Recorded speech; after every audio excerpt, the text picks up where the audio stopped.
Hello guys, welcome to Fiction Read. So in this video, we will see, what if Harry discovered he owned Azkaban Island and turned the Dementors into his personal bodyguards at age 5. If you enjoy these kinds of stories, don't forget to show us some love by hitting the like button and subscribing to the channel. Your support means the world to us. Now, let's start the story. Harry Potter and the Dementors Heir Chapter 1, The boy who vanished. The cupboard under the stairs smelled like dust and copper.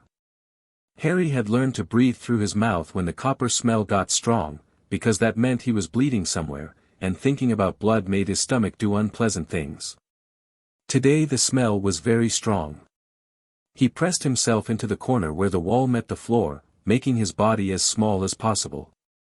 This was a skill he'd perfected over his 5 years of life, the art of compression, of taking up less space, of being so insignificant that perhaps the universe might forget he existed entirely. The spiders who lived in the cupboard with him had accepted his presence long ago. One of them was building a web in the corner above his head, working with patient industry that Harry admired. The spider didn't complain about its circumstances. It simply worked with what it had. Harry tried to be like the spider. His left arm throbbed where Vernon had grabbed him, the bruises already darkening into purple storms beneath his skin. His head ached from where it had struck the cupboard door frame. That had been an accident, Vernon throwing him with more force than intended, though Harry doubted his uncle lost any sleep over such accidents. The cut on his forehead had stopped bleeding, but it pulled unpleasantly when he moved his eyebrows. 3 days since his birthday. 3 days since he'd made the mistake of asking for a glass of water. Not even water for himself, really. He'd been watching Dudley gulp down glass after glass of lemonade in the summer heat, and his throat had felt like sandpaper, and the words had just slipped out, "Could I please have some water, Aunt Petunia?" The silence that followed had been worse than the punishment. Vernon's face had gone through 3 colors, red, purple, something approaching maroon, before he'd found his voice. "Water. Water. We give you a roof over your head, clothes on your back, food in your ungrateful belly, and you have the nerve to ask for more." Harry had learned not to argue. Arguments made things worse. He'd stood perfectly still while Vernon's meaty hand closed around his arm, while his uncle dragged him toward the cupboard, while the familiar darkness swallowed him up. That had been 3 days ago. Petunia had slid a piece of bread and a cup of water through the door slot twice since then. Harry had made each portion last, eating slowly, drinking in tiny sips. He'd learned to stretch food when he was 3, after a week-long stint in the cupboard that had taught him his family's patience for feeding him was limited. His stomach cramped. He ignored it. Pain was just information, and this information wasn't useful right now. Through the thin cupboard door, he could hear the Dursleys living their lives. The television blared something about cricket. Dudley whined about wanting ice cream. Petunia's heels clicked against the hallway floor as she passed Harry's cupboard without pausing, heading toward the kitchen to fulfill her son's demands. Harry closed his eyes. The darkness behind his eyelids was different from the darkness of the cupboard. It was softer somehow, more welcoming. Sometimes, when he went very still and very quiet, he could feel something in that darkness, a presence, almost, watching over him. Not warm, exactly. Cold, if anything. But not threatening. Just, there. Waiting. He'd never told anyone about the presence. Who would he tell? Dudley would laugh at him. Vernon would call him a freak, more than he already did, anyway. Petunia would get that pinched look she always got when Harry did something strange, the look that said she was remembering things she'd rather forget. Harry shifted, and fresh pain lanced through his ribs. Vernon had kicked him once, when he'd fallen.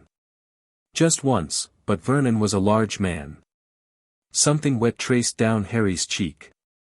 A tear, he realized distantly. Then another.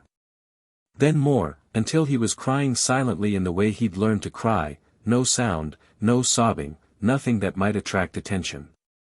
Just water leaking from his eyes while he pressed his face against his knees and shook. He was so tired. Not just physically tired, though he was that too. The cupboard made sleep difficult, all hard angles and stale air. No, Harry was tired in a different way. Tired of being careful. Tired of being small. Tired of watching the Dursleys love each other, because they did love each other, in their horrible way, while he got scraps and silence and the back of Vernon's hand. Tired of being alone. I want to go somewhere else, Harry thought, and the thought had weight to it, substance. Somewhere they can't reach me. Somewhere cold enough to match how I feel inside. Somewhere I never have to pretend to be okay. The presence in the darkness stirred. Harry's eyes snapped open. The cupboard was exactly as it had been, cramped, dusty, dark except for the thin line of light beneath the door. But something had changed. The air felt heavy. Charged. Like the moment before lightning struck. His skin prickled. The hair on his arms stood up. What? The world twisted. Harry had experienced strange things before. He'd ended up on the school roof once, when Dudley's gang had been chasing him, with no memory of climbing. His hair had grown back overnight after Petunia had shaved it to stubble. A teacher's wig had turned blue when she'd shouted at him for getting better marks than Dudley. This was nothing like those times. This was being turned inside out. This was being unmade and remade. This was every cell in his body screaming in protest as space folded around him like paper, crushing him into a point smaller than thought before exploding outward again. Harry tried to scream, but he had no mouth. He tried to flail, but he had no limbs. For one eternal instant, he was nothing but consciousness and agony, hurtling through a void between places. Then the void spat him out, and Harry hit stone. Cold. That was the first thing he registered. Biting, bitter cold that sank through his thin clothes and into his bones. His hands scraped against rough stone, not the smooth floor of the cupboard, but raw rock, slick with spray. Harry opened his eyes. Gray. Everything was gray. Gray sky hanging low overhead, choked with clouds that looked like bruises. Gray stone beneath him, ancient and weathered. Gray water churning around the rocks he lay on, waves crashing with dull, endless rhythm. And rising from the gray water, filling his entire field of vision, a building. No, a fortress. A castle. A nightmare made of stone and iron, perched on a rocky island like a crow on a corpse. Towers clawed at the sky. Windows gaped like empty eye sockets. The walls were stained with salt spray and something darker, something that had seeped into the stone over centuries. Harry had never seen anything like it. Harry had never imagined anything like it. He should have been terrified. Instead, lying on the cold rocks with his ribs screaming and blood dripping from his nose, had that happened during the twisting? He couldn't remember. Harry felt something he hadn't experienced since before his parents died, back when he was too young to form proper memories. He felt recognized. The fortress was looking at him. Not with eyes, nothing so simple. But there was awareness in those ancient stones, attention in the waves that crashed around him. The island itself had noticed his arrival, and it was, not hostile. Curious, maybe. Waiting to see what he would do. Hello, Harry whispered, because he didn't know what else to say. The wind shifted. The waves quieted, just slightly. And from the fortress above, something moved. Harry watched three shapes detach from the shadows around the highest tower. They drifted downward like scraps of torn cloth caught in an updraft, moving with horrible, boneless grace. As they drew closer, he could make out more details, tattered black cloaks that seemed to drink in the gray light, skeletal hands with too many joints, hoods that revealed nothing but deeper darkness. The cold intensified. Not physical cold anymore, but something else. Something that reached past Harry's skin and into his chest, wrapping icy fingers around his heart. You should run, some distant part of his brain suggested. You should scream. You should. Harry stayed exactly where he was. The three shapes landed on the rocks around him, their cloaks pooling like oil on water. They made no sound. They cast no shadows. They simply existed, in a way that made Harry's eyes hurt if he looked directly at them. One of them leaned closer. The darkness beneath its hood seemed to deepen, and Harry felt that cold grip on his heart tighten. He could sense hunger radiating from the creature, ancient, endless hunger that had never once been satisfied. But the creature didn't feed. Instead, it made a sound. Not words, exactly. More like a vibration in the air itself, a frequency just below human hearing. Harry felt it in his teeth, in his bones, in the aching hollow where his parents' faces should have lived. Young, the vibration seemed to say. Hurt. Cold inside. Like us. The creature's skeletal hand extended toward Harry. He watched it approach, too exhausted and too confused to flinch away. The fingers, if they were fingers, stopped an inch from his face. This close, Harry could see that they weren't bone at all, but something darker. Something that existed in the spaces between shadows. Master's blood, the vibration said, and now there was something new in it. Wonder, perhaps. Or hope. The second creature drifted closer, and Harry felt its attention settle on him like a physical weight. Then the third. All three of them examining him, studying him, searching for something. Whatever they were looking for, they found it. The cold around Harry's heart didn't disappear, but it changed. The grip became a hold. The hunger became guardianship. Harry felt the shift like tumblers clicking into place, like a key turning in a lock that had been waiting centuries for the right hand. Found, the vibration sang. Found at last. Master's heir. Home. Harry's vision blurred. The blood loss, the magical exhaustion, the trauma of whatever had happened to bring him here, it all crashed together, pulling him toward unconsciousness. He felt himself slipping sideways, felt the cold stone rising to meet him. The creatures caught him. Not physically. But as darkness claimed him, Harry was aware of them surrounding him, their tattered cloaks blocking the wind, their terrible presence keeping him somehow warm. They weren't attacking him. They were sheltering him. His last coherent thought, before everything went black, was simple: these monsters are gentler than the Dursleys. Then the darkness took him, and he knew nothing more. Harry dreamed of doors. Endless doors, stretching in every direction through a void that wasn't quite empty. Each door was different, some wooden, some iron, some made of materials that had no names. Behind each one, he could sense something waiting. Memories, maybe. Or possibilities. One door was different from the others. Larger. Older. Made of something that looked like frozen smoke, shifting and reforming even as he watched. From behind it came a voice, or not a voice, exactly, but an impression of words, a meaning without sound. "Welcome home, little heir," the not voice said. "We've been waiting for you." "Who are you?" Harry asked, or thought he asked. "We are what waits," the not voice replied. "We are what was forgotten. We are what you will need, when the time comes." "When what time comes?" Laughter, low and cold and endless. "You'll know," the not voice promised. "When the door opens, you'll know." Then the dream dissolved, and Harry fell into deeper, dreamless sleep. He woke to warmth. That was wrong. Harry had been on a frozen rock in the middle of a frozen ocean with frozen nightmare creatures hovering over him. Warmth had no place in that memory. But warmth there was. He was lying on something soft, not a bed, exactly, but some kind of thick cloth or tapestry, layered beneath him to create padding. A fire crackled nearby, casting dancing shadows on stone walls. The air smelled of salt and something else, something fainter, like very old books.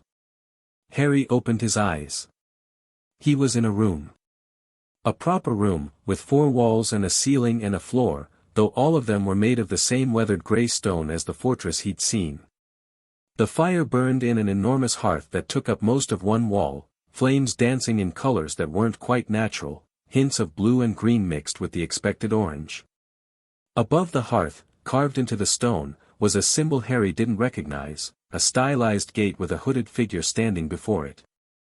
The room's furniture was old. Ancient, really. A massive wooden desk dominated one corner, its surface covered in papers and strange instruments. Bookshelves lined the walls, stuffed with volumes that looked ready to crumble at a touch. A single window, narrow and barred with iron, showed nothing but grey sky. And in the corner opposite the fire, watching Harry with the infinite patience of the dead, stood 3 of the nightmare creatures. Harry's heart slammed against his ribs, then settled, as memory returned. They hadn't hurt him. They'd protected him. Whatever they were, wherever he was, the creatures weren't his enemies. "Hello again," he said. His voice came out as a croak. The creatures stirred. The one in front, larger than the others, its cloak somehow darker, drifted forward. The cold came with it, but muted now, like cold air from a distant refrigerator rather than the bone-deep chill Harry remembered from before. "Awake," the vibration said.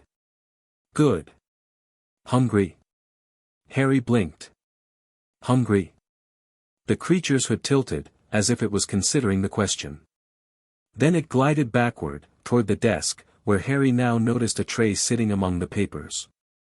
The creature's skeletal hand gestured at the tray, and Harry saw food. A bowl of something steaming, a piece of bread, a cup of liquid. His stomach cramped so hard he nearly doubled over. How did you? Harry tried to form a coherent question, but his body was already moving, pulling him toward the food with an urgency that overwhelmed everything else. He stumbled off the layered cloth, legs weak and unsteady, and half-crawled to the desk. The soup was plain, just vegetables and broth, but it was the best thing Harry had ever tasted. The bread was slightly stale, but he didn't care. The liquid was water, cold and clean, and he drank it in desperate gulps until the cup was empty. Only when the food was gone did Harry realize he'd been crying again. The tears mixed with broth on his chin, and he wiped them away with a shaking hand. The creatures had watched him eat without moving. Now the large one drifted closer again. "Small," it said. "Starved. Hurts to see." Harry looked up at the darkness beneath the hood. "What are you?" "Guardians," the creature replied. Old word, hollow guard. New word, Dementors. Dementors. The word meant nothing to Harry, but it sounded right somehow. It sounded like what these creatures were, empty spaces given form, absences that had learned to move. "And what is this place?" "Azkaban," the Dementor said, and there was something in the way it formed the word, reverence, maybe, or ancient grief. "Island of the Hollow Guard. Prison of the Forgotten." Prison. Harry looked around the room again, seeing it differently now. The narrow window. The heavy door. The general sense of weight, of containment. "This is a prison. Was stronghold once," the Dementor said. "Place of power.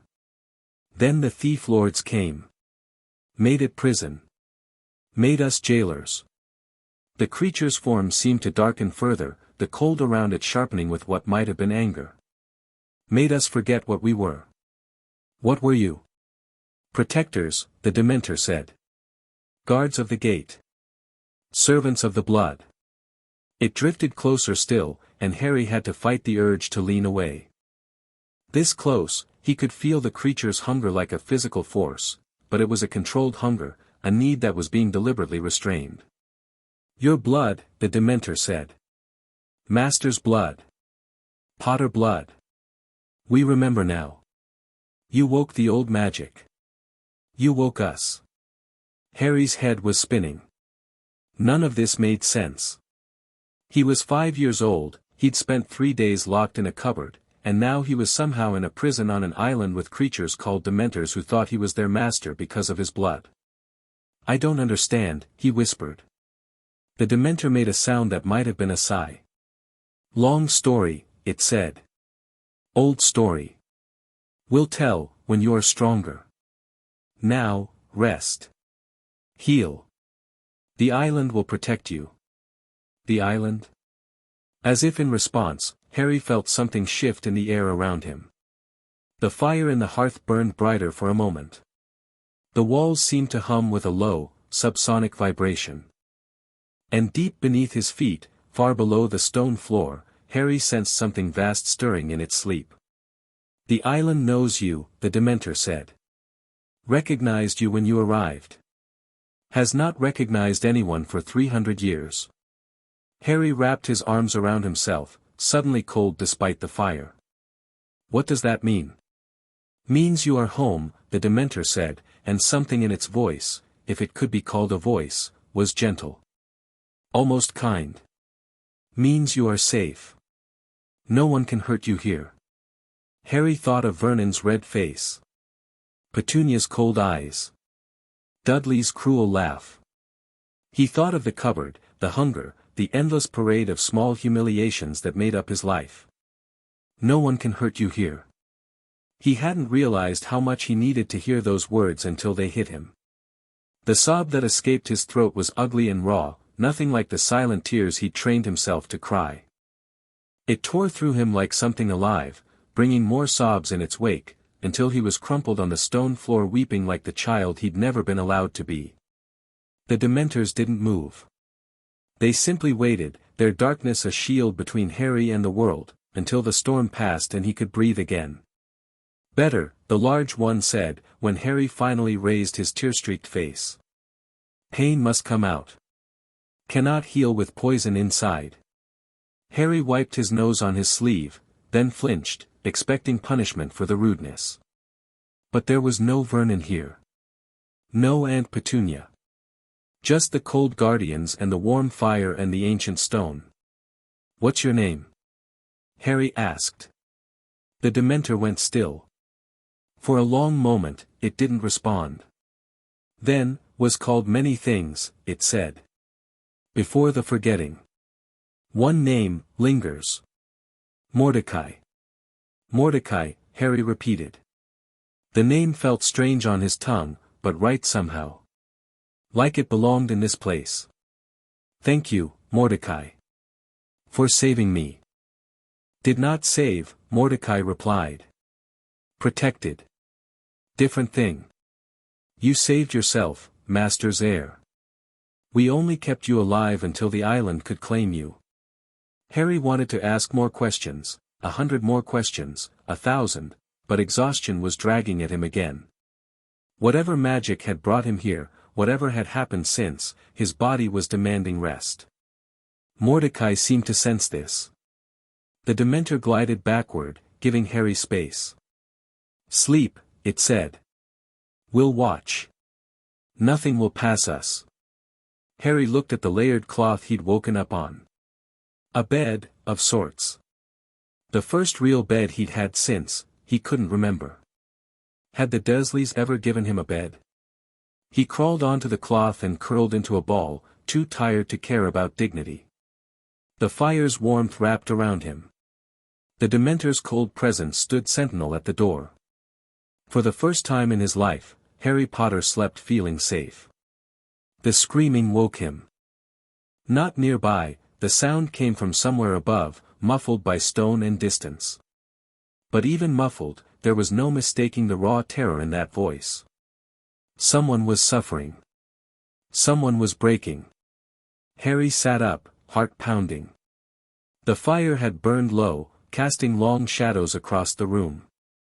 Through the narrow window, the sky had darkened to near black. Hours had passed. Mordecai still stood by the door, unchanged. What is that? Harry asked. The prisoners, Mordecai replied. They feel us passing. They scream. Passing? You mean you? Harry stopped, a horrible understanding dawning. You feed on them. Must feed on something, Mordecai said, and there was something like shame in the vibration now. The thief lords made it so. Cut us off from the old ways. The only thing left that sustains us is human fear. Human misery. The Dementor's form seemed to contract slightly. We hate it. But we would fade without it. Become nothing. Harry's stomach turned. The food he'd eaten threatened to come back up. These creatures had saved him, protected him, shown him kindness, and they survived by torturing people.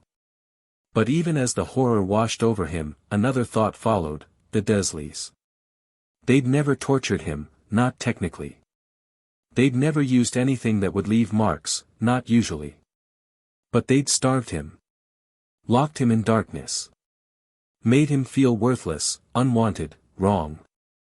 And they'd done it while smiling at each other, while living their comfortable lives, while pretending to the world that they were a perfectly normal family. Was that really so different from what the Dementors did? We do not pretend, Mordecai said, and Harry realized with a start that the creature had somehow sensed his thoughts. We are what we are. The pretending, that is a human cruelty. Harry looked at the ancient Dementor, seeing it differently now. Not a monster. Not a savior.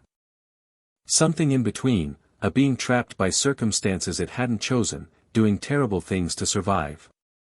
Like Harry, eating scraps from the floor. Like Harry, making himself small to avoid punishment. Like Harry, enduring because the alternative was oblivion. Is there another way? He asked. Something else you could feed on? Mordecai was silent for a long moment. Once, it finally said. Before the forgetting. We fed on the gate's power. The energy of endings. Death magic, the humans called it. Not evil. Just, transitional. The power of things passing from one state to another. The Dementors had turned toward Harry. The island has such power. But we cannot reach it anymore. The connection was severed. Only Master's blood could restore it. Harry's breath caught. My blood? You mean I could, perhaps. The old magic stirs. The island recognizes you. But you are young. Untrained. It would take time to learn. And the Thief Lords would not allow it. Thief Lords? The ones who stole this place. Mordecai's cold sharpened with unmistakable anger. The Ministry, they call themselves now. They claimed the island centuries ago. Built their prison on Potter bones. They would not surrender it easily. The Ministry. Harry filed the name away, along with the growing list of things he didn't understand. A government, maybe. Some kind of authority. Whatever it was, Mordecai clearly hated them. Another scream echoed through the stone, fainter than before but no less agonized. Harry flinched. How many prisoners are there? Hundreds, Mordecai said. Fewer than before. Many die. Many lose their minds. The prison is not kind. Hundreds of people, trapped above him, suffering at the hands of creatures who didn't want to hurt them but had no choice. The thought made Harry feel sick, and something else. Something he couldn't quite name. Angry, Mordecai said, reading him again. Good. Anger is honest. Anger can build. Can I see them? The prisoners? Not safe. Some are truly dangerous. Mad or evil or both. And you are weak still. The island's power protects you here, in the warden's quarters, but elsewhere. Mordecai trailed off. Later. When you are stronger. Harry wanted to argue, but his body was already reminding him of its limitations. The brief sleep had helped, but he was still exhausted, still hurt, still recovering from whatever impossible magic had torn him from Surrey and dropped him here. What happens now? He asked instead. I can't stay in this room forever. Now, Mordecai said, we wait. The humans will come. They always come, when the patrol is late. Patrol. Ministry sends people. Once a week. To check on the prison.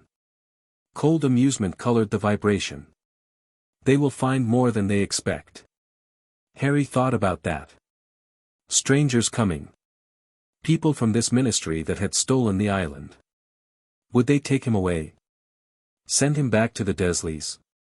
The thought made something twist in his chest, not fear, exactly. Refusal. A hard, cold kernel of no that had been growing since the moment Mordecai first spoke to him. He wouldn't go back. He couldn't go back. Whatever this place was, whatever the Dementors were, they had shown him more care in a few hours than the Dursleys had in 5 years. He would die before he let anyone drag him back to that cupboard. Mordecai's hood tilted. The island hears you, it said softly. Your will strengthens its own. The old bond is rebuilding. What does that mean? It means, Mordecai said, that when the humans come, they will find the island, unwilling to release you. Harry looked at the walls around him. Ancient stone, grey and cold, but solid. Enduring. The walls of a fortress built to last forever. His fortress, if Mordecai was right. His island. His home. Good, Harry said, and was surprised by the steel in his own voice. Let them try to take me. The Ministry patrol arrived 2 days later. Harry had spent those days recovering, eating food that appeared on the desk through means Mordecai wouldn't explain, and learning everything the ancient Dementor could tell him about the island's history. It was a long history, and a bloody one. The Potters, Mordecai explained, had been one of the founding families of magical Britain, which was apparently a real thing, a hidden world of witches and wizards existing alongside the normal one Harry had always known. 1,000 years ago, when the magical community was first organizing itself, the Potters had claimed this island as their seat of power. Not because it was strategically located. Not because it was easily defended. But because of what lay beneath it. The gate, Mordecai had called it. The threshold between what is and what comes after. Death magic wells up from below like water from a spring. The Potters built here to guard it. To keep it contained. The Hollow Guard, the Dementors, had been created to help with that task. Beings of death magic themselves, they could interact with the threshold's power in ways humans couldn't. For centuries, they had served faithfully, feeding on the gate's energy, protecting the island from those who would misuse its power. Then the Ministry had come.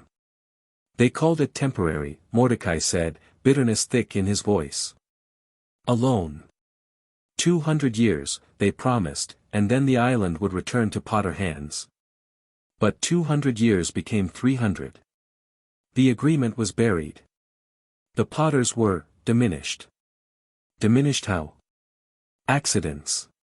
Misfortunes. Lines ended without heirs. Fortunes lost to bad investments. Mordecai's cold sharpened. Convenient, how many tragedies befell your family after they surrendered the island? Harry had absorbed this information silently, adding it to the growing picture of a world he'd never known existed. A world where his family had once been powerful, had owned islands and commanded creatures of death magic. A world where someone, many someones, had worked to destroy everything the Potters had built. Your father never knew, Mordecai said. James Potter was raised ignorant of his heritage.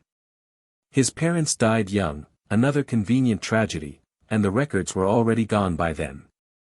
He thought he was simply wealthy. He never knew what he'd lost. And my mother? Mordecai had gone quiet at that, his darkness somehow deeper. Lily Potter was different, he'd finally said. She suspected. She researched. Near the end, she came here. Spoke to us. Asked questions the Ministry thought long forgotten. The Dementor's hood had turned toward Harry, and something like sorrow bled through the cold. We think that is why she died. Before Harry could ask what that meant, alarms had begun to shriek throughout the fortress. Now he stood at the narrow window of the warden's quarters, watching figures materialize on the rocky shore below. 3 people, wrapped in thick robes against the island's perpetual chill. They carried sticks, wands, Mordecai had called them, and their postures radiated nervous tension. What do they usually do? Harry asked. Walk the perimeter. Check the prisoners. Ensure we have not escaped. Mordecai drifted to Harry's side, his presence a wall of cold. They do not enter the warden's quarters. The room has been sealed since the last true warden died. But I got in. You are Potter blood. The room opened for you. Mordecai's hood angled toward the figures below. They will sense something has changed. The ward stirred when you arrived. They will investigate. Harry watched the three figures confer among themselves, their gestures becoming increasingly agitated. One of them, the tallest, pointed toward the main fortress with his wand. The other two shook their heads, clearly reluctant. They're scared, Harry observed. They should be. We are not kind to intruders. Usually.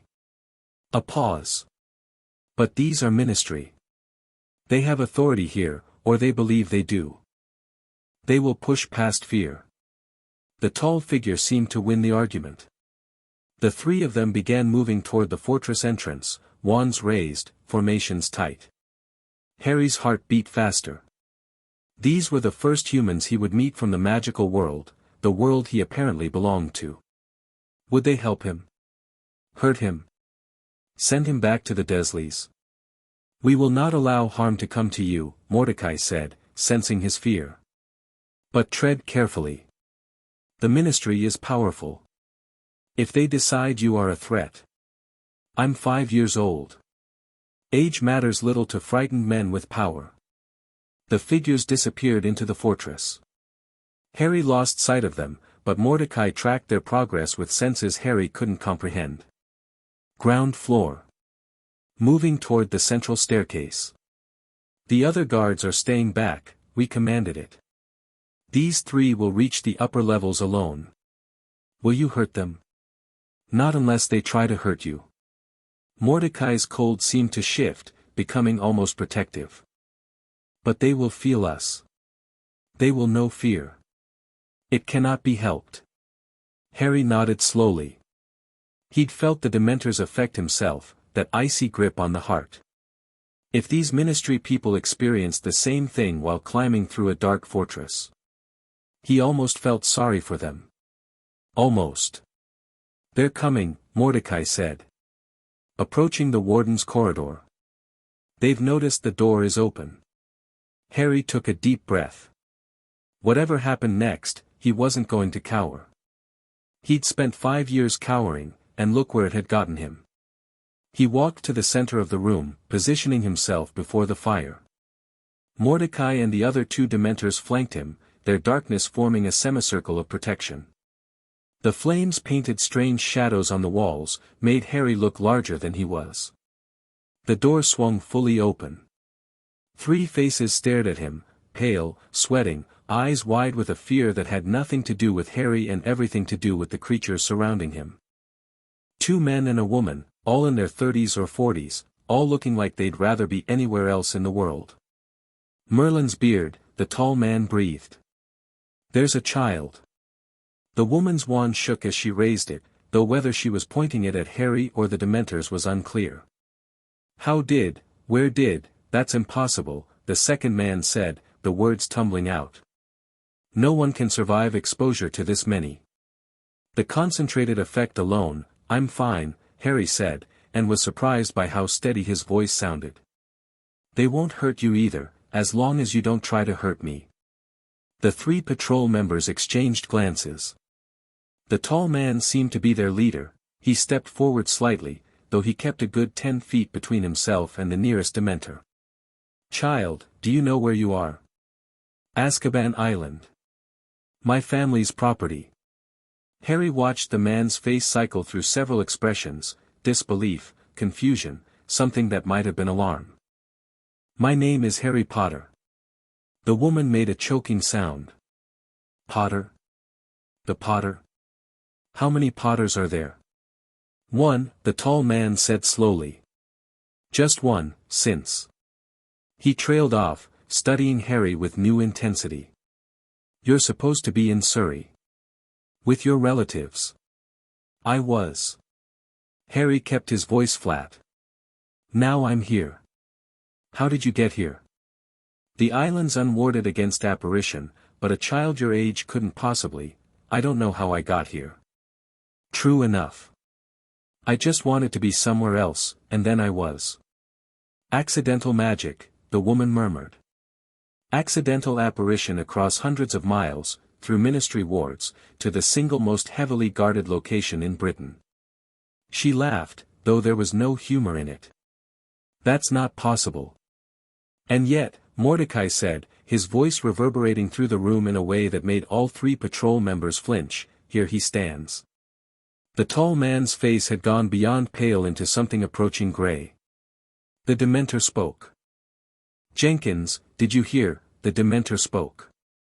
They don't speak, Jenkins, the second man, said weakly. That's in the manual. They don't, they can't, we remember much that was forgotten, Mordecai said. The young master's blood has awakened old things. Old bonds. Old truths. Young master. The tall man's wand rose slightly. Now wait just a moment. Whatever's happening here, the ministry has jurisdiction over this island. Has for 300 years. Whatever claim, 200 years, Harry interrupted. The agreement was for 200 years. It expired a century ago. This island belongs to the Potter family.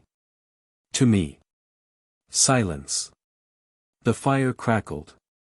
Somewhere in the distance, a prisoner screamed. That's not, the records say, the tall man was sputtering now. The Azkaban charter clearly states, the charter was modified, Mordecai said. Falsified. We watched it happen. We remember. You can't expect us to take the word of a Dementor, then check. Harry stepped forward, and the patrol members stepped back in automatic response. Go back to your ministry. Look at the original documents. I'll wait. The tall man's eyes darted between Harry, the Dementors, and the door. Calculation was replacing some of his fear, political calculation, Harry realized. This man was thinking about how this situation might affect his career. The boy needs to come with us, the man said finally. Whatever claims he thinks he has, he's a child. A minor. He has guardians, and they need to be notified, no. The word came from Harry and Mordecai simultaneously. The Dementors shifted forward, just slightly, and the temperature in the room dropped 10 degrees. I'm not leaving, Harry said. And they won't let you take me. The patrol member's fear was spiking now. Harry could almost taste it, a sharp tang in the air that made his nose wrinkle. The tall man's wand hand was trembling visibly. We'll have to report this, the woman said, her voice strained. The ministry will send people. Orders. The minister himself, maybe. Let them come. Harry met her eyes, and something in his gaze made her look away. The island knows its master. Anyone who tries to remove me by force will learn what that means. As if in response, the fortress groaned around them. Stone shifted. Ancient magic, dormant for centuries, flexed like a waking giant. The patrol members stumbled, their faces now showing genuine terror. Go, Mordecai commanded, and his voice carried the weight of nightmares. Tell your masters what you've seen. The heir has returned. The island has chosen. And we will defend what is ours. The patrol fled. Harry listened to their footsteps receding, then the distant crack of their apparition as they left the island entirely. Only when silence had returned did he let himself sag, the strength draining from his legs. Mordecai caught him before he could fall. Well done, the Dementor said, something like approval coloring his cold. You have the instincts of your ancestors. I was terrified, Harry admitted. Yes. But you did not let the terror rule you. That is the difference between courage and its absence.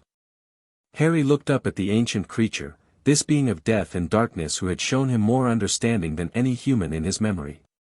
What happens now? Now, Mordecai said, we prepare.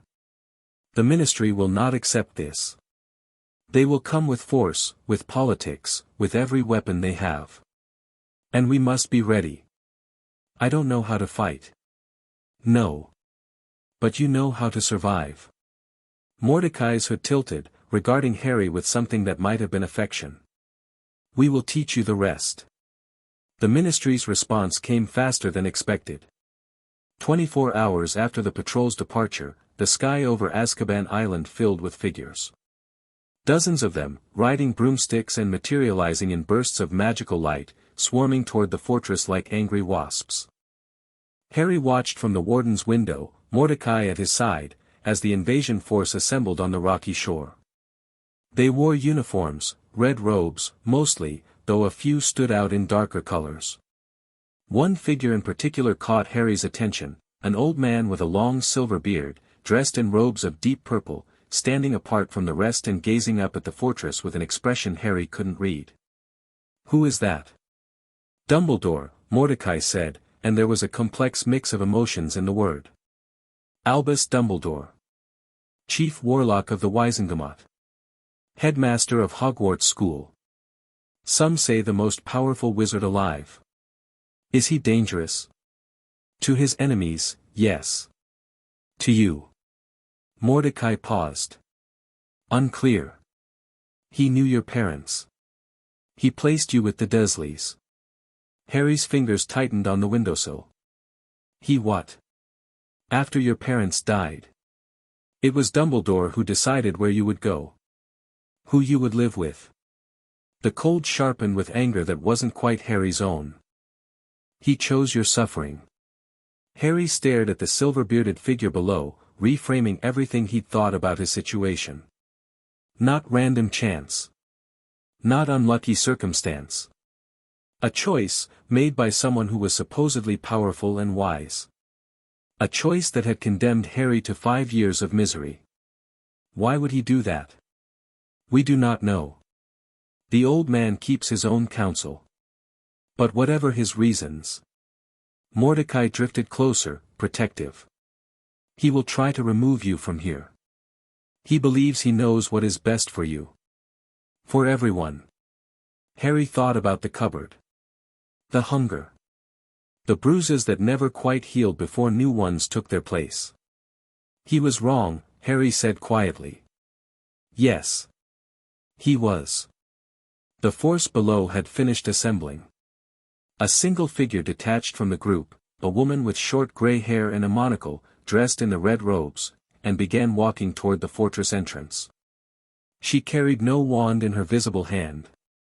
That one's coming alone. The leader of their law enforcement. Amelia Bones. Mordecai's tone carried grudging respect. Competent. Fair, by their standards. She comes to negotiate, not attack. Should I talk to her? It would show strength. That you are willing to engage, not merely hide. Mordecai's hood turned toward Harry. But the choice is yours, young master. Always. Harry considered. The smart thing might be to stay hidden, to let the Dementors handle everything. But that wasn't who he wanted to be. He'd spent 5 years having no voice, no choice, no power. He wasn't going to start his new life the same way. I'll meet her, he decided. But not alone. Never alone, Mordecai agreed. We will be with you. They met Amelia Bones in the fortress's main hall, a cavernous space that had once been grand and was now merely imposing, its vaulted ceilings lost in shadow, its stone floors worn smooth by centuries of feet. Harry stood in the center of the hall, Mordecai on his right, 2 other Dementors on his left. The fire pits along the walls had ignited at their approach, casting flickering light that made the shadows dance. Bones stopped 10 feet from their position, her eyes taking in everything, the Dementors' formation, the ancient architecture, the small boy at the center of it all. Her expression was carefully neutral, but Harry could see the tension in her shoulders. Harry Potter, I presume. Madam Bones. Harry wasn't sure where the formal address came from, something Mordecai had mentioned, maybe, or just instinct. Thank you for coming to speak instead of simply attacking. We haven't ruled out attacking. Bones's voice was dry. but I prefer to understand a situation before I commit forces to it. Especially when that situation involves the boy who lived surrounded by creatures that should by all rights have driven him mad. Boy who lived. Bones's eyebrows rose. You don't know. Of course you don't, you've been with muggles. She sighed. The short version, when you were 1 year old, a dark wizard named Voldemort killed your parents and tried to kill you. The killing curse rebounded, and he was destroyed. You're famous, Mr. Potter. The only person ever known to survive that curse. Harry absorbed this information with the same strange calm he'd felt since arriving on the island. His parents had been murdered. A dark wizard had tried to kill him. He'd somehow survived. That's why, he said slowly. The Dementors said something about death magic.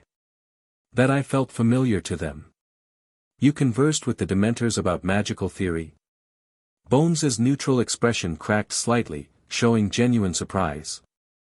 Mr. Potter, I've worked with these creatures for 20 years. They don't converse. They don't communicate at all, beyond basic command responses. They do with me. Harry looked at Mordecai. Tell her. The young master carries death's mark, Mordecai said, his voice filling the hall and making Bones flinch despite herself. The failed killing curse touched something in him. Changed him. Made him kin to us. Bones stared at the Dementor for a long moment, her face unreadable. Then she laughed, a short, sharp sound. Albus is going to have a fit, she muttered. Absolutely going to lose his mind. She refocused on Harry. Mr. Potter, let me be direct. You're 5 years old. You can't legally own property, make contracts, or make decisions about your own welfare. Whatever claim you think you have on this island, the claim is real. Harry cut her off with more confidence than he felt. The Potter family's solicitor has been notified. The original documents exist. The Ministry's lease on Azkaban Island expired a century ago. Even if that's true, which our legal experts will certainly contest, it doesn't change the fact that you're a minor. You have guardians, the Dursleys.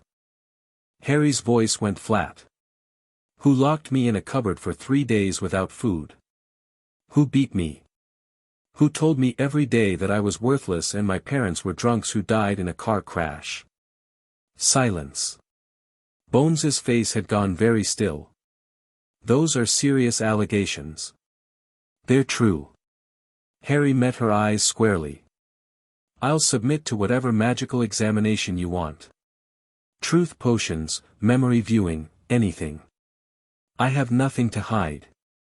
Bones was quiet for a long moment, her gaze boring into Harry's.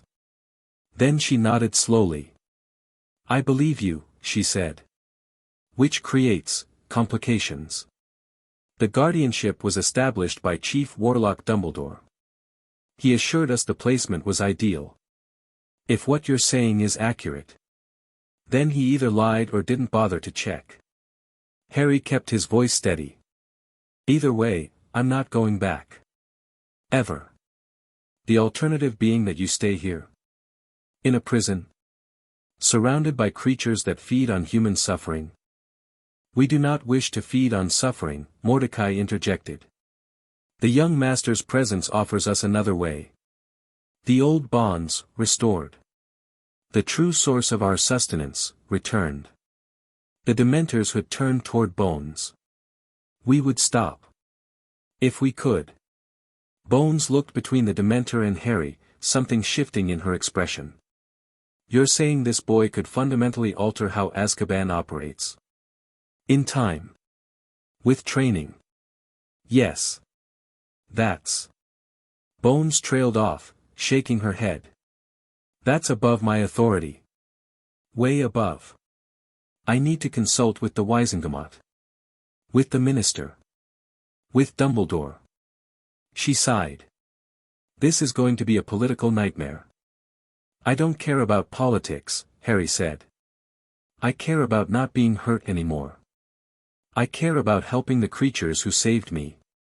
And I care about learning the truth about my family, what was taken from them, and by whom. Bones studied him for another long moment. You don't talk like a 5-year-old. I've had to grow up fast. Something flickered across Bones's face, sympathy, maybe, or understanding. I can see that. She straightened, her professional mask sliding back into place. Here's what's going to happen. I'm going to report what I've seen and heard. I'm going to recommend a full legal review of the island's ownership and an investigation into your guardian's treatment of you. In the meantime, you stay here under supervised care, ministry observers on the island, checking in regularly. The island won't accept intruders. Then we'll negotiate acceptable terms. This isn't a siege, Mr. Potter. Not yet. I'm trying to find a solution that doesn't end with blood. Harry considered her words. She seemed sincere, and Mordecai hadn't contradicted her, which he would have if she were lying. The observers stay in designated areas, Harry said finally. They don't interfere with the prisoners. They don't try to enter the warden's quarters. And they leave immediately if the Dementors sense hostile intent. Those terms are unusual. But I'll present them. Bones turned to leave, then paused. For what it's worth, Mr. Potter, I'm sorry. For whatever happened to you before. The magical world was supposed to protect you. We failed. Yes, Harry said simply. You did. Bones nodded once, acknowledging the hit, and walked back toward the fortress entrance. Her footsteps echoed in the vast space long after she disappeared from sight. That one, Mordecai said, may be useful. An ally. A neutral party. Sometimes that is more valuable. The Dementor's cold eased slightly. You did well, young master. You stood your ground without making war. Your ancestors would be proud. Harry looked around the ancient hall, this place of shadows and secrets that was somehow, impossibly, his. I hope so, he said quietly. Because I have a feeling the hard part hasn't even started. They came for him that night. Not the obvious attack, Bones had been honest about seeking a political solution. But someone else had different ideas. Harry was in the warden's quarters, poring over one of the ancient books Mordecai had deemed safe for him to read, when the island screamed in his mind. It wasn't a metaphor. The sensation was physical, visceral, a tearing pain behind his eyes, accompanied by a flood of images. Figures appearing on the rocks below the fortress. Not through normal apparition, but something else, darker, smoother, harder to detect. Assassins, Mordecai hissed, already moving. They slipped past the outer wards. How? Blood. Potter blood, stolen from somewhere. It masks their intent. The Dementor's form seemed to expand, darkness bleeding outward. Stay here. We will handle this. No. Harry was on his feet, something hot and angry burning in his chest. They're using my family's blood against me. Against us. I want to see them. I want them to see me. Mordecai paused. Dangerous. Everything is dangerous. Show me where they are. The Dementor made a sound that might have been a sigh, then extended one skeletal hand. Images flooded Harry's mind, the assassin's position, their formation, their approach vector. 3 of them, moving fast, professional, aimed directly at the warden's quarters. They were going to kill him. Harry should have been terrified. Part of him was. But underneath the fear was something stronger, a cold, clear anger that felt ancient. Familiar. Like it had been passed down through generations of Potters who had stood on this island and refused to yield. Can we catch them before they reach the fortress? Yes. But, then do it. I want to face them. Mordecai's hood tilted, regarding Harry with something like surprise. Then, as you command, young master. The Dementors moved like shadows given purpose. Harry followed as best he could, guided by his growing sense of the island's layout, a mental map that grew clearer with each passing hour. They descended through corridors no living wizard had walked in centuries, through passages that opened at Harry's approach and closed behind him. They emerged on a rocky outcrop overlooking the eastern shore, just as the assassins reached the base of the cliffs. 3 figures, dressed in black, faces hidden behind masks of silver. They moved with practiced coordination, magical ropes and anchors appearing in their hands as they prepared to climb. "Stop," Harry called out, his voice carrying farther than it should have in the wind. The island was amplifying him, he realized. Lending him strength. The assassins froze. 3 masked faces turned upward, finding Harry silhouetted against the gray sky, Dementors floating on either side of him. "He's supposed to be in the quarters," one of them hissed. "Forget the plan. Kill him now." Wands came up. Curses flew. The Dementors were faster. Harry didn't see exactly what happened. Mordecai had pushed him back, shielding him with incorporeal darkness. But he heard the screams. Felt the surge of terror from the assassins as they realized what they faced. Saw, in fragmented glimpses, skeletal hands dragging men down to the rocks, tattered cloaks smothering light and hope together. When it was over, 3 men lay on the rocks below, alive but utterly empty. Their eyes were open, staring at nothing. They breathed, but there was no one behind those breaths. The Dementors had fed. Harry looked down at the broken figures, and waited for the horror to hit him. The guilt. The revulsion at what had been done in his name. It didn't come. These men had come to kill a 5-year-old boy in his bed. They had used his family's blood as a weapon against him. They would have murdered him without hesitation, without remorse, without a second thought. And now they would never hurt anyone again. "They still live," Mordecai said, drifting to Harry's side. "Their bodies, at least. We could restore them, partially, if you wish. Make them coherent enough to question." Harry thought about it. These men had answers. Who had sent them, why, how deep the conspiracy against the Potters ran. That information could be valuable. But looking at their empty shells, Harry felt something unexpected: pity. "Leave them," he said finally. "Whoever sent them will know their attack failed. Let them wonder what happened here. Let them fear. Fear is not usually your weapon, young master. It is now." Harry turned away from the broken assassins, facing the fortress that was his inheritance. They started this. They've been at it for generations, apparently. But tonight it ends. What ends? The Potters being victims. Harry's hands clenched into fists. From now on, if they want this island, if they want me, they come through the front door. And they face whatever's waiting for them. Mordecai was silent for a moment. Then, slowly, the ancient Dementor bowed, a gesture Harry had never seen from the creatures before. "The Hollow Guard stands with you, Master Potter. Now and always." Behind them, the island hummed with power, and deep beneath the stone, something vast stirred in its ancient sleep. The boy who had vanished from his cupboard was gone. In his place stood something new. Something forged in cold and darkness and terrible necessity. Harry Potter had come home. Chapter 1 and Chapter 2, Hollow Crown. The goblin arrived 3 days after the assassination attempt. Harry was in the warden's library when Mordecai announced the visitor, a vast circular room he'd discovered behind a hidden door, its walls lined floor to ceiling with books that hummed with barely contained magic. He'd been trying to read a history of the Potter family, though most of the text was beyond his comprehension. The words themselves weren't difficult, it was the context he lacked. References to wars he'd never heard of, political alliances between families whose names meant nothing to him, magical concepts that the author clearly assumed all readers would understand. "A representative from Gringotts," Mordecai said, materializing through the library wall.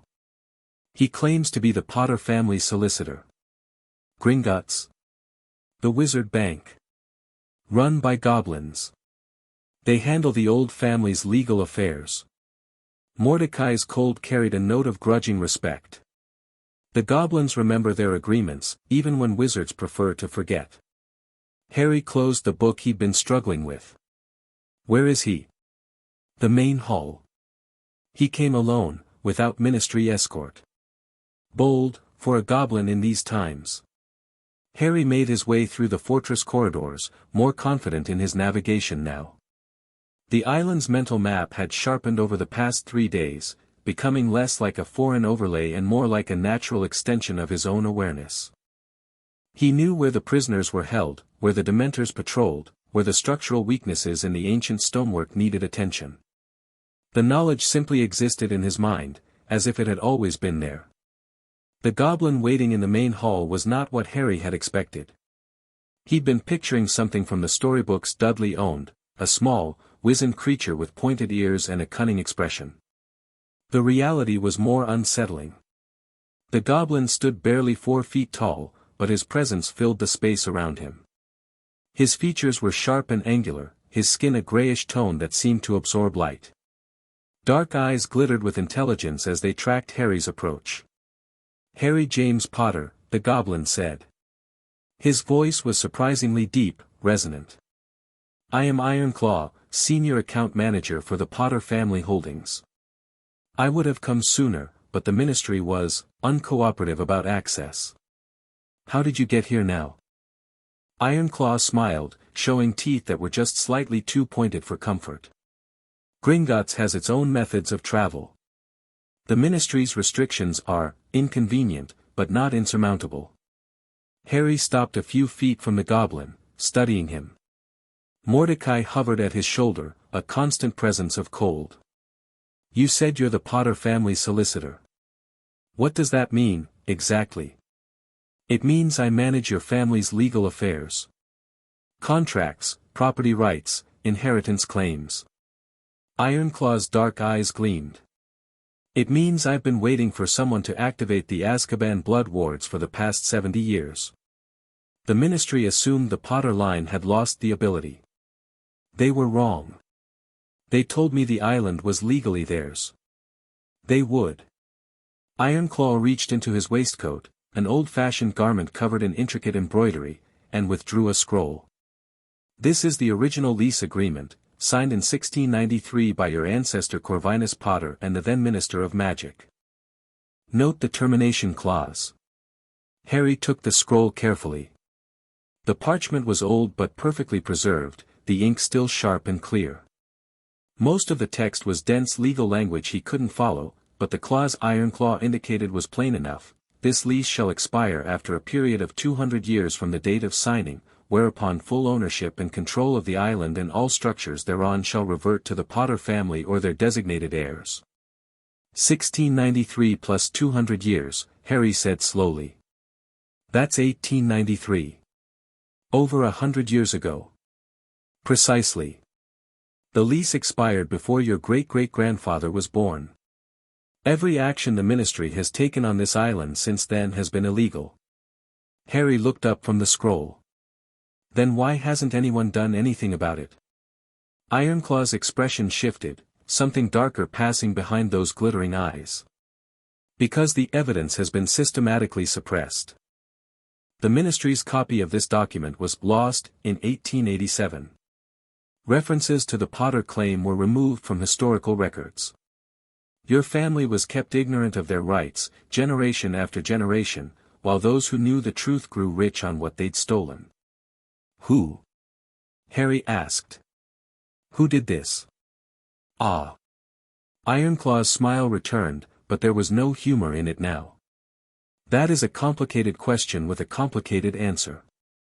The short version: several prominent families who benefit from the ministry's control of Azkaban. The Malfoys, who have contracts for prison supplies. The Knotts, whose ancestor was the minister, who signed a fraudulent extension of the lease in 1891. The Flints, who handle prisoner transport." The goblin paused. "And others, whose interest is less financial and more esoteric. The thing beneath the island," Harry said. Ironclaw's eyes widened slightly. "You know about that?" "Mordecai told me." "The gate. The threshold. Harry glanced at the Dementor hovering beside him. People want to open it. Some people want many things. Ironclaw's voice had grown careful. The Potter's role has always been to ensure those wants remain unfulfilled. Your family were guardians, Mr. Potter. Not guards of a prison, but guards of something far more dangerous. Harry thought about the dreams he'd been having. The door made of frozen smoke. The voice that promised power. We've been waiting for you, it had said. Welcome home. The thing beneath the island talks to me, he said quietly. In my dreams. Ironclaw went very still. Even Mordecai's constant cold seemed to sharpen with attention. What does it say? It welcomes me. It offers me things. Harry met the goblin's dark eyes. I haven't accepted anything. Good. Ironclaw's voice was flat, intense. Do not. Whatever it offers, whatever it promises, refuse. The entity beneath Azkaban is older than recorded history. It has been manipulating events for millennia, seeking a way to break its bonds. Your ancestors were specifically chosen to guard against it because they possessed the strength of will to resist its temptations. Why them? Why the Potters? Because the Potter bloodline carries something unusual. A resistance to mental manipulation. An ability to see through deception to the truth beneath. Ironclaw's teeth showed again. It's why your family has always been uncomfortable allies for the politically ambitious. You can't be easily controlled. Harry absorbed this. Another piece of the puzzle, another fragment of understanding about who he was and where he came from. But one question kept nagging at him. If the Potters were so important, why were we destroyed? Why did no one protect my parents? Ironclaw's expression shifted again, something almost like sympathy crossing his inhuman features. That, Mr. Potter, is the question I have been trying to answer for 4 years. Your parents were murdered by a dark wizard named Voldemort, yes. But Voldemort was a tool, however powerful. Someone pointed him at your family. Someone ensured he knew where to find them. Someone wanted the Potter line ended. Who? I don't know yet. But I intend to find out. Ironclaw straightened, his manner becoming more businesslike. In the meantime, we have practical matters to address. Your ownership of this island must be legally established. The Ministry will fight it, but the law is on our side, and goblins do not lose legal battles we've prepared for. What do you need from me? Your blood, first. A few drops, freely given, to confirm your identity and activate certain family protections. Ironclaw produced a small silver knife and a crystal vial. Then your signature on several documents asserting your claim.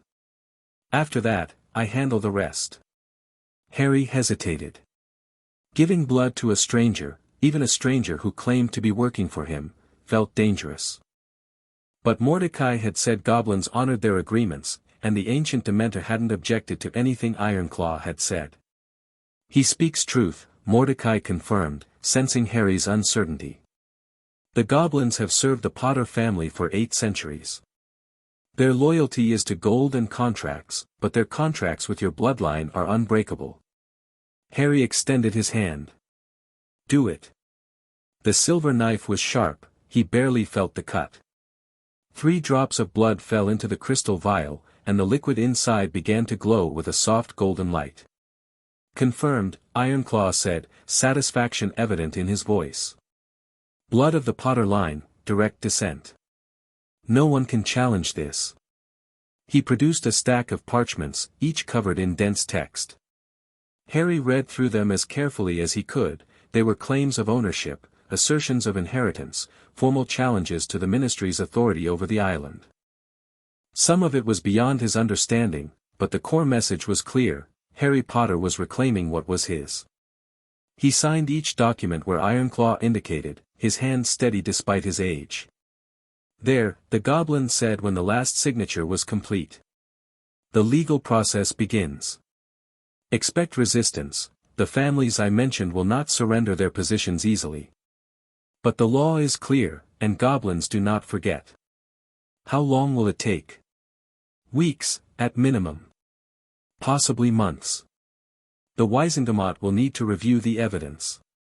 There will be hearings, testimony, political maneuvering. Ironclaw's eyes glittered. But in the meantime, you have something they cannot ignore, possession. You are here.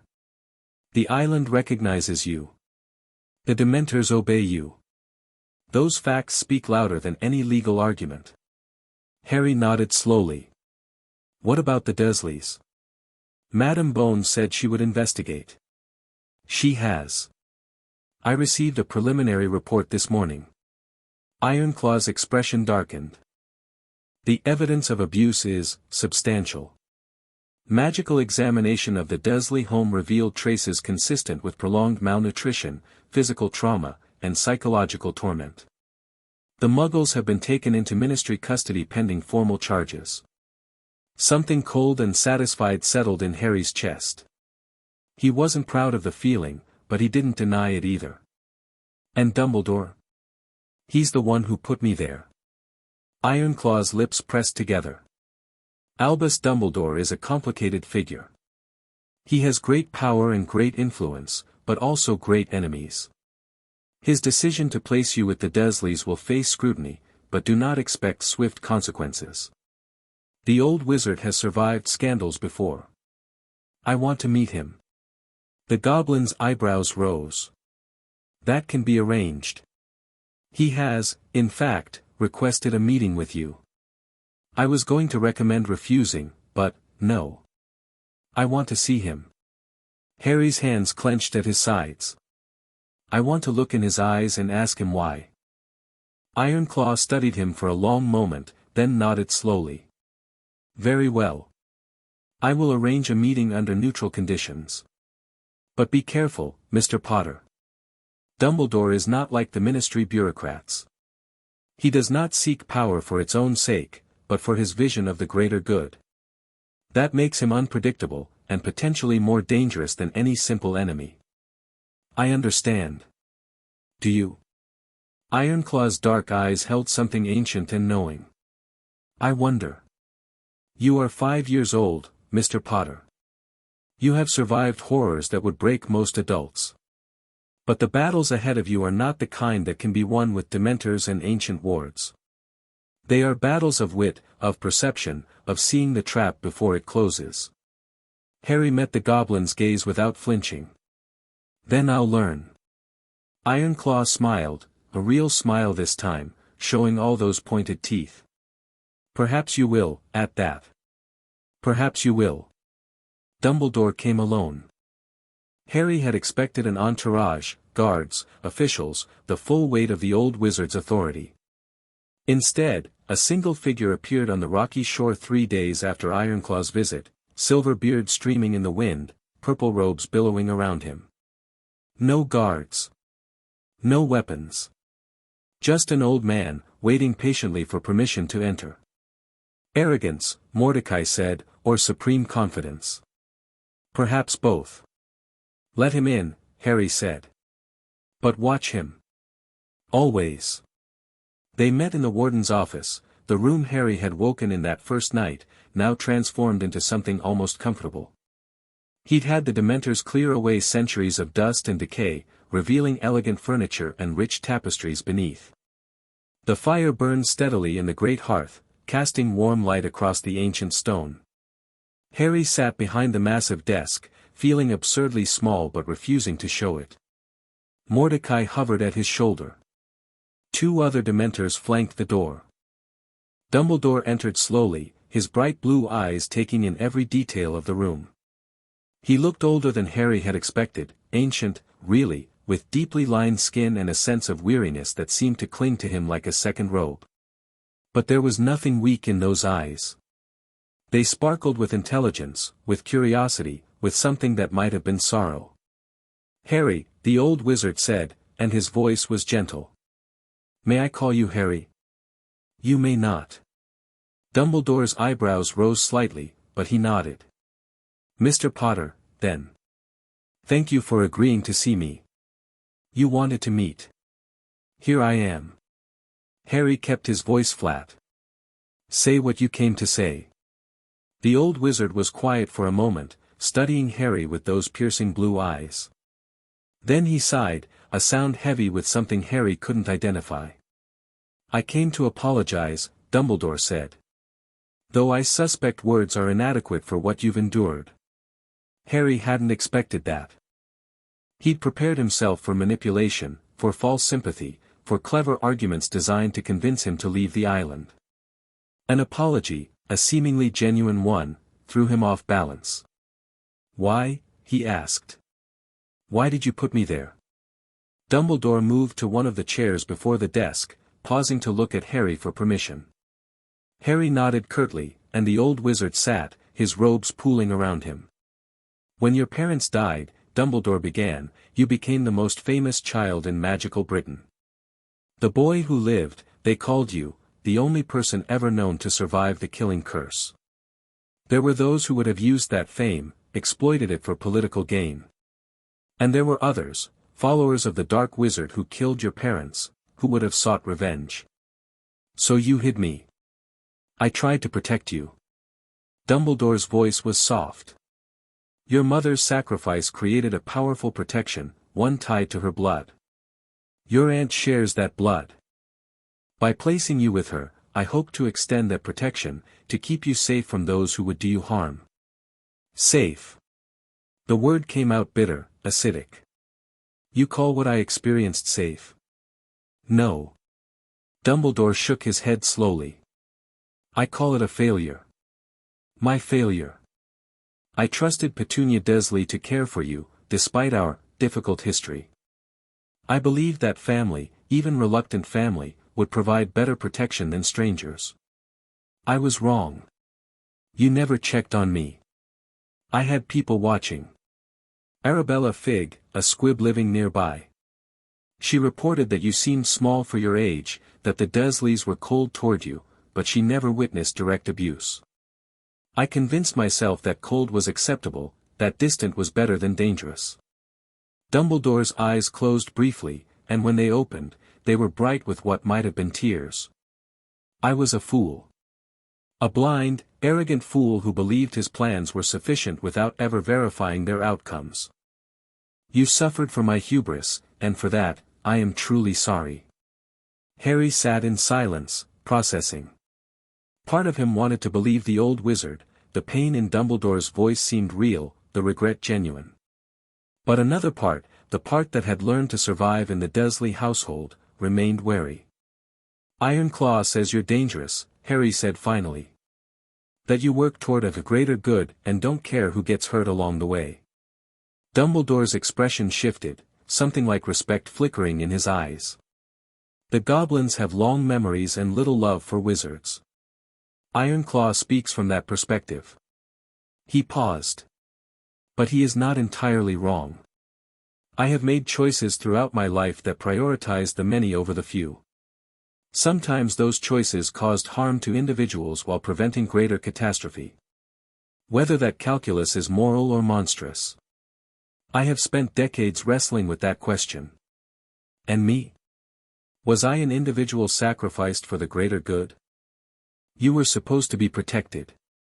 Dumbledore's voice was heavy. The protection was supposed to be enough. It wasn't. No. It wasn't. They sat in silence for a long moment. The fire crackled. The Dementors cold pressed against the room's edges. What do you want now? Harry asked. Why are you really here? Dumbledore leaned forward slightly. I want to help you, Harry. Whatever you may think of me, I cared for your parents.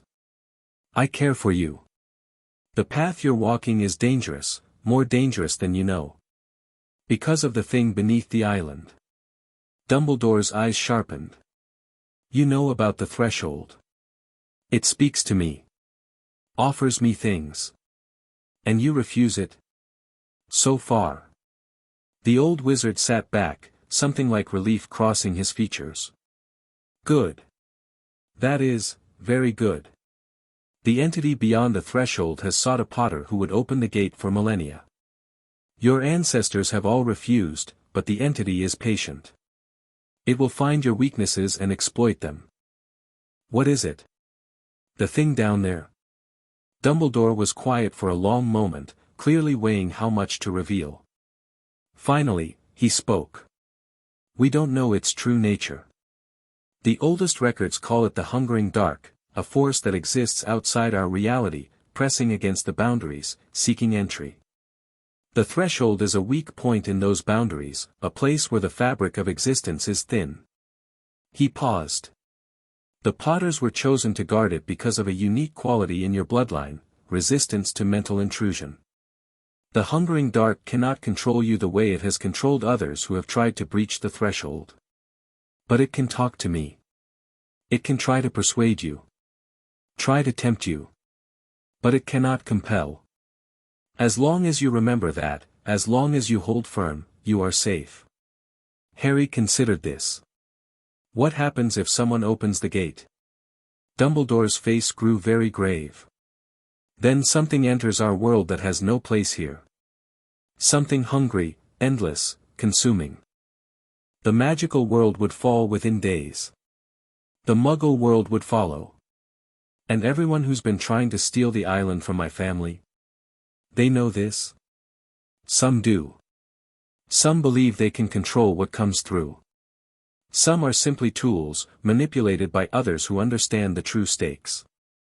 Dumbledore's eyes met Harry's. And some, I suspect, have already been touched by the Hungering Dark, their minds twisted to serve its purpose without their conscious knowledge. Harry absorbed this. The conspiracy against his family wasn't just about politics or money. It was about something far worse, something that wanted to end the world. You said you wanted to help me, Harry said slowly. What kind of help? Education. Training. The knowledge you'll need to fulfill your role as guardian. Dumbledore hesitated. Hogwarts would be ideal. You would have access to the finest magical instruction, to the library, to resources that don't exist anywhere else. I'm 5 years old. Isn't Hogwarts for 11-year-olds? Traditionally, yes. But exceptions have been made for exceptional circumstances. Harry shook his head. I'm not leaving the island. Not yet. Maybe not ever. The island has resources, certainly. Mordecai and the others can teach you some things. But there are aspects of magic they cannot demonstrate, skills they cannot impart. Dumbledore's voice was persuasive but not pushy. At least consider tutoring. Qualified instructors who could come here, work with you on the island. Harry looked at Mordecai. The ancient Dementors had tilted slightly, neither agreement nor disagreement, just acknowledgement that the choice was Harry's. I'll think about it, Harry said finally. But I choose the tutors. And they answer to me, not to you. Fair. Dumbledore rose from his chair, moving with the careful grace of the very old. I will not pretend we are allies, Mr. Potter. You have every reason to distrust me. But I hope, in time, you will see that my intentions, however flawed their execution, have always been to protect you. I'll believe that when I see evidence of it. Dumbledore nodded slowly. Spoken like a true Potter. Your grandfather said something very similar to me once, decades ago. A sad smile crossed his face. I should have listened to him then. Perhaps I will do better at listening to you. He turned toward the door, then paused. One more thing. The families working against you, the Malfoys, the Knots, the others. They will not stop because of legal proceedings. They have too much invested in the island's secrets. Be careful, Harry. The assassination attempt was merely an opening move. I know. Harry's voice was cold. They should be careful too. Dumbledore looked at him for a long moment, at the small boy behind the massive desk, at the Dementors hovering protectively nearby, at the ancient fortress that had chosen its new master. Yes, the old wizard said quietly. I rather think they should. Then he was gone, and Harry was alone with his guardians and his thoughts. The Wisingamot hearing came 2 weeks later. Harry didn't attend in person, the logistics were impossible, and Ironclaw advised against showing himself in a setting where his enemies would have the advantage. Instead, the goblin represented Potter interests, armed with documents and blood evidence and the unassailable logic of contract law. Harry watched the proceedings through Mordecai's eyes. It was a strange sensation, seeing through the ancient Dementor's perception. The world looked different to the Hollow Guard, less visual, more emotional. Harry could sense the fear that rippled through the Wisingamot chamber as Mordecai entered, the barely suppressed panic from wizards who had never been this close to a Dementor outside of Azkaban's controlled environment. The chamber itself was impressive, a vast circular room with tiers of seating rising toward a domed ceiling, filled with witches and wizards in formal robes. At the center, a raised platform held a podium where speakers presented their cases. Ironclaw stood there now, small but commanding, his voice carrying to every corner of the room. "The evidence is irrefutable," the goblin was saying. The original lease, authenticated by Gringotts' oldest spells, clearly specifies a 200-year term. The Ministry's claim that this term was extended is based on a forged document, a forgery so crude that any competent examiner would have identified it centuries ago, had anyone bothered to look. "This is outrageous." A wizard in the upper tiers rose to his feet, a pale man with white blonde hair and cold gray eyes.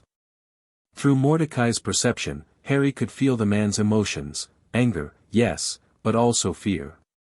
Deep, carefully hidden fear. "The Ministry has administered Azkaban for 300 years. You cannot simply, Lord Malfoy."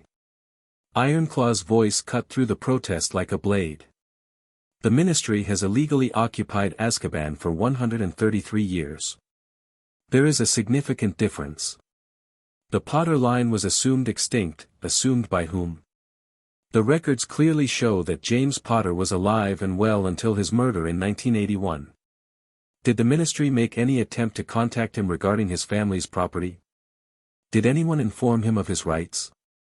Ironclaw's teeth showed in what was definitely not a smile. Or did certain parties find it more convenient to keep the Potters ignorant of what was owed to them?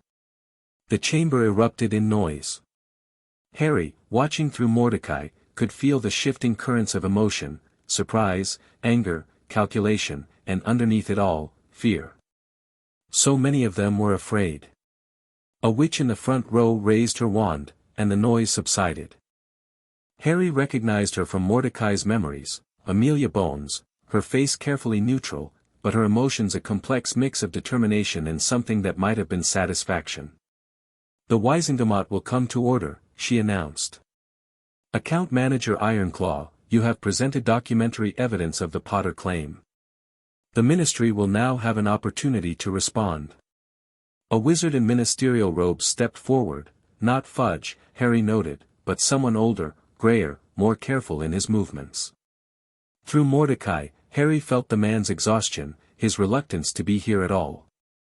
"The Ministry acknowledges," the wizard said slowly, "that there are irregularities in the historical record. We request time to conduct a thorough review before any decisions are made."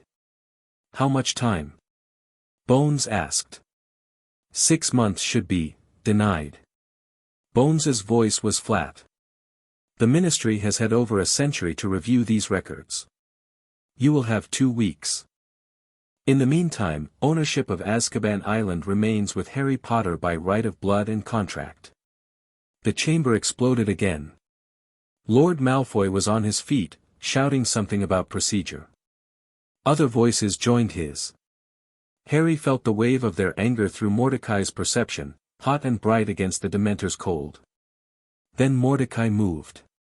The ancient Dementor drifted toward the center of the chamber, and silence fell like a hammer. Every eye turned toward him, toward the impossible sight of a Dementor in the Wisingamot itself, moving with purpose and intelligence rather than the mindless hunger they had all been taught to expect.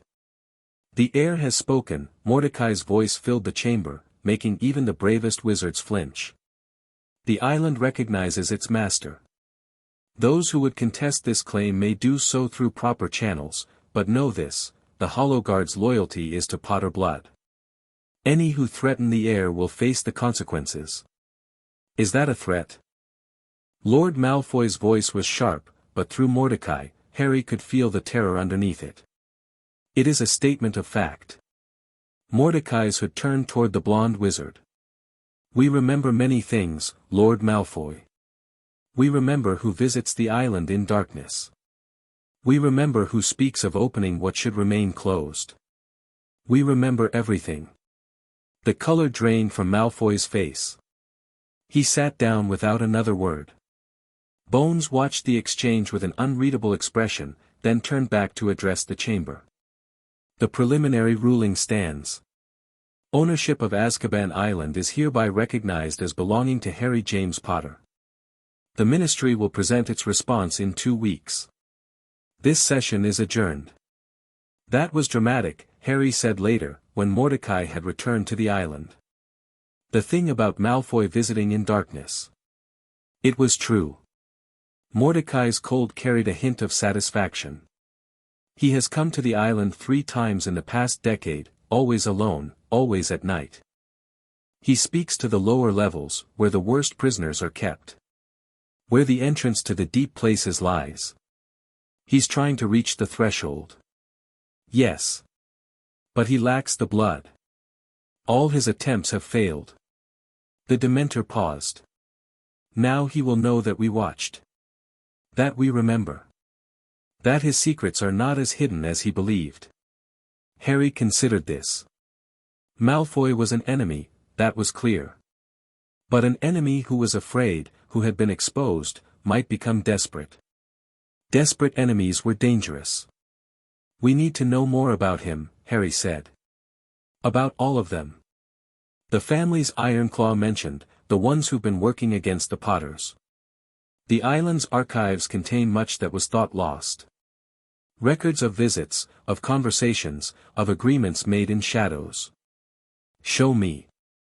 The archives were in the deepest part of the fortress that Harry had yet explored, not the true depths, not where the threshold lay, but close enough that the air carried a strange charge, a sense of presence that made his skin prickle. The records room was vast and cold, its walls lined with shelves that stretched into darkness, filled with ledgers and scrolls and crystalline memory containers. Mordecai explained the system as they walked among the shelves. Every visitor to the island since its founding has been recorded. Their words, their actions, their emotional states. The Hollow Guard were designed to perceive truth, we cannot be deceived, and we cannot forget. The Ministry doesn't know about this. The Ministry believes our only function is to guard prisoners and feed on fear. They have never understood what we truly are. Harry pulled a ledger from the nearest shelf, opening it carefully. The writing inside was strange, not words exactly, but symbols that seemed to shift and reform as he looked at them. Somehow, though, he could read them. This is a record of someone named Abraxas Malfoy. Visiting in 1952. The current Lord Malfoy's father. He came seeking the same thing his son now seeks. Harry read through the record. It described a conversation between Abraxas Malfoy and someone called the Voice, a presence that spoke from the walls, from the floor, from the very air of the island. The Malfoy patriarch had offered gold, power, even lives in exchange for what lay beyond the threshold. The Voice had refused.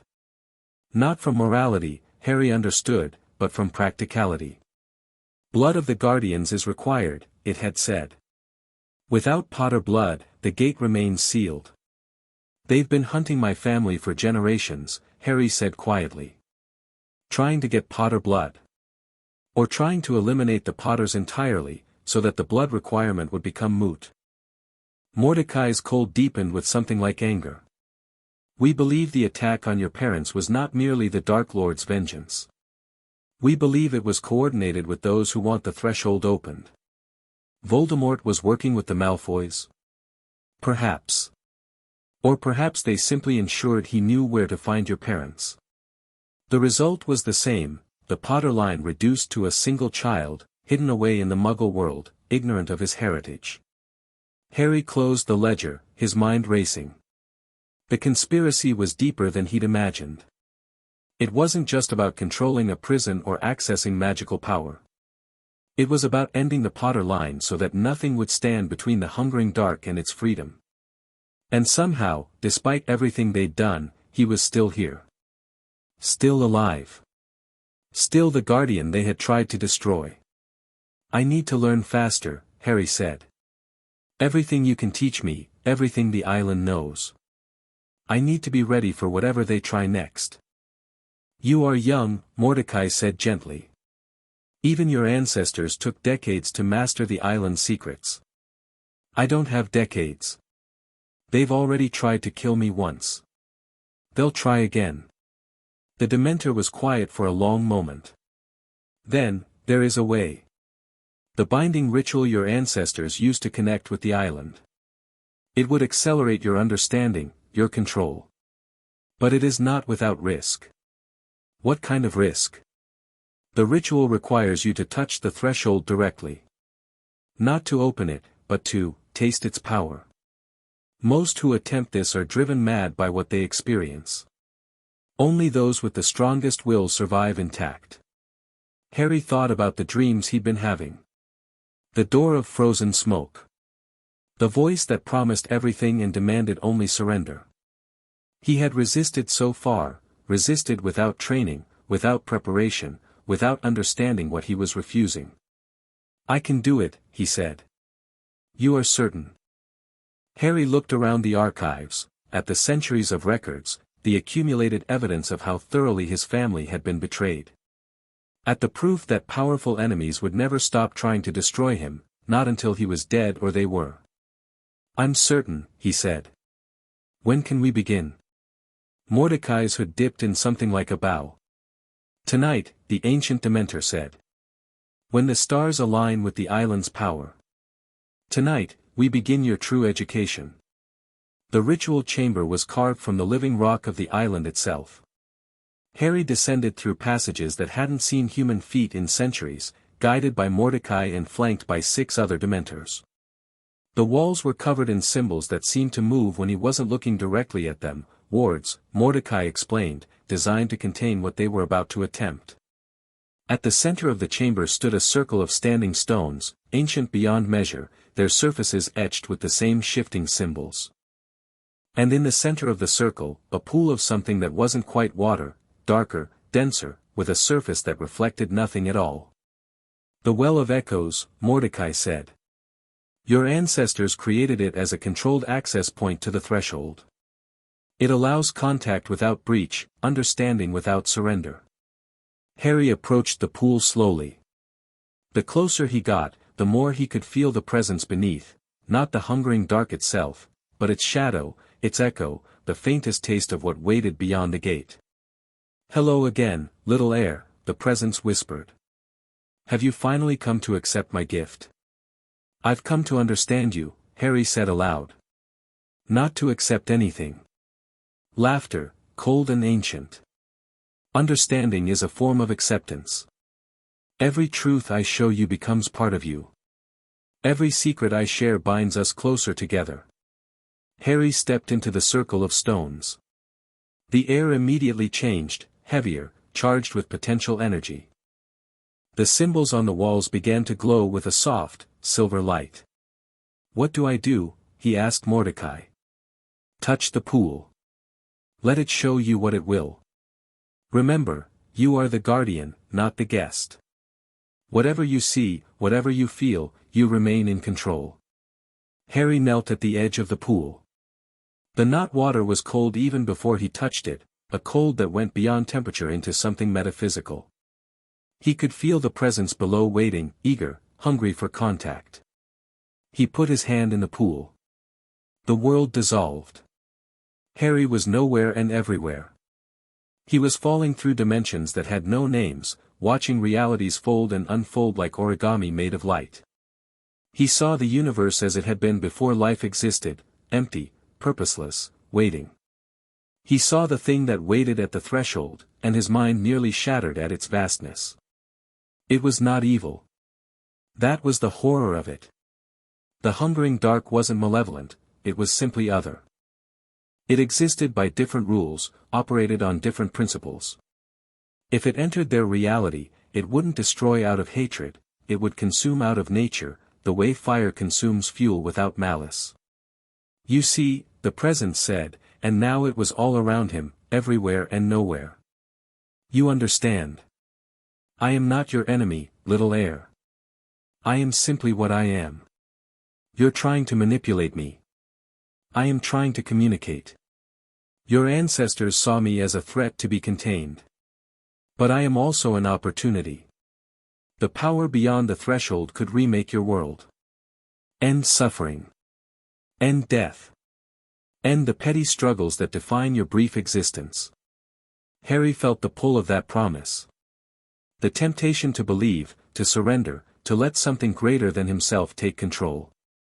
His will wavered. Then he remembered the cupboard. He remembered darkness and hunger and the certainty that no one was coming to save him. He remembered choosing, despite everything, to keep going. To survive. To fight. The hungering dark had never known that kind of struggle. It had existed since before time, since before conflict, since before choice. It couldn't understand the stubbornness that kept humans going in the face of impossible odds. That stubbornness was Harry's armor. No, he said, and his voice was steady despite everything. I don't want your power. I don't want your gifts. I want you to stay where you are, and I want to understand you well enough to make sure you never get out. The presence recoiled. Not in anger, it couldn't truly feel anger, but in surprise. This was not the response it had expected. You are different, it admitted. Your ancestors all wanted something from me, even as they refused to open the gate. You want nothing. I want to be free, Harry said. Free of you, free of the people who want to use you, free of everyone who thinks they know what's best for me. That's the only thing I want. Silence. The vast presence considered his words. Very well, little heir. I will show you what you ask, understanding without surrender. But know this, we are bound now, you and I. Not as master and servant, but as guardian and prisoner. Every generation of your line has felt my touch, and every generation has carried that mark to their grave. You will not escape me, even in death. Then I'll just have to live a very long time. More silence. Then, impossibly, something that might have been laughter. You amuse me, Harry Potter. It has been millennia since anything amused me. Perhaps this binding will be more interesting than I anticipated. The vision dissolved. Harry was kneeling by the pool again, gasping for breath, his entire body trembling with the aftereffects of touching something so vast and alien. But he was alive. He was sane. And he had learned something invaluable. The hungering dark was powerful beyond measure, but it wasn't invincible. It could be surprised. It could be amused. It could be managed, by someone stubborn enough to refuse its gifts while understanding its nature. Harry looked at his reflection in the dark pool. The face that stared back at him was still a child's, thin, pale, marked by years of abuse. But the eyes were different now. Older. Harder. He had touched something that destroyed minds and emerged intact. He had faced temptation beyond imagining and said no. Whatever came next, he was ready. Welcome, Mordecai said, to the guardianship, Master Potter. May you bear it with more wisdom than those who came before. Harry rose to his feet, legs unsteady but will iron firm. I intend to, he said. News of the Wisengamot ruling spread quickly. Within days, Harry became the most talked about figure in magical Britain, more than he had been as the boy who lived, more than during the frenzy that followed Voldemort's defeat. This was different. This was a child who had claimed ownership of the most feared location in the wizarding world, who had Dementors following his commands, who had emerged from nowhere to challenge the ministry itself. Letters began arriving, delivered by owls that navigated the island's wards with difficulty. Most were from strangers, curiosity seekers, well-wishers, people who wanted something from the famous Harry Potter. Harry had Mordecai screen them, separating the genuinely useful correspondence from the worthless. One letter, however, demanded personal attention. It was written on heavy cream parchment, sealed with black wax stamped with a family crest. The handwriting was old-fashioned but precise, and the message was brief: "Mr. Potter, I am dying. Before I do, I would speak with you about matters that concern both our families. I have information you will want, and a proposal that may serve both our interests. I request a meeting at your earliest convenience." Arcturus Black. Lord Black. Harry looked at Mordecai. "The Blacks. Are they connected to the conspiracy against my family?" "Deeply. They have sought the Threshold's power for centuries, longer than the Malfoys, though with more subtlety. Arcturus Black himself opened the Threshold once, in his youth. What he saw there drove him to dark magic and darker decisions. Then why would I meet with him? Because dying men often tell truths they would never speak in life. And because the Blacks know things about your family that have been hidden from everyone else, including why your grandmother's sister was erased from all records." Harry went still. "What? Doria Potter, née Black. Your great-grandmother. She married into the Potter line from the Black family. Her sister, your grandmother's aunt, discovered something about the Threshold. Something dangerous. Within a week, she had been erased from family trees, memories, even magical records. Only the Hollow Guard remember she existed. What did she discover? We do not know. But Arcturus Black might. He was there when she disappeared." Harry looked at the letter again, weighing the risks against the potential rewards. Lord Black was dangerous, that much was clear. But he was also dying, and dying men had nothing left to lose. "Arrange the meeting," Harry decided. "Here, on the island. I want him on my territory. Wise. I will send word." Lord Arcturus Black arrived 3 days later. He was old, ancient, really, even older than Dumbledore, with a face like weathered granite and eyes that had seen too much and forgotten nothing. He walked with a cane of black wood, moving slowly but with unmistakable dignity. Power clung to him like a second skin, dark and heavy and dangerous. Harry met him in the main hall, seated on a chair that looked almost like a throne. Mordecai stood at his right hand. 6 other Dementors lined the walls. If Black was intimidated by any of this, he gave no sign. "Harry Potter," the old wizard said, and there was something strange in his voice, something almost like wonder. "You look like your father. But you have your mother's eyes. You knew my parents. I knew everyone, once. It was my business to know." Black lowered himself into the chair across from Harry, his cane resting against his knee. "You've done well, boy. Better than I expected." The Wisengamot ruling was a masterpiece of legal maneuvering. That was Ironclaw. Goblins. Black snorted softly. "Always the goblins. They'll outlast us all, you know. Outlast this whole bloody civilization." His dark eyes fixed on Harry. "But I didn't come to discuss politics. I came to tell you a story. About my grandmother's aunt." Black went very still. Then, slowly, a smile crossed his face. "The Hollow Guard remember everything, don't they? Even the things we worked so hard to make them forget. They remember." "Good." Black settled back in his chair, something like satisfaction in his expression. "Then you'll understand why what I'm about to tell you matters." He began to speak. The story took hours.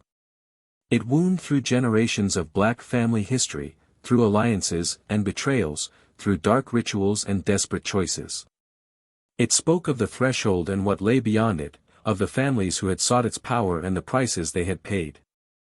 And at its center, the fate of one woman, Cassiopeia Black, erased from history for discovering a truth that threatened everything. "She found the key," Arcturus said, his voice rough with exhaustion and something that might have been grief. "The way to open the Threshold without Potter blood. A ritual, ancient beyond memory, that would breach the gate and let the hungering dark through. Harry felt cold that had nothing to do with the Dementors. Someone wrote down how to end the world. Someone wrote down how to change the world. The hungering dark isn't destruction, boy, it's transformation. Reality unmade and remade according to a different pattern. The wizards who created that ritual believed they could control it, could harness the dark's power to reshape existence according to their will. And Cassiopeia found this ritual. Found it and understood what it would really do. She tried to destroy it, but it was too late. The knowledge had spread. Others had already begun gathering the components, preparing for the day when they could finally open the gate. What happened to her? Arcturus was silent for a long moment. When he spoke again, his voice was barely a whisper. I killed her. My own sister.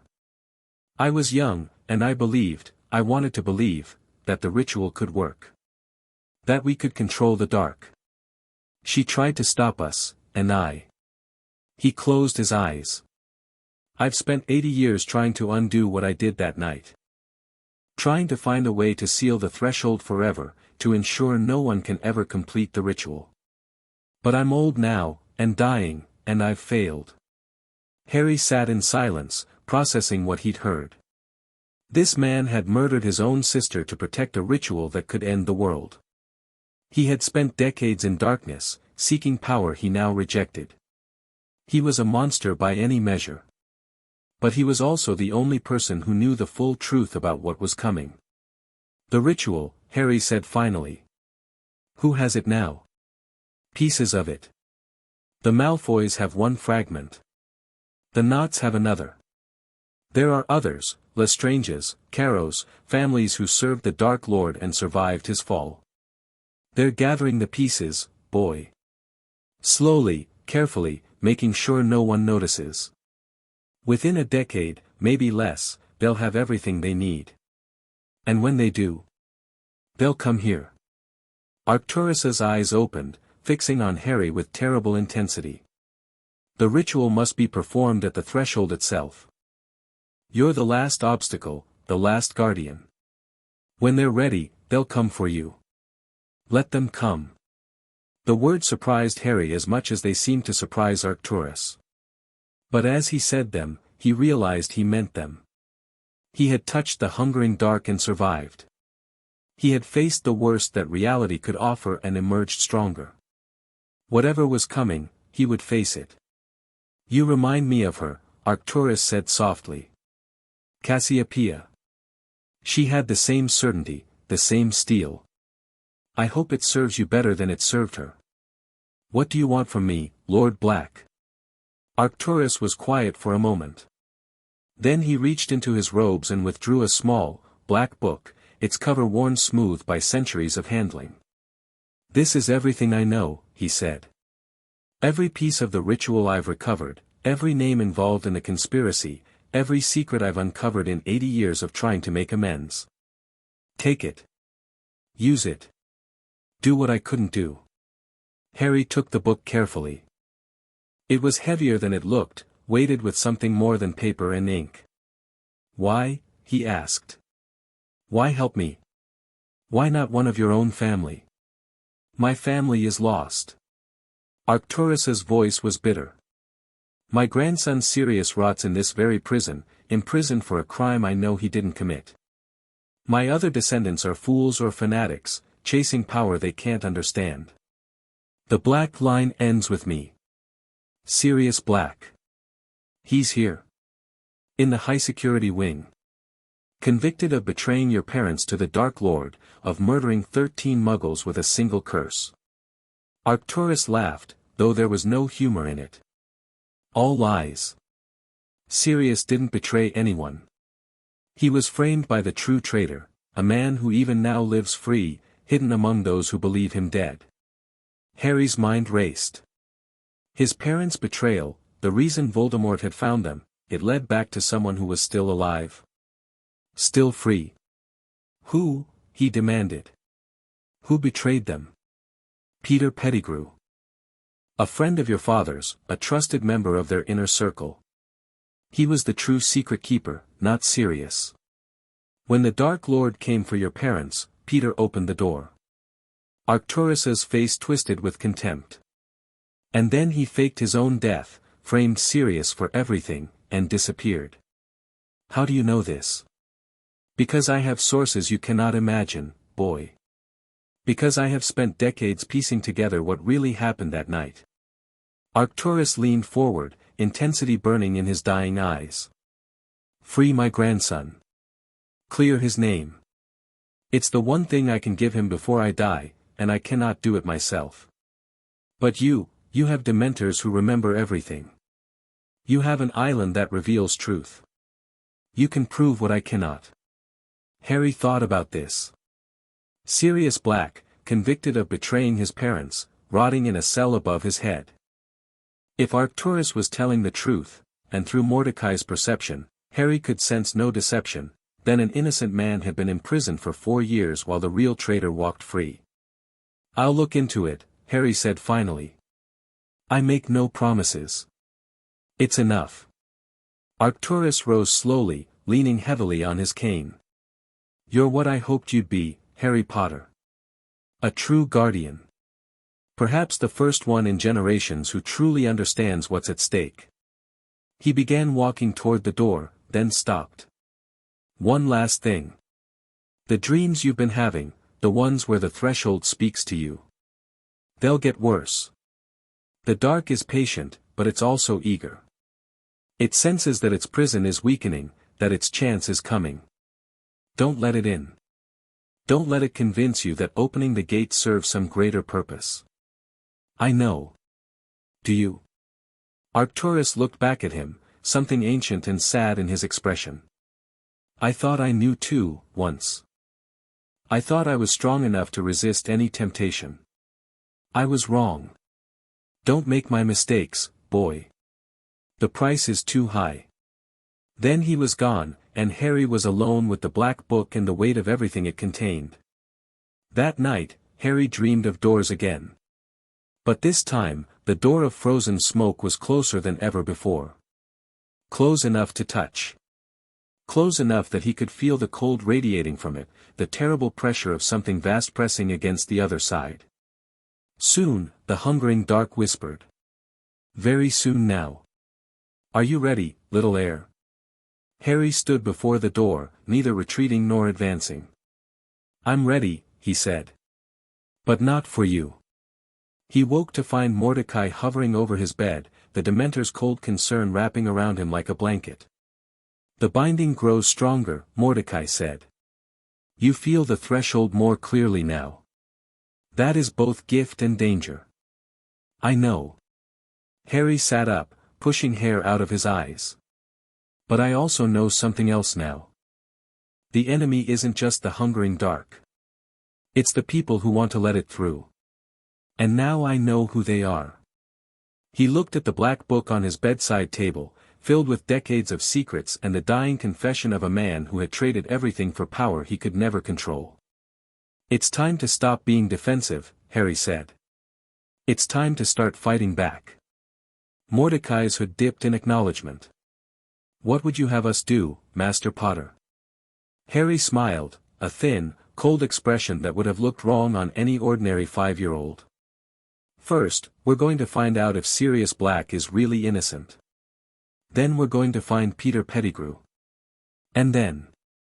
He picked up the black book, feeling its weight in his hands. Then we're going to start taking things from them. The ritual pieces. The alliances. Everything they've built toward opening the threshold. His voice hardened. My family spent generations protecting the world from what lies beneath this island. It's time to remind everyone why the Potters were feared. The Dementors swirled around him, cold and terrible and utterly loyal. The boy who had hidden in a cupboard was gone. In his place stood the guardian of the threshold, the master of Azkaban, the heir to a legacy of power and responsibility that stretched back to the dawn of magical Britain. Harry Potter had been reborn. And his enemies had no idea what was coming. Chapter 2 and Chapter 3, The Hollow Guard awakened. Sirius Black was laughing when Harry found him. Not the laughter of joy or amusement, this was something broken, something that echoed off the walls of his cell like shattered glass. Harry stood in the corridor outside the high-security wing, Mordecai at his shoulder, listening to that sound rise and fall in the darkness. "How long has he been like this?" Harry asked quietly. "Since his arrival. For years of exposure to our kind, without respite, without hope." Mordecai's cold carried something that might have been shame. "We did not know he was innocent. We fed on his despair like all the others. Can he be healed? Unknown. The damage is extensive.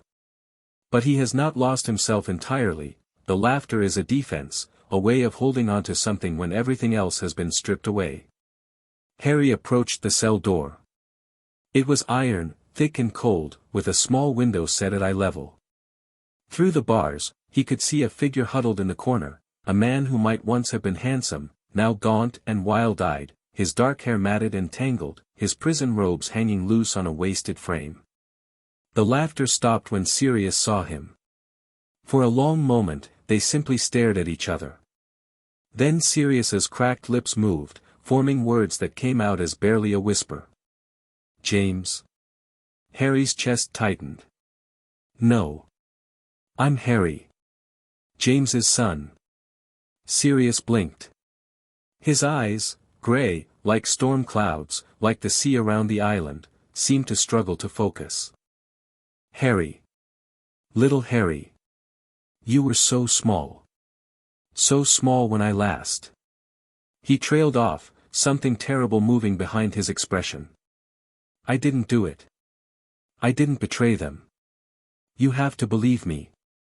I didn't, I know." Sirius went still. The wild energy that had animated him seemed to drain away, leaving only exhaustion and disbelief. "You know. Arcturus Black told me. Peter Pettigrew was the real secret keeper. He framed you. Arcturus." Sirius laughed again, but this time it was different, bitter, wondering. The old bastard finally grew a conscience. Only took him 80 years. Harry gestured to Mordecai, and the cell door swung open. Sirius flinched back, pressing himself against the wall. "It's all right," Harry said, stepping into the cell. "They won't hurt you. They answer to me now." "Answer to you?" Sirius's voice cracked. "You're a child. How can they?" He stopped, really looking at Harry for the first time. Something shifted in his expression.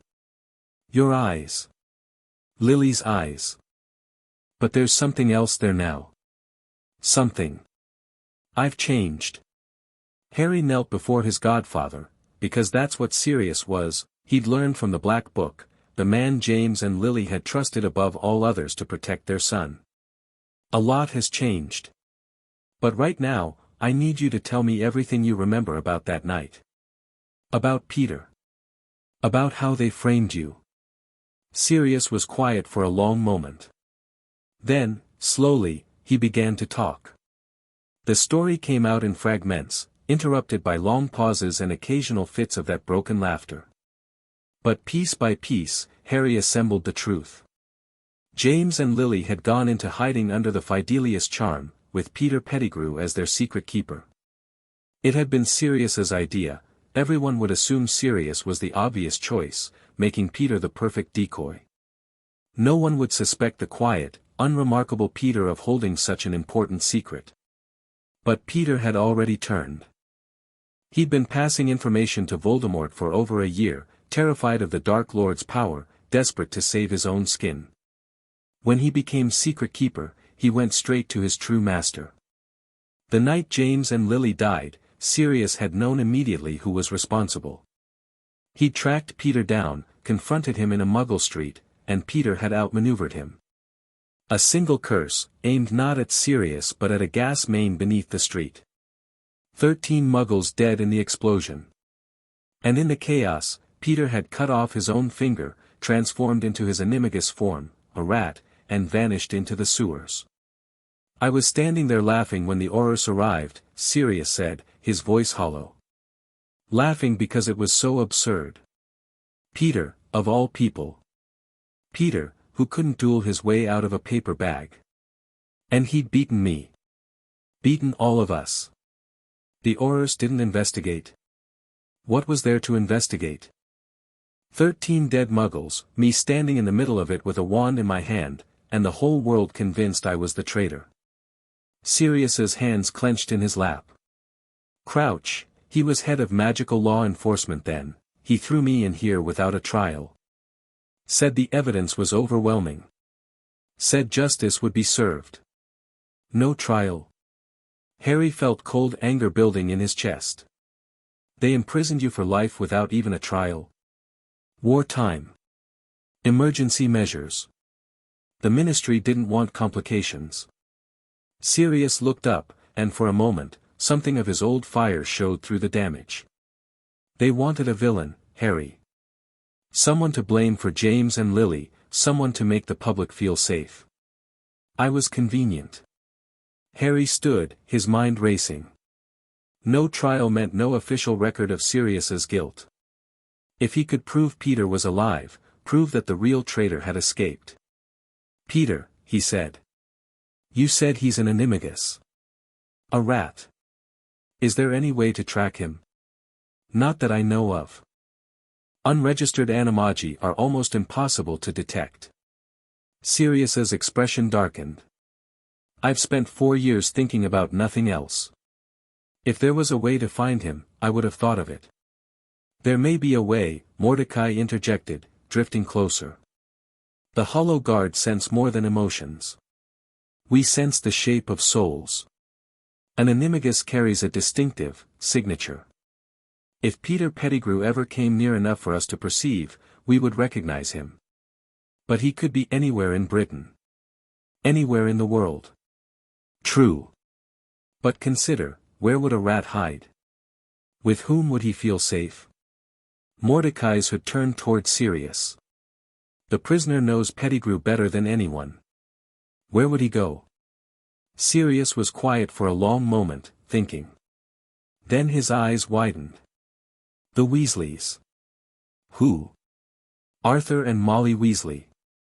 Old family, pure blood but not wealthy.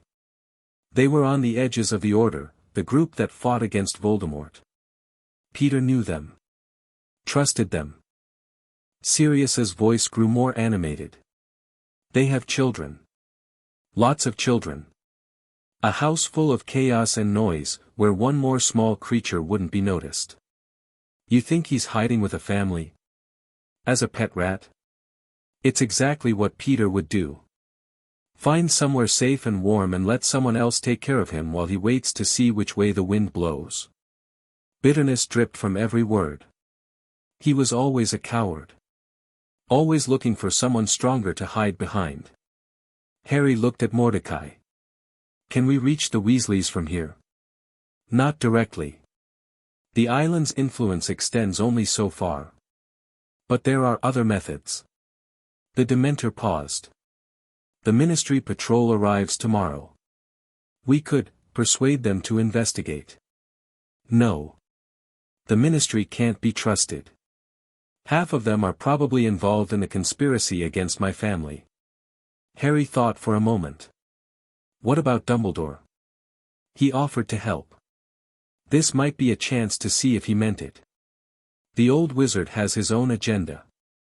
Using him means accepting the risk of manipulation. I know. But right now, he's the only one with the resources to investigate quietly. Harry turned back to Sirius. I'm going to get you out of here.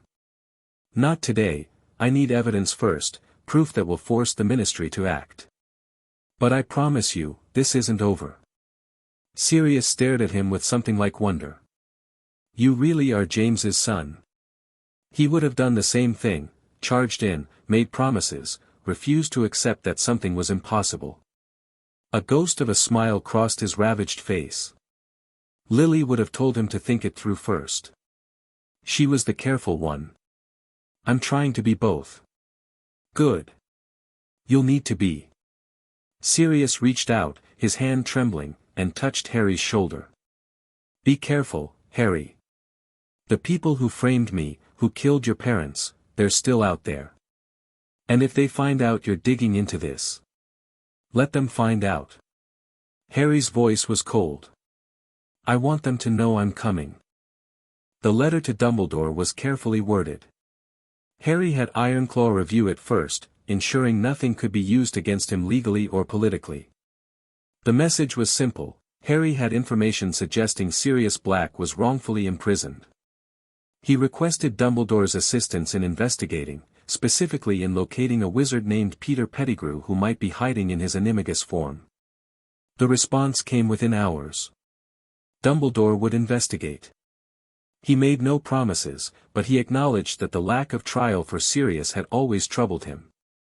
If evidence of innocence existed, he would help find it. Interesting, Mordecai observed as Harry read the reply. He agrees too quickly. Either he already suspected Sirius was innocent, or he wants something from you badly enough to cooperate without conditions. Probably both. Harry set the letter aside. But it doesn't matter. If he finds Peter, we have proof. If he doesn't, we're no worse off than before.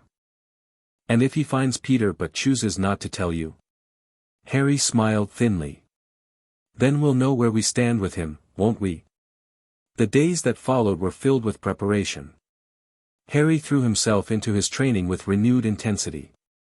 Mordecai and the other Dementors taught him to extend his awareness through the island, to feel the pulse of its ancient magic, to draw on the power that welled up from the depths below. It was exhausting work, hours of meditation, of reaching out with senses he was still learning to use, of touching the threshold's power without letting it touch him back. But he was making progress. Each day, his control grew stronger. Each night, his dreams were a little clearer, the hungering dark's whispers a little easier to resist. He also studied the black book Arcturus had given him. The conspiracy against the Potters was even larger than he'd imagined. Generations of manipulation, of strategic marriages and convenient deaths, all aimed at weakening the Guardian bloodline. The families involved, Malfoy, Nott, Lestrange, Carrow, and others, had been working toward the same goal for centuries, opening the threshold and harnessing the hungering dark's power. Most of them didn't understand what they were really seeking. They thought the dark was a tool, a resource to be exploited. Only a few, the inner circle, the true believers, knew that opening the threshold would mean the end of everything they knew. And those few were willing to pay that price. They believe they will be spared, Mordecai explained when Harry asked about their motivation. The hungering dark has promised them survival, perhaps even transformation into something greater. They imagine themselves as gods of a remade world. And will they be spared, I mean? No. The dark makes promises it has no intention of keeping. Those who open the gate will be consumed first, a final betrayal to match all the betrayals that came before. Harry filed that information away. When the time came to confront his enemies, it might be useful to know that their ultimate reward was a lie. A week after Harry's meeting with Sirius, Dumbledore sent another letter. Peter Pettigrew had been found. The meeting took place on neutral ground, Gringotts, where neither the Ministry nor Dumbledore's faction held sway. Harry arrived through a portal Ironclaw had arranged, stepping from the cold stone of Azkaban directly into the Goblin Bank's gleaming halls. Dumbledore was waiting in a private conference room, along with Amelia Bones and a woman Harry didn't recognize, a witch with a kind face and graying red hair, who looked like she'd been crying recently. "Mr. Potter," Bones said, nodding formally. "Thank you for agreeing to meet here." "Madam Bones." Harry took the seat that had been prepared for him, elevated slightly, he noticed, so that he wasn't dwarfed by the adults in the room. Someone had been thoughtful. "I understand you found Pettigrew." "We did." Bones's expression was carefully controlled, but Harry could see the tension beneath it. "The information you provided was accurate. Peter Pettigrew was living as an animagus in the Weasley household, disguised as a pet rat belonging to their youngest son. The red-haired witch made a small, pained sound. "This is Molly Weasley," Dumbledore said gently. "She insisted on being present. Her family has been, deeply affected by this revelation. I didn't know. Mrs. Weasley's voice was thick with emotion. All those years, that creature in my house, near my children. I didn't know. No one blames you, Harry said, and was surprised to find he meant it. Pettigrew fooled everyone. That was his talent. He's in ministry custody now, Bones continued. He's already been administered Veritaserum. His confession confirms everything. He was the secret keeper, he betrayed the Potters, he framed Sirius Black. Then Sirius is innocent. Legally, yes. The Wizengamot has already voted to overturn his conviction. He'll be released immediately and compensated for his wrongful imprisonment. Bones paused, something complicated moving behind her eyes. Though I'm not sure any amount of gold can compensate for 4 years in Azkaban. Harry thought of Sirius in his cell, laughing at nothing, his mind fractured by years of Dementor exposure. No.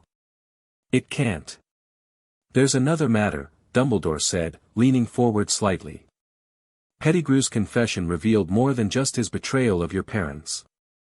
He spoke of the conspiracy you've been investigating, the families working to undermine the Potter guardianship.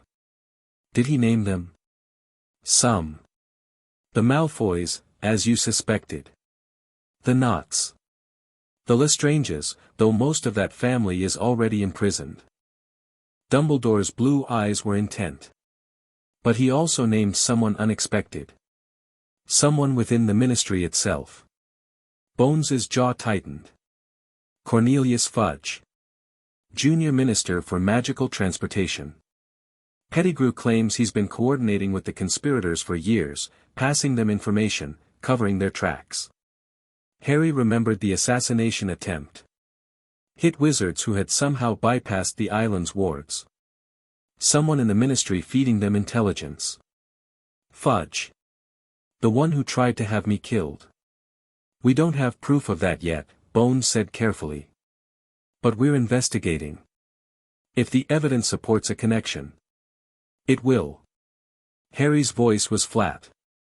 The people who sent those assassins used Potter blood to mask their approach. Someone had to obtain that blood.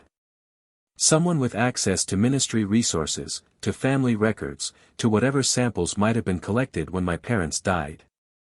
The room went quiet. Bones and Dumbledore exchanged glances.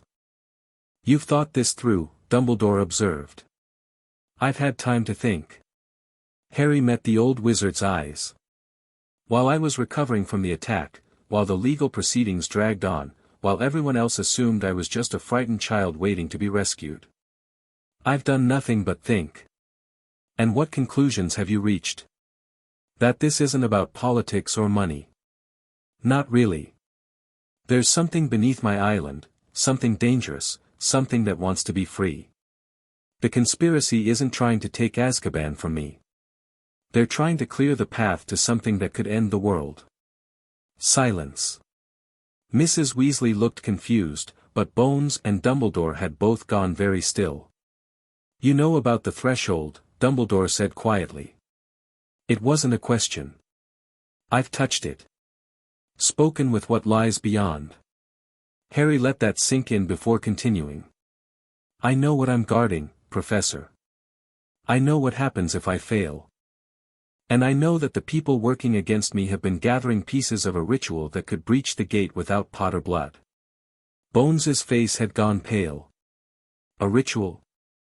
Are you certain? Arcturus Black told me before he died. He was part of it once, the inner circle, the true believers. He spent the last decades of his life trying to undo what he'd helped create. Harry pulled a sheaf of parchment from his robes, copies of the relevant pages from the Black Book, carefully selected. This is everything he knew about the ritual. The pieces that exist, who holds them, what happens when they're assembled. Dumbledore took the parchment with hands that weren't quite steady. His eyes moved rapidly as he scanned the contents, and Harry watched his expression shift from concern to horror. This is... The old wizard trailed off, seeming at a loss for words. Worse than you imagined. Harry supplied. Yes. It usually is. Why are you sharing this? Bones asked. If this information is as sensitive as you suggest, why give it to us? Because I can't fight this alone. The island and the Dementors give me defensive strength, but the conspirators are spread across Britain. They have money, influence, and generations of preparation. I need allies who can strike at them where I can't reach. And you trust us to be those allies? Harry considered the question carefully. I trust Madame Bones to follow the law, wherever it leads. Her investigation into my treatment by the Dursleys proved that. He turned to Dumbledore. I trust the professor to oppose anything that threatens his vision of the greater good. The hungering dark definitely qualifies. And if our interests diverge from yours? Dumbledore asked. Then we'll deal with that when it happens. For now, we have a common enemy. That's enough. Dumbledore was quiet for a long moment, studying Harry with those piercing blue eyes. Then, slowly, he nodded. You've grown, Harry. In ways I didn't anticipate. There was something in his voice, not quite approval, but perhaps respect. Very well. We will work together against this threat. But I want something in return. Name it. Access to the island's archives. The records the Hollow Guard have maintained since Azkaban's founding. Dumbledore's gaze was intent. If we're to combat this conspiracy effectively, we need to understand its full scope. The Potters were guardians for centuries. They must have accumulated knowledge that could help us. Harry had expected this request. It was reasonable, even necessary, but it also meant letting Dumbledore into the heart of his defenses. Limited access, he said finally. Supervised by Mordecai. Anything directly related to the threshold or its protection stays sealed. Agreed. Bones cleared her throat. What about Fudge? And the other conspirators Pettigrew named? Investigate them, Harry said. Gather evidence. When you have enough, I want them arrested simultaneously, all of them, at once, so none of them can warn the others or destroy their pieces of the ritual. That will take time. I know. But it has to be done right. If even one of them escapes with their ritual component, all of this is for nothing. Bones nodded slowly, professional respect evident in her expression. You think like an Auror, Mr. Potter. I think like someone who can't afford to lose. Sirius was released 3 days later. Harry wasn't there in person, the political situation was still too volatile for him to leave the island, but he watched through Mordecai's eyes as his godfather walked out of Azkaban for the first time in 4 years. Sirius had been cleaned up, given proper clothes, subjected to basic healing charms. But the damage ran deeper than anything magic could easily fix. He moved like a man who expected the ground to give way beneath him at any moment. His eyes darted constantly, searching for threats that weren't there. Andromeda Tonks, another name from the Black Book, another piece of the puzzle, was waiting for him. A cousin, one of the few blacks who had rejected the family's darkness. She took Sirius's arm gently, guiding him toward the boat that would carry them away from the island. He will need time, Mordecai observed. Months, perhaps years, before he is whole again. But he'll recover. If he wishes to. Some prisoners never truly leave Azkaban, even after their bodies are freed. They carry the walls with them wherever they go. The Dementor paused. Sirius Black has fire in him still. Damaged, but not extinguished. If anyone can rebuild from what we did to him, it is he. Harry watched until the boat disappeared into the perpetual fog that surrounded the island. Then he turned away, returning to the fortress and the work that waited. There was so much to do. The conspiracy investigation was proceeding, but slowly. Fudge had sensed something was wrong and had begun covering his tracks. 2 of the smaller families, the Carrows and the Averys, had fled Britain entirely, taking their ritual pieces with them. Every day that passed gave the enemy more time to prepare. And underneath everything, the hungering dark continued its patient assault on Harry's mind. The dreams were worse now. More vivid. More specific. The entity beyond the threshold had learned things about him, his fears, his desires, the wounds that had never fully healed. It used that knowledge like a weapon, crafting visions designed to break his resistance. One night, it showed him the Dursleys. Not being punished, that would have been too obvious. Instead, it showed them living their lives as if Harry had never existed. Vernon laughing at a joke. Petunia smiling at Dudley. The family sitting down to dinner, happy and complete, without the burden of the freak nephew they'd been forced to endure. They never wanted you, the dark whispered. No one ever wanted you. The Dementors serve you out of compulsion, not love. Dumbledore sees you as a tool. Even your godfather, how long before he realizes you're not the child he expected? How long before he leaves too? Harry lay in the darkness, fighting the weight of those words. You're lying, he said aloud. Am I? Ask yourself, who has ever loved you, Harry Potter? Who has ever stayed? The question hurt because he didn't have an answer. His parents had died. The Dursleys had abused him. Everyone else, Ironclaw, Mordecai, Dumbledore, Bones, they all had their own reasons for helping him. Duty, politics, self-interest. None of them stayed because they wanted him, specifically. None of them stayed because he mattered. Open the gate, the dark murmured. Let me in. And I will give you what you truly want, a world where you are never alone again. For one terrible moment, Harry considered it. Then he remembered Sirius's face when he'd said, I didn't do it. The desperation in his voice. The need to be believed. Sirius had spent 4 years in hell for something he hadn't done. 4 years of isolation, torment, and the slow erosion of everything that made him human. And when Harry had offered him belief, just belief, nothing more, it had been enough to kindle something like hope. That was what mattered. Not grand gestures or promises of power. Just one person believing in another when no one else would. The dark couldn't understand that. It couldn't comprehend connection that wasn't about control. No, Harry said, and his voice was steady. I don't want your world. I want this one, messy and painful and full of people who disappoint me. Because at least it's real. The vision shattered. Harry woke gasping, drenched in sweat, but victorious. Another night. Another battle won. You grow stronger, Mordecai said from the shadows. The dark threw everything it had at you, and you refused it. It'll try again. Of course. But each refusal makes the next one easier. You are becoming what your ancestors were, a guardian in truth, not just in blood. Harry sat up, pushing his damp hair out of his face. Dawn was breaking outside, another day on the island, another round of training and planning and preparation. Good, he said. Because I think we're running out of time. The attack came 2 months later. Not a subtle assassination this time. Not political maneuvering or legal challenges.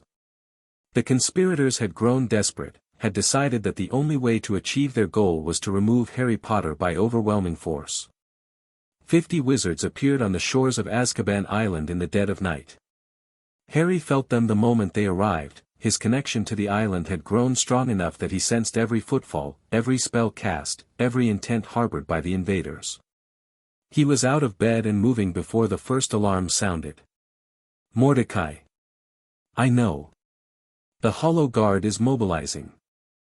The ancient Dementor materialized beside Harry as he ran through the fortress corridors. 50 combatants, well-armed, organized. This is not a raid. This is an army. Can we hold them? Against 50? Yes. But there will be casualties. And they have something else, a device, magical, pulsing with power I do not recognize. A ritual component. It had to be. One of the pieces they'd been gathering, brought here to be used. Harry burst out onto one of the fortress's high balconies, looking down at the shore below. The invaders had formed up into groups, some advancing toward the prison proper while others began casting spells at the ancient wards. Flashes of light illuminated the darkness as magic clashed against magic. And at the center of the formation, a single figure held something that glowed with sick, green light. Harry recognized the man from Mordecai's memories. Thorfinn Raoul, a Death Eater who had escaped justice after Voldemort's fall, a fanatic devoted to the cause of opening the threshold. The device in his hands was about the size of a fist, crystalline, pulsing with energy that made Harry's teeth ache. "That's a ritual component," Harry said. "If they get it anywhere near the threshold, they won't." Mordecai's cold sharpened to a killing edge. "Hollow Guard. Defend your master." The Dementors came. Not the mindless, drifting creatures the Ministry had created them into. These were the Hollow Guard reawakened, coordinated, purposeful, terrible. They swept down from the towers like a black tide, their cold preceding them like a physical force. The first wave of attackers crumpled without a fight. 30 seconds of Dementor exposure at close range was enough to reduce even trained wizards to whimpering husks. Those who had protective charms fared better, holding out for almost a minute before the endless cold overwhelmed their defenses. But Raoul and his inner circle were prepared. Silver light erupted from their wands, Patronus charms, shields of pure positive emotion that pushed the Dementors back. Harry watched in frustration as a wedge of protected attackers forced their way toward the fortress entrance. "They're getting through. I see." Mordecai turned to face Harry. "Master, there is another way. The island's power, if you channel it directly, I'm not strong enough. The binding isn't complete. It could be. Right now." The ancient Dementor's cold was almost gentle. "The ritual you began months ago, it was never finished. There was meant to be a final step. A true merging with the island's essence. You said that step was dangerous. That it could kill me. Yes. But without it, we cannot win this battle. And if we lose..." Harry looked down at the shore, at the silver-lit wedge of attackers forcing their way closer. At the green glow of the ritual component in Raoul's hands. At everything he'd built threatening to crumble in a single night. "What do I have to do?" "Open yourself completely. Let the island in, all of it, the power, the memories, the connection to the threshold. You will be more than human afterward, if you survive. Less, in some ways. But you will be the guardian this place needs." It wasn't really a choice. It had never been a choice. Harry closed his eyes. "I'm ready," he thought, reaching out to the island with everything he had. "Take me. Make me what I need to be." The island answered. Power flooded into Harry, not the trickle he'd grown accustomed to, but a torrent, a tsunami. He felt the ancient stone beneath his feet, the cold sea surrounding the island, the presence of every Dementor and every prisoner and every ghost that had ever died within these walls. He felt the threshold far below, the barrier between realities, the weight of what he was sworn to protect. And he felt the hungering dark, pressing against that barrier, sensing the breach in his defenses. Now, the dark whispered eagerly. Now, while you are open. Let me in, let me through, let me, no. The voice wasn't Harry's alone. It was the voice of every Potter who had ever stood on this island, every guardian who had ever faced the temptation and refused. Centuries of accumulated will, focused through Harry's consciousness like light through a lens. The dark recoiled. Harry felt it retreat, felt the barrier solidify, felt the island's power settle into him like a second heartbeat. When he opened his eyes, the world had changed. He could see everything now. Every magical signature on the island, every spell being cast, every intention harbored by every attacker. He could feel the structural weaknesses in their Patronus shields, the fear underneath their determination, the cracks in their resolve. And he could feel the island's wards, ancient, powerful, waiting for someone with the authority to command them. Harry raised his hands. Stone moved.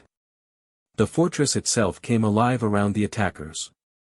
Walls shifted, blocking corridors that had been clear moments before. Floors tilted, sending wizards tumbling into suddenly opened pits. The ancient gargoyles that had guarded the entrance for centuries tore themselves free of their pedestals and descended on the invaders with claws of enchanted granite. Screams filled the night. The organized assault dissolved into chaos as attackers found themselves fighting not just Dementors but the building itself. Spells that should have blasted through stone splashed harmlessly against walls that repaired themselves as fast as they were damaged. Raoul saw his army collapsing and made a desperate choice. He ran. Not toward the entrance, that was a death trap now. He ran toward the cliffs, toward the sea, clutching the ritual component to his chest. If he could get off the island with it intact, if he could escape and try again another day, Harry felt him. Tracked him. And with a thought, commanded the island to respond. The ground beneath Raoul's feet turned to quicksand. The Death Eater sank to his waist in seconds, screaming in shock and rage. The ritual component slipped from his grasp, rolling across the stone toward the cliff edge. Harry was there before it could fall. He picked up the device, smaller than he'd expected, surprisingly warm despite its sickly glow, and looked down at Raoul, trapped and helpless. "Who sent you?" Harry asked. His voice echoed strangely, resonating with the island's power. "You're dead, Potter." Raoul's face was twisted with hate. "You think this changes anything? There are more of us than you can imagine. More components, more rituals, more ways to open the gate. You can't stop all of us. You can't protect this place forever. Watch me." Harry turned away, leaving Raoul to the tender mercies of the approaching Dementors. The man's screams followed him as he walked back toward the fortress, but he didn't look back. "The battle is won," Mordecai said, materializing beside him. "The attackers are either captured or fled. We lost no Dementors. Only 3 prisoners were harmed in the crossfire. Only 3. Harry's voice was hollow. "That's still 3 too many. War has costs, Master. You protected what matters. The island stands. The threshold holds." Harry looked at the ritual component in his hands. Such a small thing, to carry so much destruction. "What is this, exactly?" "A piece of the opening ritual. 1 of 7. Mordecai's cold carried something like grim satisfaction. "They have just lost 1/7 of their plan. The ritual cannot work without all pieces. So we've bought time." "Yes. How much time depends on whether they can create a replacement. The original components took centuries to craft. But modern magic may have shortcuts we cannot anticipate." Harry nodded slowly, processing. A victory, but not a final one. The conspiracy was wounded but not destroyed. They would regroup, adapt, try again. But next time, Harry would be stronger. The binding was complete now. He could feel the island as an extension of himself, could command its defenses with a thought, could draw on power that had protected this place since before recorded history. He was no longer just a child who happened to own Azkaban. He was its master in truth. "The prisoners," he said suddenly. "The ones who weren't involved in the conspiracy. The ones who might be innocent, like Sirius was. What of them? I want them reviewed. Every case, every conviction. Anyone who was imprisoned without trial, anyone whose evidence seems questionable, I want to know." Harry looked at the ritual component again, then at the fortress rising dark against the dawn sky. "If I'm going to protect this island, I'm going to do it right. That means being better than the people who came before." Mordecai was silent for a moment. "Then, your ancestors would be proud, Master Potter." "My ancestors failed. They let the conspiracy grow, let their enemies strip away everything they had built. I'm not going to make the same mistakes."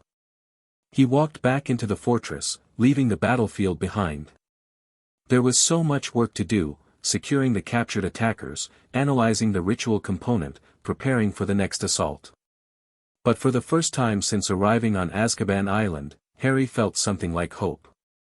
The enemy had thrown everything they had at him. And he was still standing. Word of the attack spread quickly through magical Britain. By midday, owls were flying in every direction, carrying news of the Battle of Azkaban, 50 dark wizards repelled by a 5-year-old boy and his Dementor allies. The details grew more exaggerated with each telling, but the core facts remained: the conspiracy had made its move, and the conspiracy had lost. The political fallout was immediate. 3 Wisengamot members quietly resigned their seats and left Britain before Aurors could question them. 2 more were arrested trying to destroy evidence. Fudge, who had been hiding behind bureaucratic delays, was finally taken into custody when documents linking him to the attack were discovered in Rowell's possessions. Amelia Bones came to the island personally to deliver the news. "We've traced most of the attackers back to the families you identified," she said, standing in the main hall that still bore scorch marks from the battle. "The Malfoys have retreated to their manor and are claiming ignorance, but we have warrants being prepared. The Knots have fled to France. The Lestranges are already in Azkaban, of course, but we've discovered they were communicating with the outside through bribed guards. And the ritual components? The other pieces? We've confirmed the existence of 4 more. The piece you captured makes 1. That leaves 2 unaccounted for." Bones's expression was grim. "We believe the Malfoys have 1. The other, we're still investigating. Any leads?" 1. Pettigrew mentioned, during his interrogation, that he'd heard rumors of a component being held in a vault at Gringotts. An old vault, belonging to a family that died out decades ago. Bones paused. The Gaunts. Harry felt a chill that had nothing to do with the Dementors. Gaunts. Why does that name sound familiar? Because they were the last descendants of Salazar Slytherin. And because one of them, a woman named Merope, was the mother of Tom Riddle. Bones met his eyes. The man who became Lord Voldemort. Voldemort. The wizard who had killed his parents. The Dark Lord whose curse had marked Harry, had connected him to death magic, had set him on the path that led to this island. The ritual component is in Voldemort's family vault. Possibly. Gringotts won't confirm or deny without a court order, and getting one for goblin property is a nightmare of jurisdictional disputes. Bones sighed. But if it's there, and if Voldemort knew about it, then he was part of the conspiracy too. Or at least knew about it. That's my assumption, yes. Harry thought about the implications. Voldemort hadn't just been a Dark Lord seeking power. He'd been working toward the same goal as the families who'd hunted the Potters for generations, opening the threshold, unleashing the hungering dark. Had he known what it really meant? Had he understood that success would destroy everything, including himself? The Dark Lord was arrogant, Mordecai offered, sensing Harry's thoughts. He believed he could control anything, master anything. If he knew of the threshold's true nature, he likely assumed he would become its master rather than its victim. That tracks with everything else I've learned about him. Harry turned back to Bones. What about his followers? The ones still in Azkaban? Bellatrix Lestrange is the most senior Death Eater in custody. She was Voldemort's most devoted lieutenant. Bones's expression darkened. She's also completely insane. 4 years of Dementor exposure haven't improved her stability. I want to talk to her. Bones blinked. What? She was Voldemort's inner circle. If anyone knows where the other ritual components are, what his plans really were, it's her. Harry met the Auror's skeptical gaze. I know it's dangerous. But we're running out of time. The conspiracy won't wait for us to piece things together. Bellatrix Lestrange tortured 2 Aurors into insanity. She laughed while she did it. Bones shook her head. I can't allow a child, I'm not a child. Not anymore. Harry's voice was flat. Whatever I was when I arrived here, I've become something else.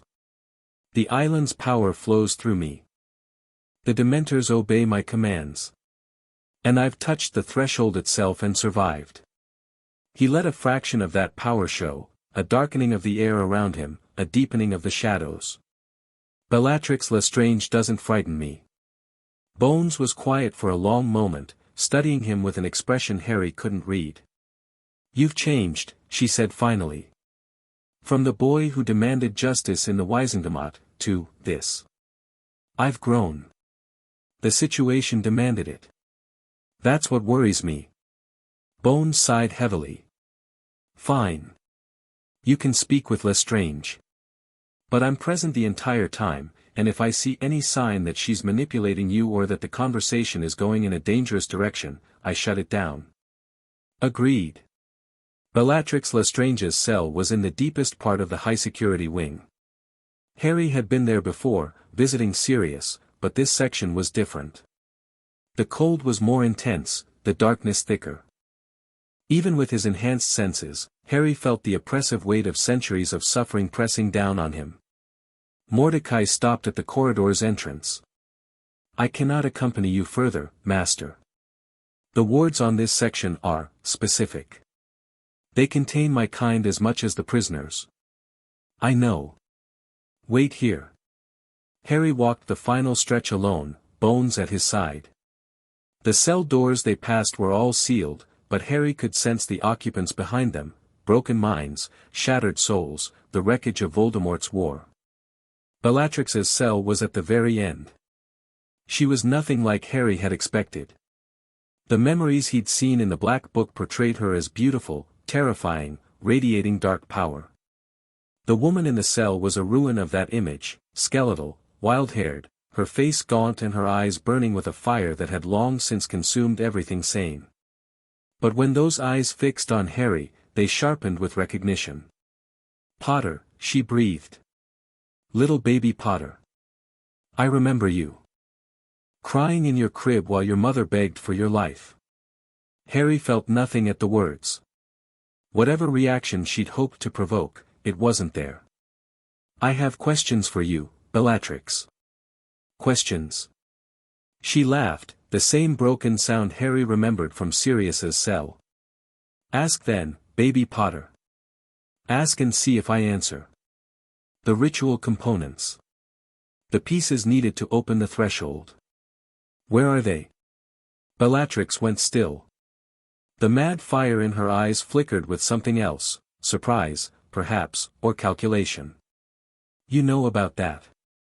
Little baby Potter knows about the threshold. She licked her cracked lips. The Dark Lord would have been so pleased. He always said you were special. I'm not interested in what Voldemort thought. I'm interested in what you know. What I know. Bellatrix pressed herself against the bars of her cell, her face inches from Harry's. I know that the Dark Lord sought the threshold for years. I know he found 3 of the components before his fall. I know he hid them where no one would ever find them. Where? Ah, but why would I tell you that? Her voice dropped to a whisper. What will you give me, baby Potter? What price will you pay for the Dark Lord's secrets? What do you want? Bellatrix's smile was terrible.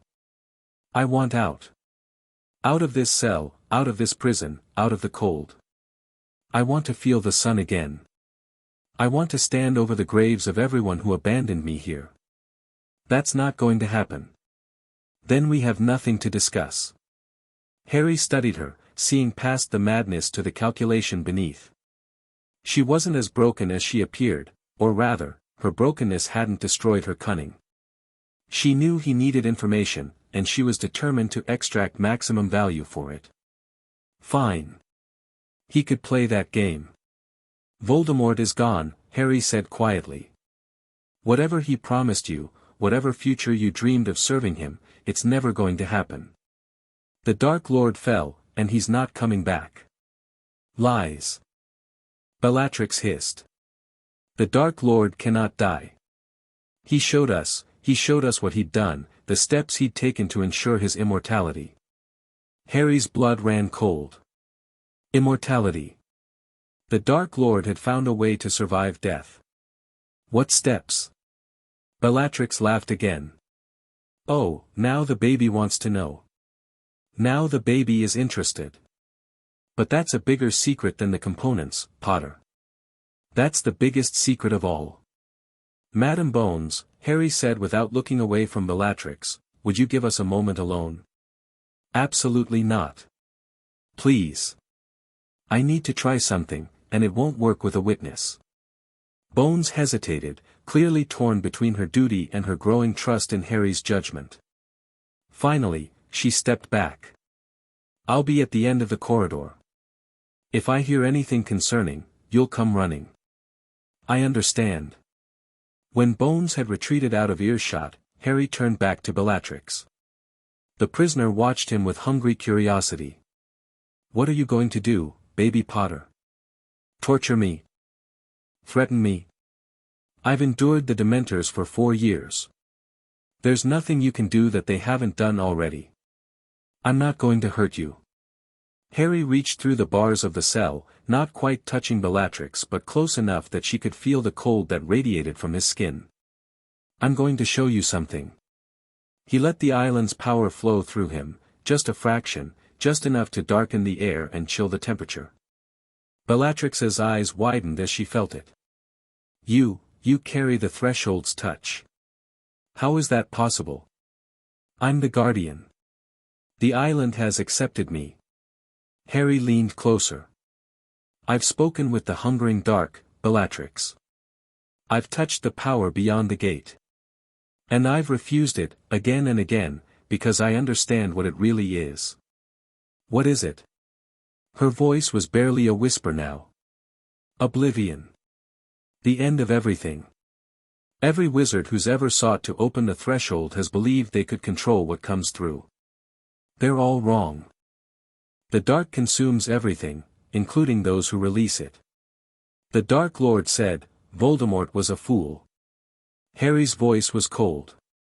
He thought he could master death, master the dark, master everything. But you can't master something that doesn't recognize you as anything more than food. He paused, letting that sink in. The ritual your master sought wouldn't have made him a god. It would have made him the first course at an endless feast. Bellatrix was silent, something uncertain flickering in her mad eyes. I don't want to destroy you, Harry continued. I don't want to destroy anyone. I want to stop the ritual, protect the threshold, and keep the dark where it belongs. If you help me do that, really help, with information I can use, then maybe, when this is all over, I can speak on your behalf. Not freedom, but better conditions. A cell with a window. Reduced Dementor exposure. Why would you do that? I served the man who killed your parents. Because holding on to hate won't bring them back. And because right now, you know things I need to know. Harry met her burning eyes. Help me, Bellatrix. Help me stop the people who want to end the world. The silence stretched. Bellatrix's face was a battlefield of emotions, rage, fear, calculation, and something else. Something that might have been the first stirring of doubt. There's a cave, she said finally. On the coast, near the orphanage where the Dark Lord grew up. He hid something there, not a component, but information. A record of everything he discovered about the threshold. She swallowed hard. And there's a locket. A family heirloom. He did something to it, something terrible. He said it was his anchor, the thing that would let him survive any death. Harry absorbed this information. A cave with information. A locket that was somehow connected to Voldemort's immortality. Where exactly is this cave? Bellatrix told him. When Harry emerged from the high-security wing, Bones was waiting with questions written all over her face. But Harry just shook his head. I got what I needed. The rest can wait. As they walked back through the fortress, Harry's mind raced. Voldemort's secrets. Ritual components. A cave on the coast. The pieces were coming together. "The Dark Lord's cave," Mordecai said, rejoining them in the main hall. "I know of it. Some of our kind were sent there once, long ago, as guards. They never returned." "Never returned?" "The Dark Lord had methods. Ways of containing us, controlling us. The ancient Dementors' cold carried a hint of old fear. If you seek his hidden lair, you will face defenses we cannot easily overcome. Then I'll have to overcome them myself." Harry looked out over the grey sea surrounding his island. "Whatever Voldemort left behind, whatever secrets he hid, I need to find them. If he discovered something about the threshold that no one else knows, it could change everything. It already has." Harry watched the waves crash against the rocks far below, feeling the island's power humming through his veins. Sirius was free. The conspiracy was reeling. He had captured a ritual component and extracted information from Bellatrix Lestrange herself.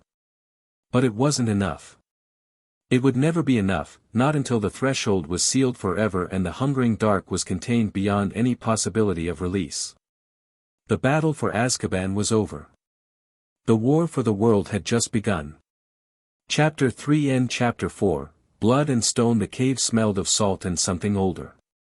Something that had been dead for a very long time. Harry stood at the entrance, waves crashing against the rocks behind him, and felt the wrongness radiating from within. This wasn't like the threshold, that was a tear in reality, a wound in the fabric of existence. This was something more personal. More deliberate. Voldemort had left his mark here. "You're certain about this?" Sirius asked from beside him. Harry's godfather had insisted on coming. 3 months out of Azkaban, and Sirius was still gaunt, still prone to flinching at shadows. But he was also determined to be useful, to protect the godson he'd failed to protect for so long. "I'm certain I need to see what's inside," Harry said. "Whether I'm certain it's a good idea is a different question." "That's not reassuring." "It's not meant to be." Harry had spent weeks preparing for this expedition. The island's archives had contained fragments of information about Voldemort's activities during the war, movements, allies, known hiding places. Cross-referenced with Bellatrix's confession and Dumbledore's independent research, they'd narrowed down the location of the Dark Lord's secret repository. The cave on the coast. The place where, according to Bellatrix, Voldemort had hidden something precious. Something that anchored his immortality. "The defenses are active," Mordecai said from behind them. The ancient Dementor had insisted on accompanying Harry as far as the cave entrance, though he couldn't enter. Voldemort's wards were specifically designed to repel the Hollow Guard. "I sense blood magic, ward schemes, and something else. Something that tastes of death." "Horcrux magic," Dumbledore said quietly. The old wizard had come too, despite Harry's reservations. This was, he'd argued, too important to leave to a 6-year-old and his recovering godfather. Harry had eventually agreed, not because he trusted Dumbledore completely, but because the old wizard's knowledge of Voldemort was unmatched. "Horcruxes," Harry repeated. "That's what Bellatrix was talking about. The anchor." "Indeed. A horcrux is an object containing a piece of a wizard's soul, split off through the act of murder and bound to the physical world." Dumbledore's voice was heavy. "So long as the horcrux survives, the wizard cannot truly die. They become a shade, a remnant, but they persist. And Voldemort made one. At least one. Possibly more." Dumbledore's blue eyes were troubled. "The creation of a horcrux is the darkest of dark magic. It requires not just murder, but murder committed with the specific intent of tearing one's own soul. That Voldemort would go to such lengths tells us how afraid of death he really was." Harry looked into the cave's darkness. "The locket Bellatrix mentioned. That's the horcrux." "Most likely. Slytherin's locket, a family heirloom." Tom Riddle was obsessed with his heritage, with proving himself the heir of Salazar Slytherin. Using the locket as a vessel for his soul would have appealed to his vanity. Sirius shifted uncomfortably. So we're walking into a dead Dark Lord's trapped lair to retrieve a piece of his soul. Wonderful. Just wonderful. You don't have to come, Harry said. Yes, I do. Sirius's jaw set stubbornly. I wasn't there when your parents died. I wasn't there when you needed me for 5 years. I'm not leaving you now. Harry felt something warm flicker in his chest, a counterpoint to the island's cold that lived in his bones. He nodded once, accepting. Then let's go. The cave entrance required blood to open. Harry provided it without hesitation, a small cut on his palm, pressed against the stone. The rock shimmered and dissolved, revealing a passage that descended into darkness. They walked in silence, wands lit, Dumbledore leading the way. The passage twisted and turned, sometimes narrowing until they had to squeeze through single file, sometimes opening into chambers where their footsteps echoed strangely. Finally, they emerged onto the shore of an underground lake. The water was black. Not dark, black, absorbing every photon of light that touched its surface. The cavern stretched away in all directions, the ceiling lost in shadows above, the far shore invisible in the gloom. And at the center of the lake, barely visible, a small island glowed with sickly green light. The locket will be there, Dumbledore said. Along with whatever protections Voldemort devised. How do we reach it? Dumbledore moved to the water's edge, extending his wand. After a moment's concentration, a chain emerged from the depths, old, rusted, but intact. He pulled, and a boat rose from the black water, a small craft barely large enough for two. The boat will only carry one wizard at a time, Dumbledore said. Voldemort designed it that way. He never imagined anyone but himself would come here. Then I'll go first. Harry stepped toward the boat. Harry, no. Sirius grabbed his arm. Let Dumbledore. Dumbledore is the most powerful wizard in Britain. If something goes wrong, you'll need him to get out. Harry gently pulled free of Sirius's grip. I'm the guardian of the threshold. Whatever's on that island, I'm better equipped to handle it than anyone. He didn't wait for further argument. He climbed into the boat, and it began moving across the black water, propelled by magic older than the Ministry itself. The crossing took longer than it should have. The island seemed to retreat as he approached, stretching the distance, testing his resolve. Harry focused on the green glow ahead and refused to look down at the water. He could feel them beneath the surface. Bodies. Hundreds of them, maybe thousands. Animated corpses, waiting in the depths, ready to rise if disturbed. Inferi. Voldemort's final defense. The boat touched the island's shore, and Harry stepped onto stone that felt sick beneath his feet. The green glow came from a basin at the center, a stone pedestal filled with glowing liquid, and at the bottom, barely visible, the gleam of gold. The locket. Harry approached slowly, extending his senses. The threshold's power let him perceive magic in ways no ordinary wizard could.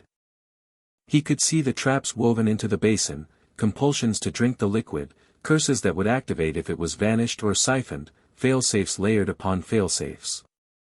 But there was something else too. Something Voldemort hadn't expected. The piece of soul in the locket was aware of him.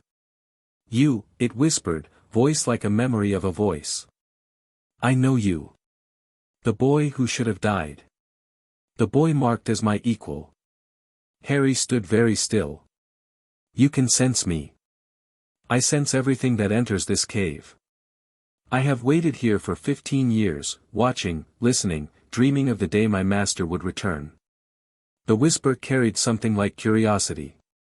But you are not my master. You are the child who destroyed him. I didn't destroy him. He destroyed himself when he attacked me. Semantics. The result is the same. Tom Riddle fell, and I have been alone ever since. A pause. Why have you come here, child? To gloat? To destroy me? To understand? Harry moved closer to the basin, ignoring the compulsion to drink. You're a piece of Voldemort's soul. You contain his memories, his knowledge. And I need to know what he discovered about the threshold. Silence. Then, you know about the threshold. The whisper carried something new, surprise, perhaps, or wariness. How? I'm its guardian. The island chose me. The power flows through my blood. A Potter. Of course. The Horcrux's voice turned bitter.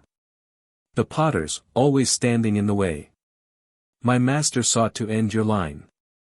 He thought with James and Lily dead, with you just a child, there would be no one left to guard the gate. He was wrong.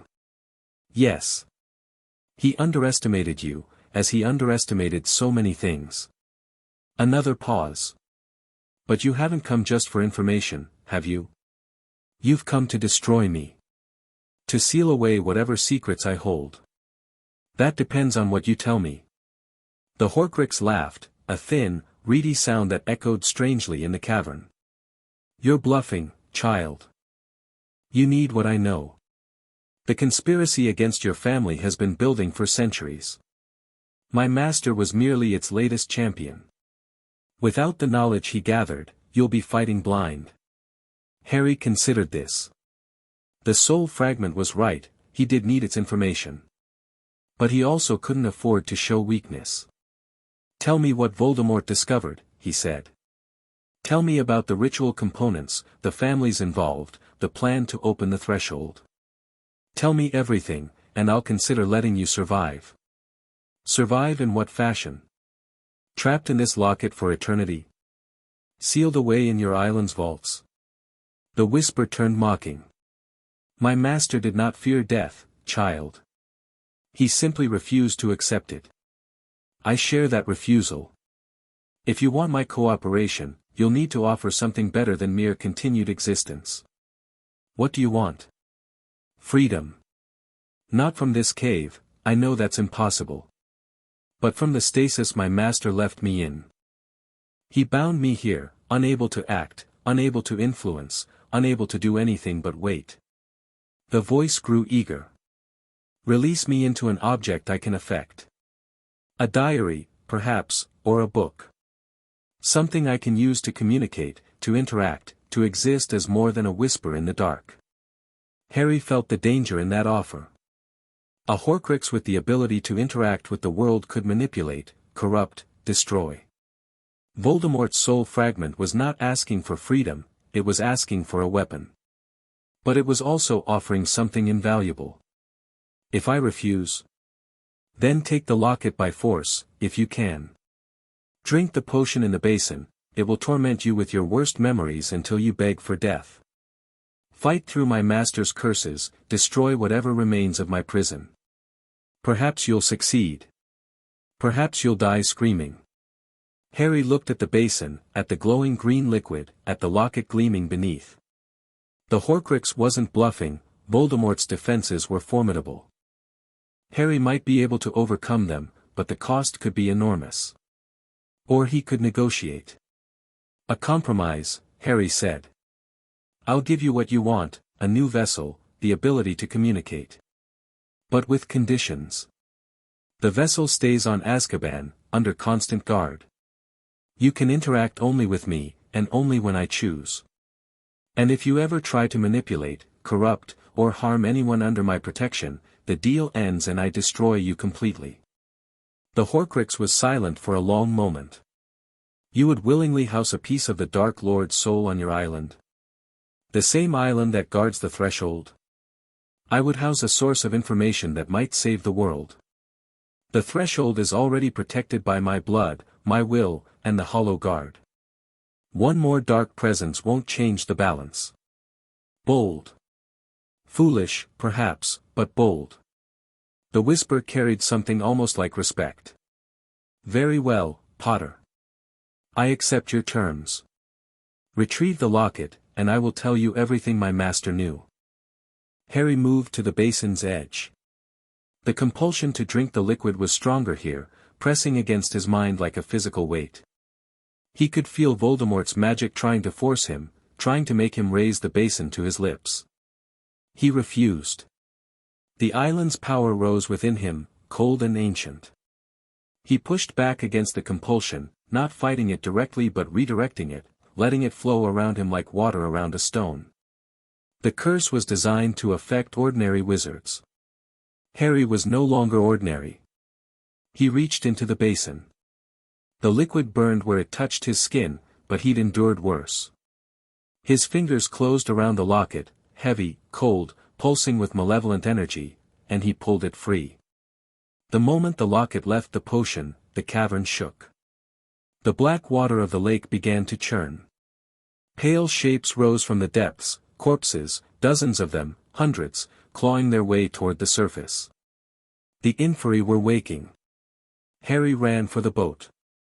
Behind him, the dead emerged from the water, their blank eyes fixed on him, their rotted hands grasping at his robes.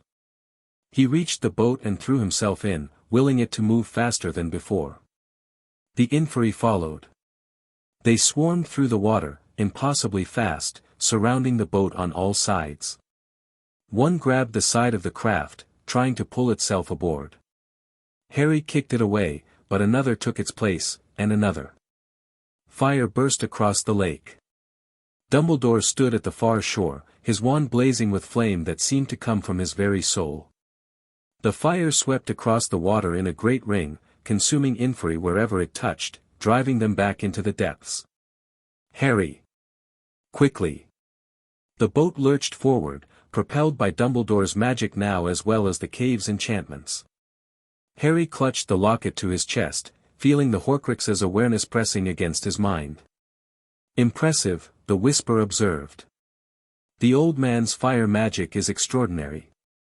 My master always did underestimate Dumbledore. Shut up. The boat reached the shore. Harry scrambled out, and Sirius caught his arm, pulling him away from the water's edge. Behind them, the inferi were subsiding, driven back by Dumbledore's flames but not destroyed. Did you get it? Sirius demanded. The locket? Harry held it up. The gold gleamed dully in the firelight, and even Sirius flinched at the wrongness radiating from it. I got it. And I got something else. Harry looked at Dumbledore. The horcrux talked to me. It's agreed to share what it knows, in exchange for a new vessel and limited freedom to communicate. Dumbledore's expression was unreadable.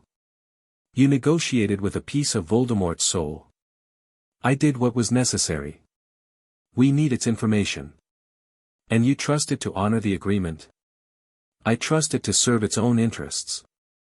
Right now, those interests align with giving us what we want. Harry slipped the locket into his robes. We can debate the wisdom of it later. Right now, we need to get out of here before those inferi regroup.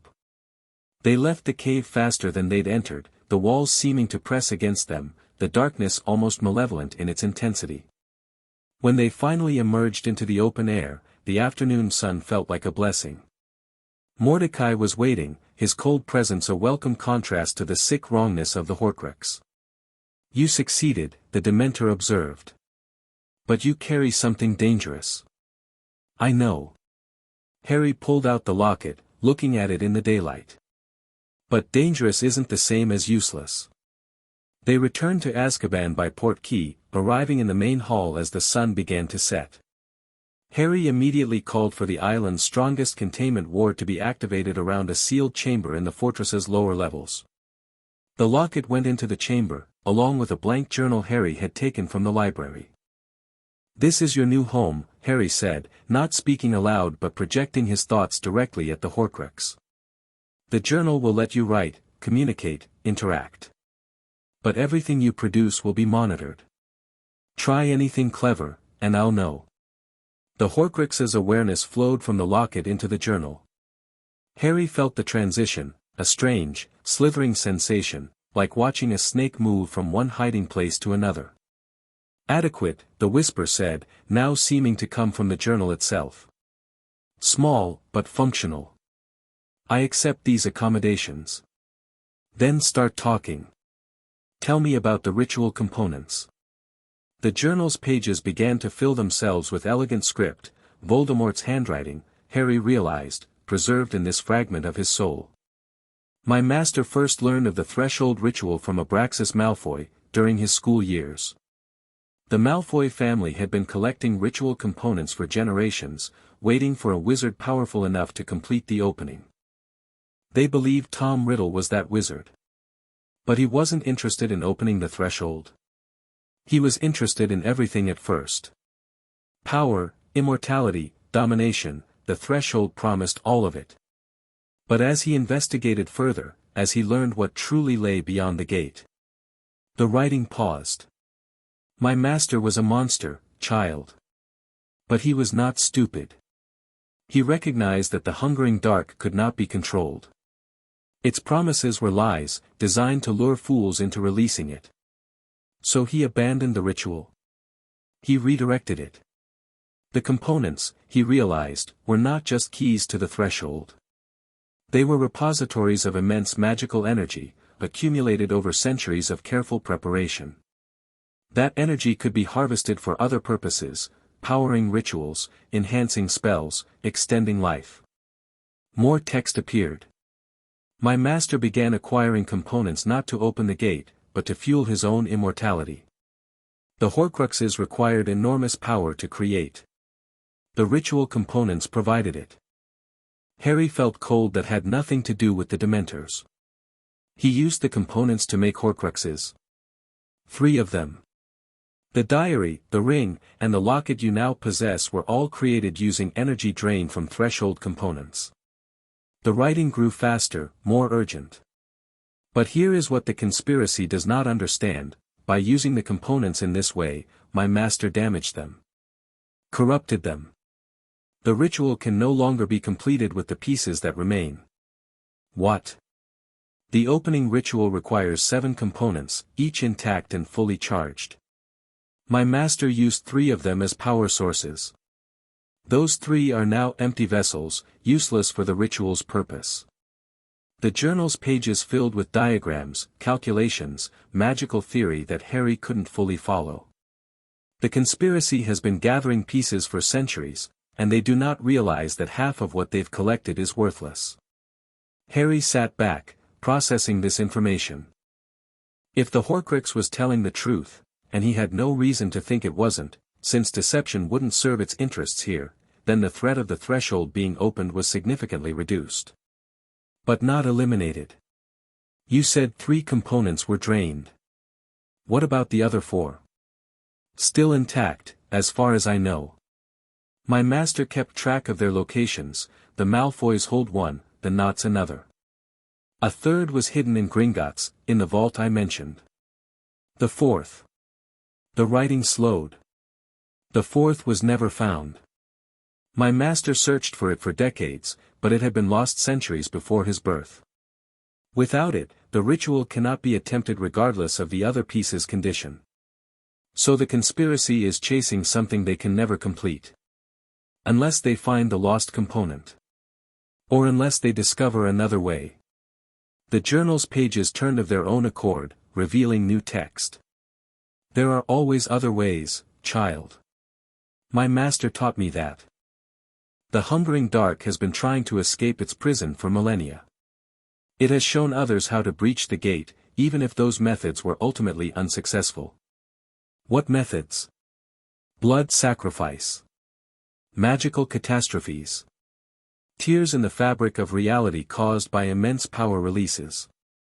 The writing seemed to hesitate. The night my master attacked your family, the night his killing curse rebounded, the magical discharge was enormous. If the threshold had been slightly weaker, if the Potter guardianship had been slightly less robust. Harry understood. Voldemort's attack on his parents hadn't just been about killing the boy who lived. It had been a calculated attempt to damage the threshold through sheer magical violence. And it had nearly worked. My parents' sacrifice, Harry said slowly. That's what stopped it. Not just the protection on me, but the reinforcement of the threshold. Yes. Lily Potter's willing sacrifice, given in love and accepted by the island's ancient magic, strengthened the barrier more than any ritual could have. The hungering dark was pushed back, confined more thoroughly than it had been in centuries. The writing carried something almost like grudging admiration. Your mother achieved more in death than most guardians achieve in their entire lives.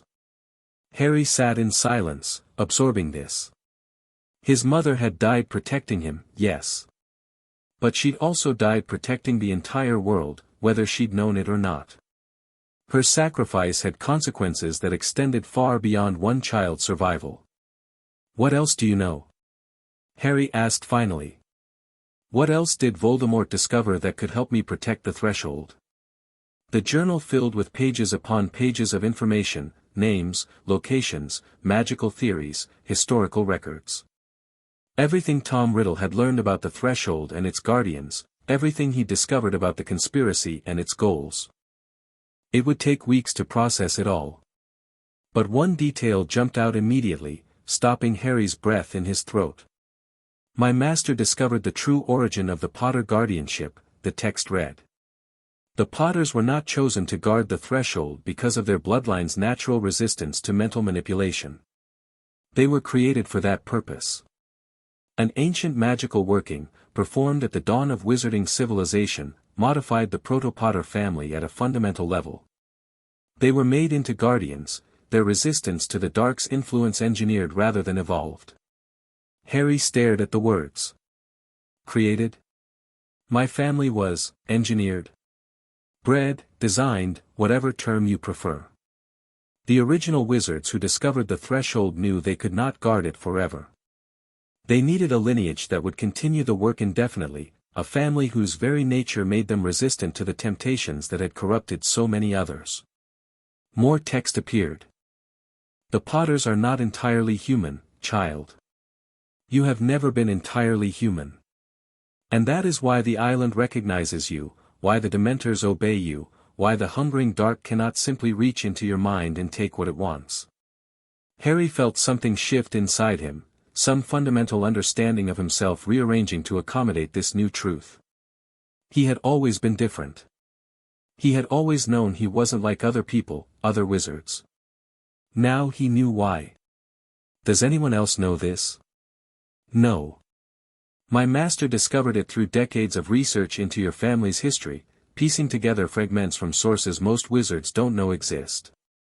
The knowledge died with him, or rather, was preserved only in me. The writing paused. You are the last Potter, child. If you die without heirs, the guardianship ends. The protections your ancestors' modification provided will fade. And eventually, inevitably, someone will find a way to open the threshold. Then I'd better not die. Indeed.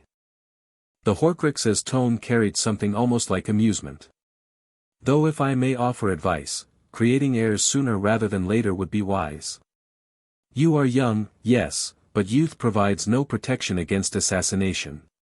Harry closed the journal, having reached his limit for disturbing revelations in one day. But his mind continued to race as he left the containment chamber and climbed back to the fortress's upper levels. Created. Engineered. Not entirely human. The words echoed in his thoughts, demanding attention.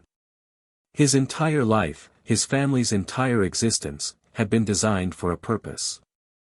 Everything that had happened, the suffering, the sacrifice, the centuries of guardianship, was the result of an ancient magical working performed before history began.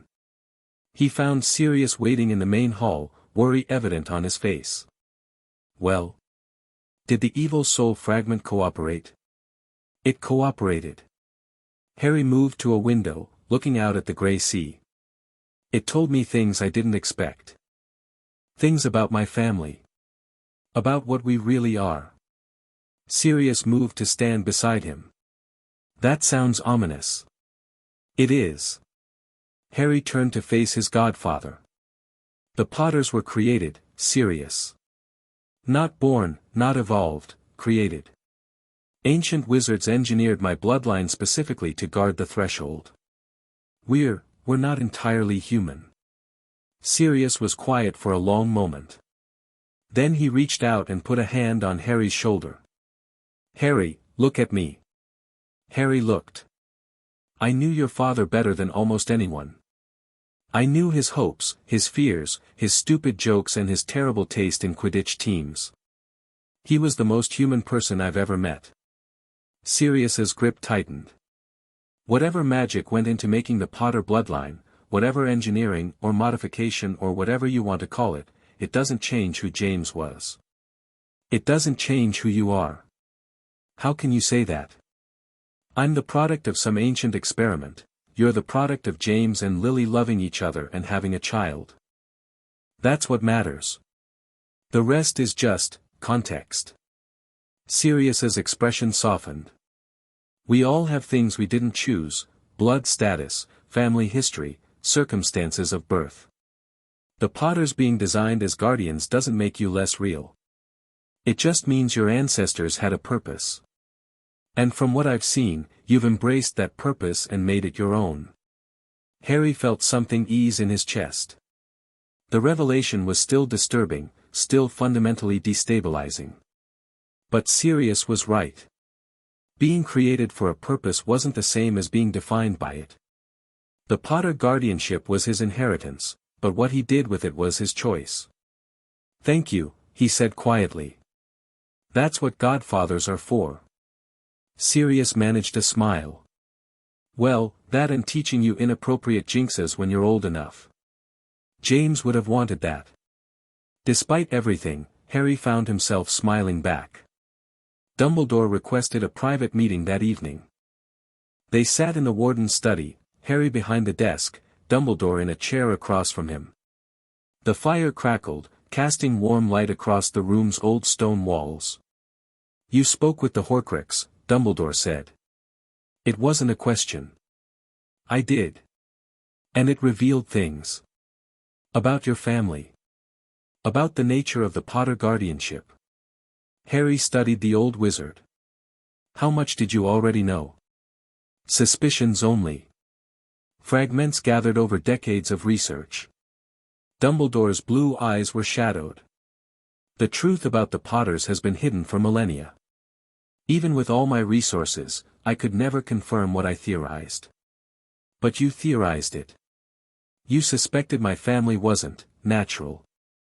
I suspected your family was special in ways that went beyond magical talent or hereditary gifts. Dumbledore chose his words carefully. The Potter's resistance to mental manipulation, your mother's sacrifice strengthening the threshold, these things suggested a connection deeper than ordinary blood magic. Why didn't you tell me? I had no proof. And even if I had. Dumbledore sighed. You were 5 years old, Harry. 6 now, but still a child by any measure. There are truths that can be harmful when revealed too soon, insights that can damage the development of someone not yet ready to bear them.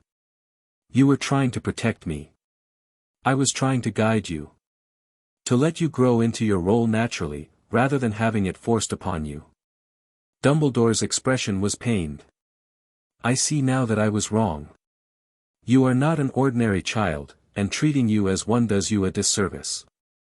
Harry considered this. His anger toward Dumbledore had been a constant presence since learning about the Dursleys, a cold, hard thing that sat in his chest and colored every interaction. But the old wizard had helped him these past months. Had shared information freely. Had fought beside him in the cave. Perhaps it was time to let some of that anger go. I don't trust you completely, Harry said. I'm not sure I ever will. But I'm willing to accept that your intentions weren't malicious, even when your actions were harmful. That is more than I deserve. Probably. Harry leaned forward. But right now, we have bigger problems than our personal issues. The horcrux confirmed that the ritual can't be completed, 3 of the 7 components were drained to create Voldemort's soul fragments. But it also said there might be other ways to breach the threshold. The magical discharge theory. Dumbledore nodded. I suspected as much. The night Voldemort fell, the magical disruption was felt across Britain. If the threshold had been vulnerable, it would have opened. My mother's sacrifice saved not just me, but potentially the entire world. Lily always did have excellent timing. Dumbledore's voice carried genuine grief. She was my best student, you know. Brilliant, determined, and far more insightful than she ever received credit for. If anyone could have instinctively understood what was needed at the moment of crisis, it was her. Harry filed that information away, another piece of his mother's story, another fragment of the parents he'd never known. What happens now? He asked. The conspiracy is damaged but not destroyed. They still have components, even if those components are useless for the ritual. And they're not going to stop. No, they won't. Dumbledore's expression grew serious. Lucius Malfoy has retreated to his manor, claiming ignorance of his family's historical involvement in the conspiracy. Legally, we cannot touch him without more evidence. The Knots have fled to France, but France has its own faction sympathetic to their cause. And there are others, followers of Voldemort who went unpunished after the war, families who have worked in the shadows for generations. So we wait for them to make a move. We prepare. We strengthen our defenses. We gather allies and resources for the conflict to come. Dumbledore met Harry's eyes. And we remember that our enemy is not just the conspiracy. The hungering dark itself is actively working against us, whispering to anyone susceptible, pushing its influence wherever it can reach. Harry thought of his dreams, the door of frozen smoke, the voice that promised everything if he would only open the gate. The dark had been quieter since his binding to the island, but he could still feel it pressing against his consciousness, probing for weakness. I can resist it, he said. The engineering that created my bloodline, it protects me. From direct manipulation, yes. But the dark has other methods. It can work through others, corrupt those around you, create circumstances that make opening the gate seem like the only option. Dumbledore's voice was grave. The conspiracy's members are not all knowingly serving the hungering dark. Many believe they seek power for themselves, not realizing they've been manipulated into serving something far worse. Then we need to find a way to expose the truth. Show people what the dark really is, what it really wants. That is harder than it sounds. The dark's influence is subtle, insidious. Those under its sway rarely realize they've been compromised. Dumbledore paused. There is a spell, ancient, difficult, requiring enormous power, that could reveal the dark's corruption in those who carry it. But the cost of casting it. What cost? The caster's life. The spell draws on the soul's energy to illuminate the dark's presence. It was designed as a last resort, a final sacrifice to expose an enemy that could not otherwise be identified. Harry absorbed this. A spell that could expose everyone corrupted by the hungering dark, at the cost of the caster's life.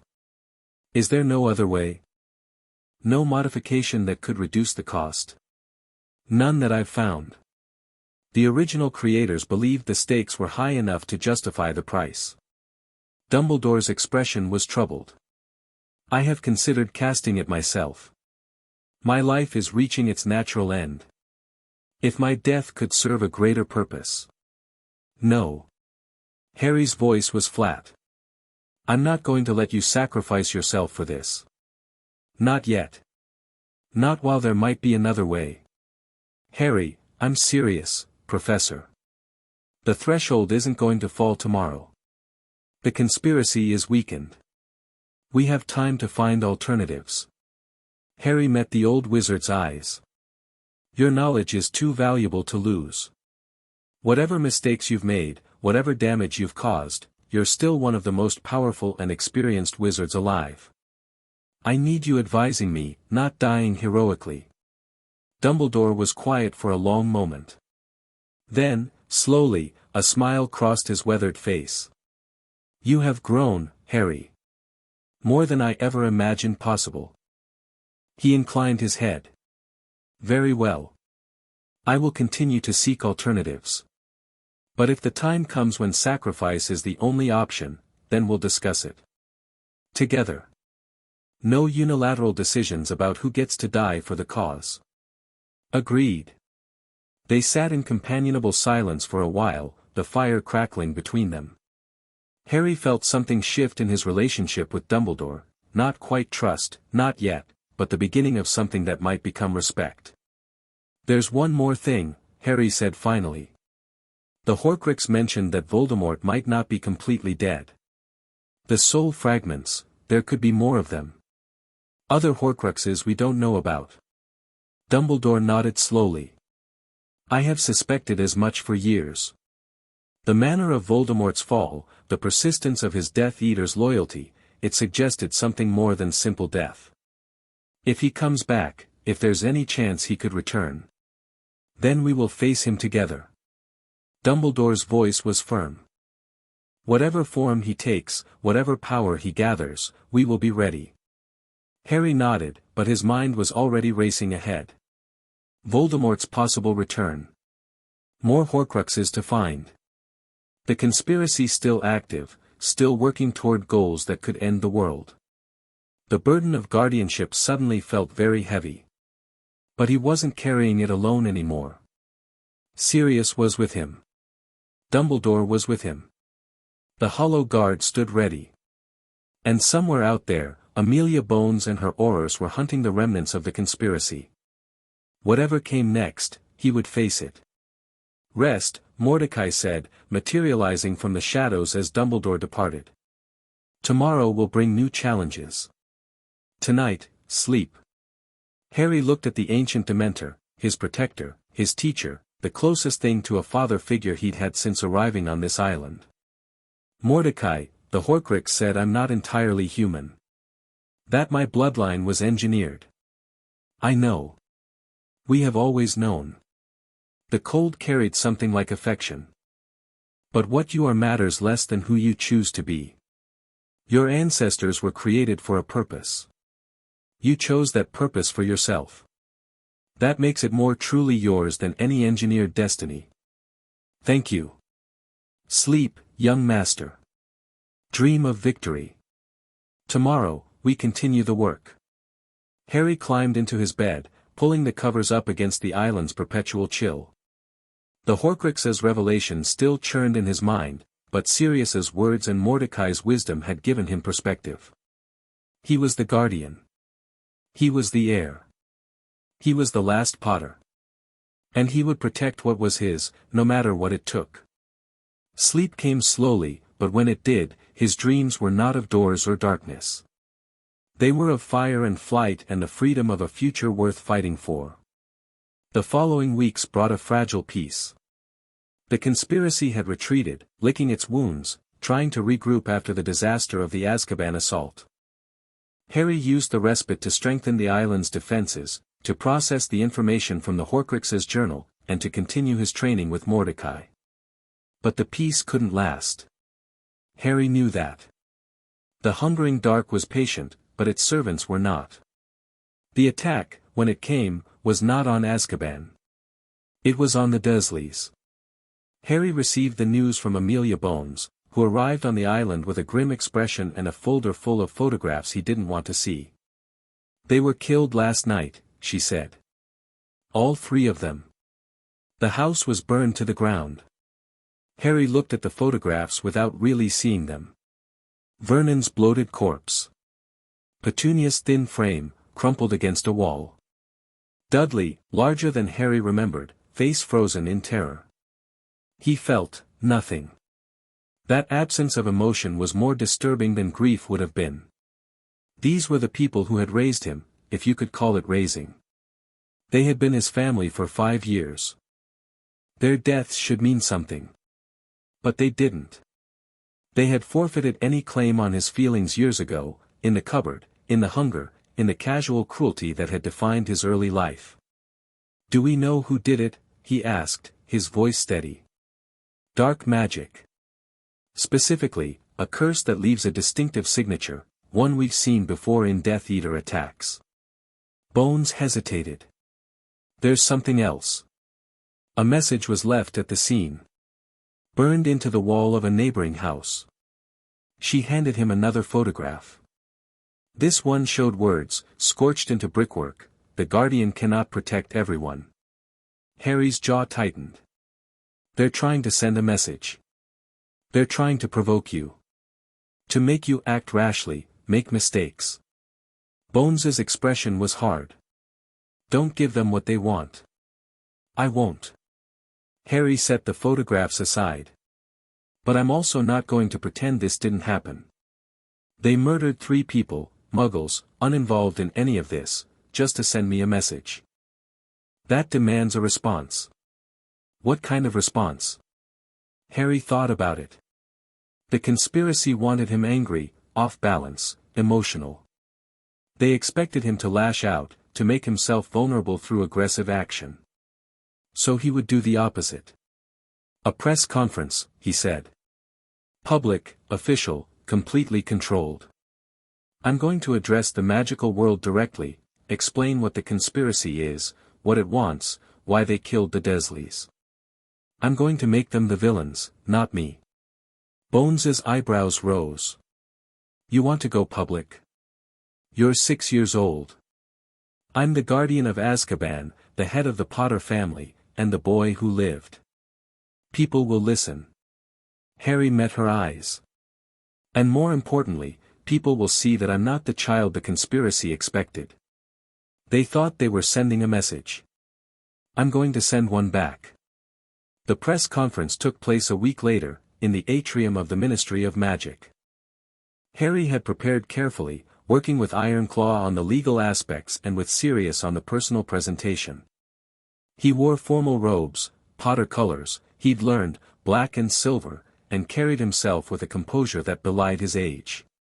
The gathered reporters fell silent when he stepped to the podium. 3 people are dead, Harry began, his voice carrying to every corner of the atrium. Vernon, Petunia, and Dudley Dursley. They were not kind people. They were not good people. But they were innocent of any crime deserving death, and they were murdered to send me a message. He paused, letting that sink in. The message was supposed to frighten me. To show me that the enemies of my family can reach anyone, hurt anyone, destroy anyone they choose. It was supposed to make me feel helpless and alone. He looked directly at the recording crystals, knowing his words would be broadcast across Britain. Instead, it reminded me why I fight. There is a conspiracy in magical Britain, ancient, wealthy, powerful. For centuries, they have worked to undermine my family, to destroy the protections we maintain, to unleash something that would end our world. The Dursleys died because I pose a threat to their plans. Murmurs rippled through the crowd. Harry raised a hand, and they quieted. I will not name names today. The investigation is ongoing, and justice must be allowed to take its course. But I want the people of magical Britain to understand what is at stake. This is not about politics or power. This is about survival. The forces arrayed against us do not care about blood status or magical tradition. They serve something older and darker than any wizard who ever lived. He let the silence stretch for a moment. The Dursleys were muggles. They knew nothing of magic, nothing of the conspiracy, nothing of the danger that stalked them. They were killed simply because they had once housed me under their roof. That is the nature of our enemy. That is what we face. Harry straightened, his young face set with determination. I am Harry Potter.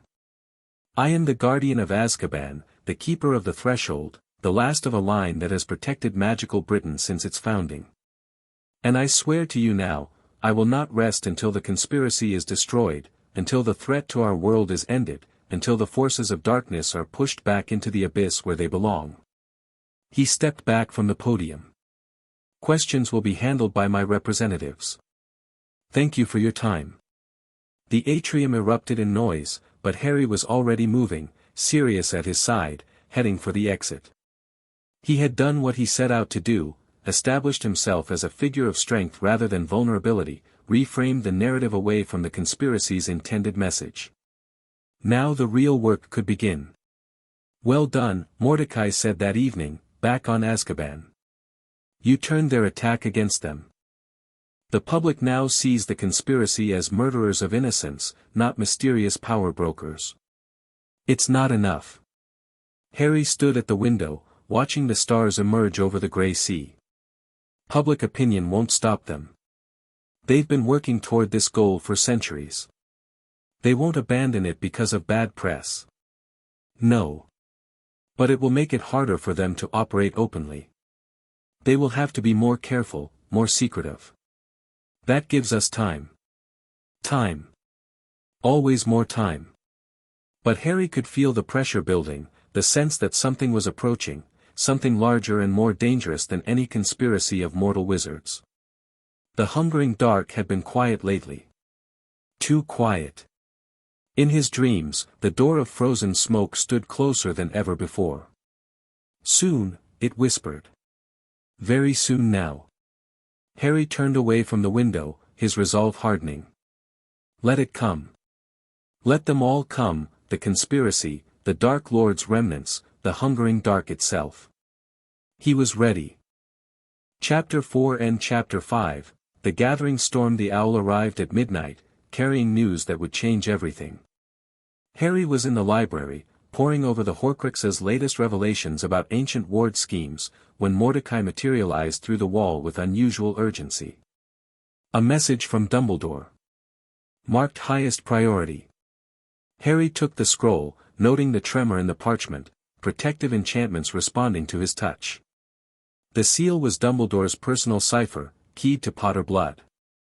When he broke it, the words rearranged themselves from gibberish into clarity. Harry, Peter Pettigrew has escaped ministry custody. Before he fled, he killed 2 Aurors and stole something from the evidence vault, a ritual component we had seized from the Knot estate. More concerning, during his escape, Pettigrew was heard speaking to someone who wasn't there. Witnesses describe him answering questions, receiving instructions, promising that it would be done soon. I believe the hungering dark has found a new servant. Strengthen your defenses. I am mobilizing everyone I trust. Albus. Harry read the message twice, feeling the cold in his chest deepen with each word. Pettigrew, the rat who had betrayed his parents, who had hidden for years while Sirius rotted in prison, was free. And worse, he was apparently in direct communication with the entity beneath the threshold. Mordecai, how is that possible? The dark can only speak to those with Potter blood, or those who physically approach the threshold. Not entirely true. The ancient Dementors' cold carried a note of old fear. The dark can reach anyone whose mind has been opened. Broken in certain ways. The process is rare, requiring either willing submission or extreme trauma. Pettigrew spent months in ministry custody, being interrogated under Veritaserum. Could that have, perhaps? Or perhaps the dark has been whispering to him for far longer than we knew. The rat spent 12 years in hiding, alone with his guilt and fear. Such isolation can create cracks in a mind. Cracks the dark can exploit. Harry set the message aside, his thoughts racing. Pettigrew loose was bad enough. Pettigrew as a direct agent of the hungering dark was catastrophic. The man knew things, about the conspiracy, about the Potters, about Harry himself, that could be devastatingly useful to the enemy. And he had a ritual component. How many pieces are accounted for now? By our count, the one you captured remains secure. The Malfoys still hold one, we believe it's hidden in their manor. The Gringotts vault may contain another, though we haven't confirmed its existence. The 3 that Voldemort drained are useless. And now Pettigrew has stolen a 5th. That leaves one unaccounted for. The lost component. Yes. If the dark has somehow learned its location, if Pettigrew is being sent to retrieve it, then they might be able to attempt the ritual after all. Even with damaged components, if they have enough functional pieces. The outcome would be unpredictable. Perhaps nothing. Perhaps a partial breach. Perhaps something worse than a full opening, a tear in reality that neither side could control. Harry stood abruptly, moving to the window. The night sky over Azkaban was clear for once, stars glittering coldly above the dark sea. Somewhere out there, a traitor was carrying a piece of apocalyptic magic toward a destination only the hungering dark knew. We need to find him. Before he reaches wherever he's going. The Ministry is already searching. Dumbledore's people as well. But Pettigrew is skilled at hiding. He evaded detection for 12 years. He evaded wizards looking for a dead man. Now everyone knows he's alive, knows what he looks like in both forms. Harry's mind worked through the possibilities. He'll need help. Resources. Someone to shelter him while he completes whatever mission the Dark has given him. The conspiracy remnants. The Malfoys, the Knots, no. They're too visible now. After the press conference, after Bones's investigations, anyone associated with the old families is being watched. Harry turned from the window. He'll go somewhere unexpected. Somewhere no one would think to look. Where? Harry thought about everything he knew of Pettigrew, the cowardice, the opportunism, the desperate need to attach himself to someone stronger. The man had spent his entire life seeking protection, seeking safety, seeking someone else to make decisions for him. He'll go to someone who can offer him protection. Someone powerful enough to shield him from both the Ministry and the conspiracy's enemies. Someone who would benefit from having a direct line to the hungering Dark. The answer came to him with cold clarity. He'll go to Voldemort. Mordecai went very still. The Dark Lord is destroyed. The Dark Lord's body is destroyed. But the Horcrux told us there might be other soul fragments, other anchors keeping him tethered to existence. If Pettigrew knows where to find them, or how to use them to restore his master, then the Dark would have 2 servants instead of 1. And Voldemort, restored, would have every reason to assist in opening the threshold. He tried to breach it once before, the night he killed my parents. The magical discharge nearly succeeded. Harry's voice was grim. If he's given another chance, with a ritual component and the Dark's direct guidance. The implications hung in the air between them. Harry made his decision. Wake Sirius. Send word to Dumbledore that I need to speak with him immediately. And bring me the Horcrux's journal, I need to know everything Voldemort knew about his own soul fragments. You mean to hunt them? The remaining Horcruxes. I mean to destroy them. Every last one. Harry's eyes were hard. If Pettigrew is trying to restore Voldemort, we cut off that possibility at the root. No Horcruxes, no resurrection. No resurrection, no alliance between the Dark Lord and the hungering Dark. It will be dangerous. The Horcruxes are protected, hidden, trapped. Everything is dangerous. The only question is which danger we choose to face. Harry headed for the door. I'm done waiting for our enemies to make moves. It's time to take the fight to them. The War Council convened at dawn. They gathered in the main hall of Azkaban, Harry at the head of the table, Sirius on his right, Dumbledore on his left. Amelia Bones had come despite the political risk, bringing 2 trusted Aurors. Ironclaw represented Gringotts' interests, his dark eyes gleaming with calculation. And in the corner, bound by Harry's will, the Horcrux's journal sat open, ready to provide information.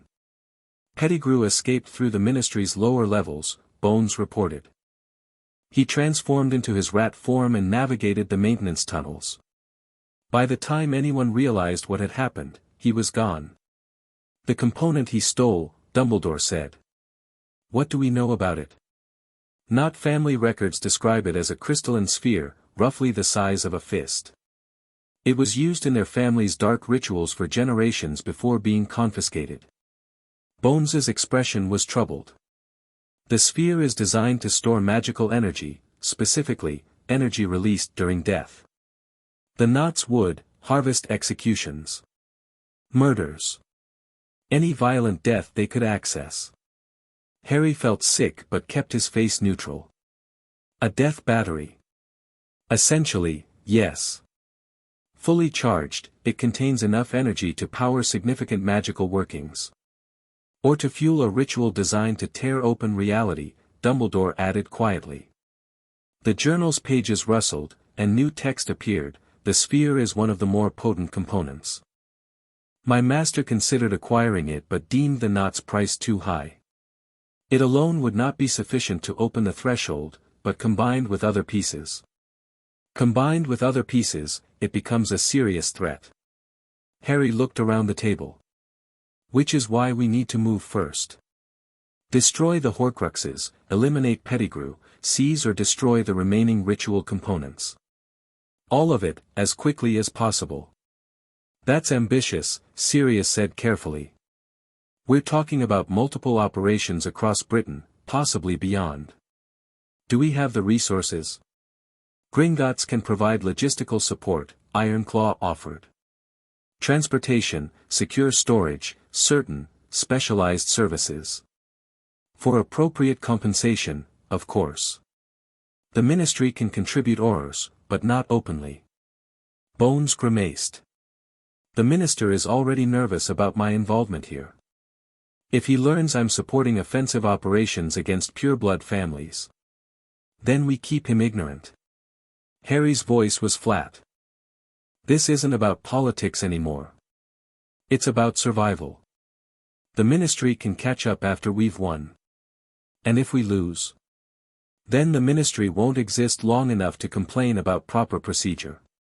The table went silent. Harry let the weight of his words settle before continuing. Here's what we know. Voldemort created at least 3 horcruxes, the diary, the ring, and the locket. The locket is secure. The diary's location is unknown. The ring. He looked at the journal. Tell them about the ring. My master placed the ring in his grandfather's house, the Gaunt Shack, in Little Hangleton. It's protected by curses designed to kill anyone who touches it. Even my master feared to handle it directly. Then we'll need a way to destroy it without touching it, Dumbledore said. Fiend fire, perhaps, or basilisk venom. There's a basilisk in the Chamber of Secrets at Hogwarts, Harry interrupted. The Horcrux mentioned it. Voldemort found the chamber during his school years, learned to control the creature. Dumbledore's eyebrows rose. A basilisk. Under the school. For 50 years, apparently. Voldemort planned to use it eventually, another weapon in his arsenal. Harry met the old wizard's eyes. I'm assuming you'll want to deal with that threat regardless. Indeed. Dumbledore's expression was troubled. The danger to students alone. So we kill the basilisk and harvest its venom. 2 problems solved at once. Harry turned to Sirius. The diary. Any ideas where Voldemort might have hidden it? If I know anything about Tom Riddle, it's that he was obsessed with symbols. Significant places, meaningful objects. Sirius thought for a moment. Hogwarts was his first real home. The Chamber of Secrets was his greatest discovery there. If he hid the diary anywhere, it might be in the chamber itself. Then Hogwarts is our first target. The chamber, the basilisk, and possibly the diary, all in one operation. Harry looked around the table. Dumbledore, you know the school better than anyone. Can you get us in without alerting the staff? The headmaster has certain prerogatives. I can arrange access during the holiday break, when the castle is largely empty. Dumbledore stroked his beard thoughtfully. But the chamber has never been found. Voldemort's access to it was one of Hogwarts' great mysteries. The entrance is in the second-floor bathroom, the journal provided. The one that's been out of order for decades. My master discovered it in his 5th year. The password is spoken in Parseltongue, the language of snakes. Harry felt something cold move through him. I can speak Parseltongue. Every head turned toward him. Since when? Sirius demanded. Since always, apparently. Mordecai discovered it during my training. I was communicating with the sea serpents around the island without realizing I was using a different language. Harry shrugged. Another gift from Voldemort's failed killing curse, probably. The Horcrux confirmed that his soul fragment transferred certain abilities. The room was silent. Harry could feel the discomfort radiating from several of the adults. Parseltongue was associated with dark wizards, with Voldemort himself. That Harry possessed it complicated his image as a beacon of light against the darkness. It's useful, he said flatly. I don't care about the implications. If speaking to snakes helps me kill a basilisk and destroy a horcrux, I'll speak to every serpent in Britain. Dumbledore recovered first. Quite right. The ability itself is morally neutral, only its application matters. He turned to the others. We have a plan, then. Hogwarts first, during the Christmas holiday. The Chamber of Secrets, the Basilisk, and hopefully the diary. And after that? The ring in Little Hangleton. Then we assess our position and determine next steps. Dumbledore's eyes were bright with something Harry hadn't seen before, anticipation, perhaps, or the fire of a man finally taking direct action after years of careful maneuvering. We take the fight to them, as young Harry suggests. No more waiting. No more reacting. What about Pettigrew? Bones asked. He's still out there, carrying that component.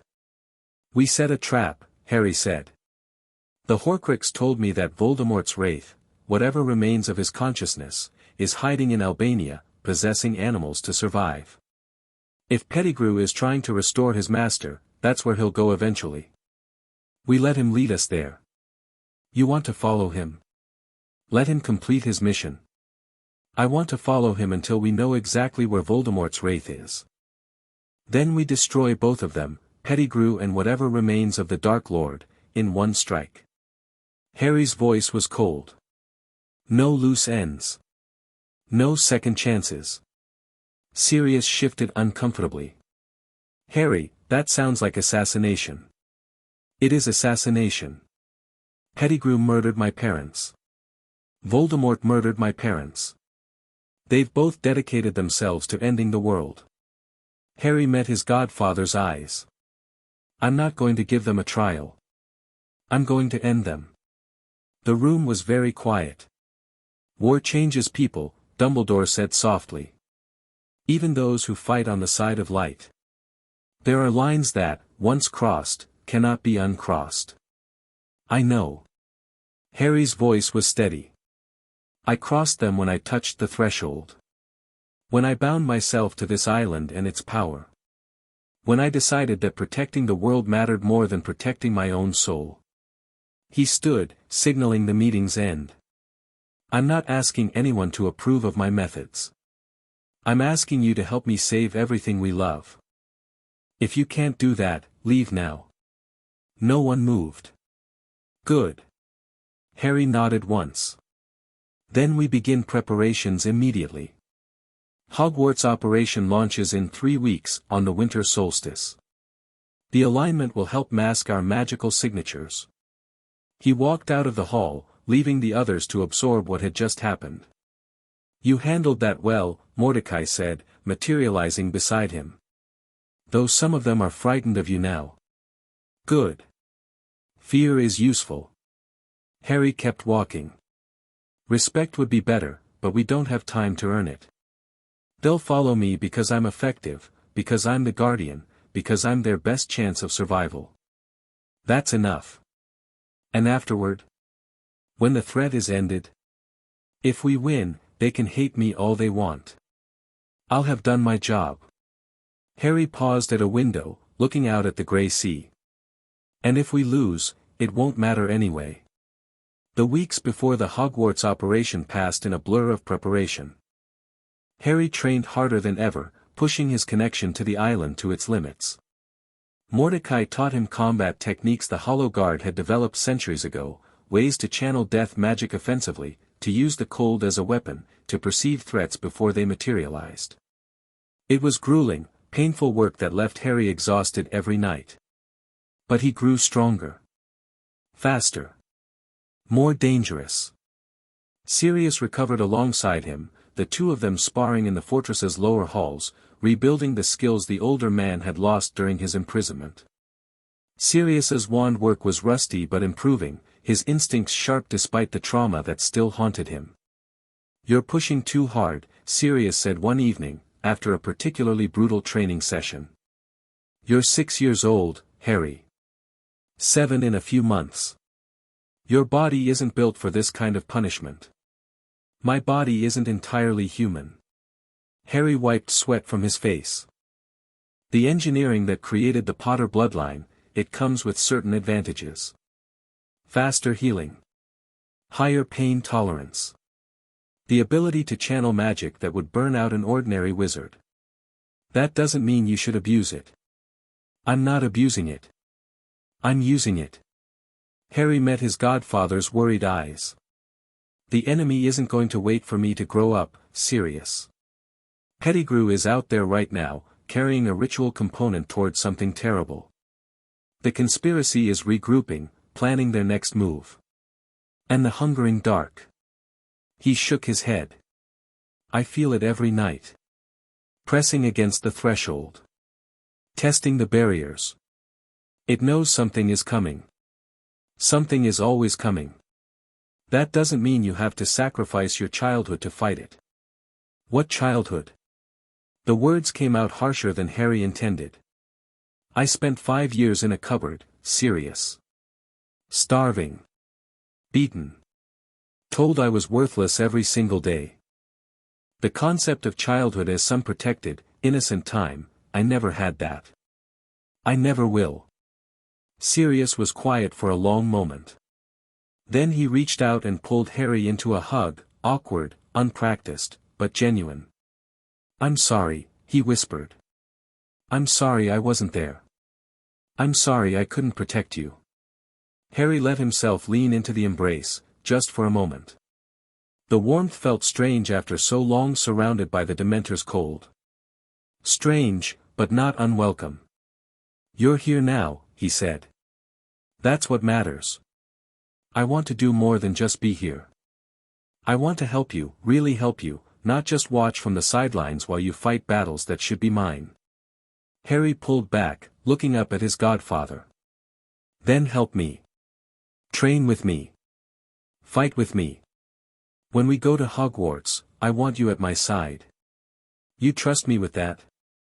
After everything, after failing you for so long. You didn't fail me. You were betrayed, imprisoned, tortured for 4 years.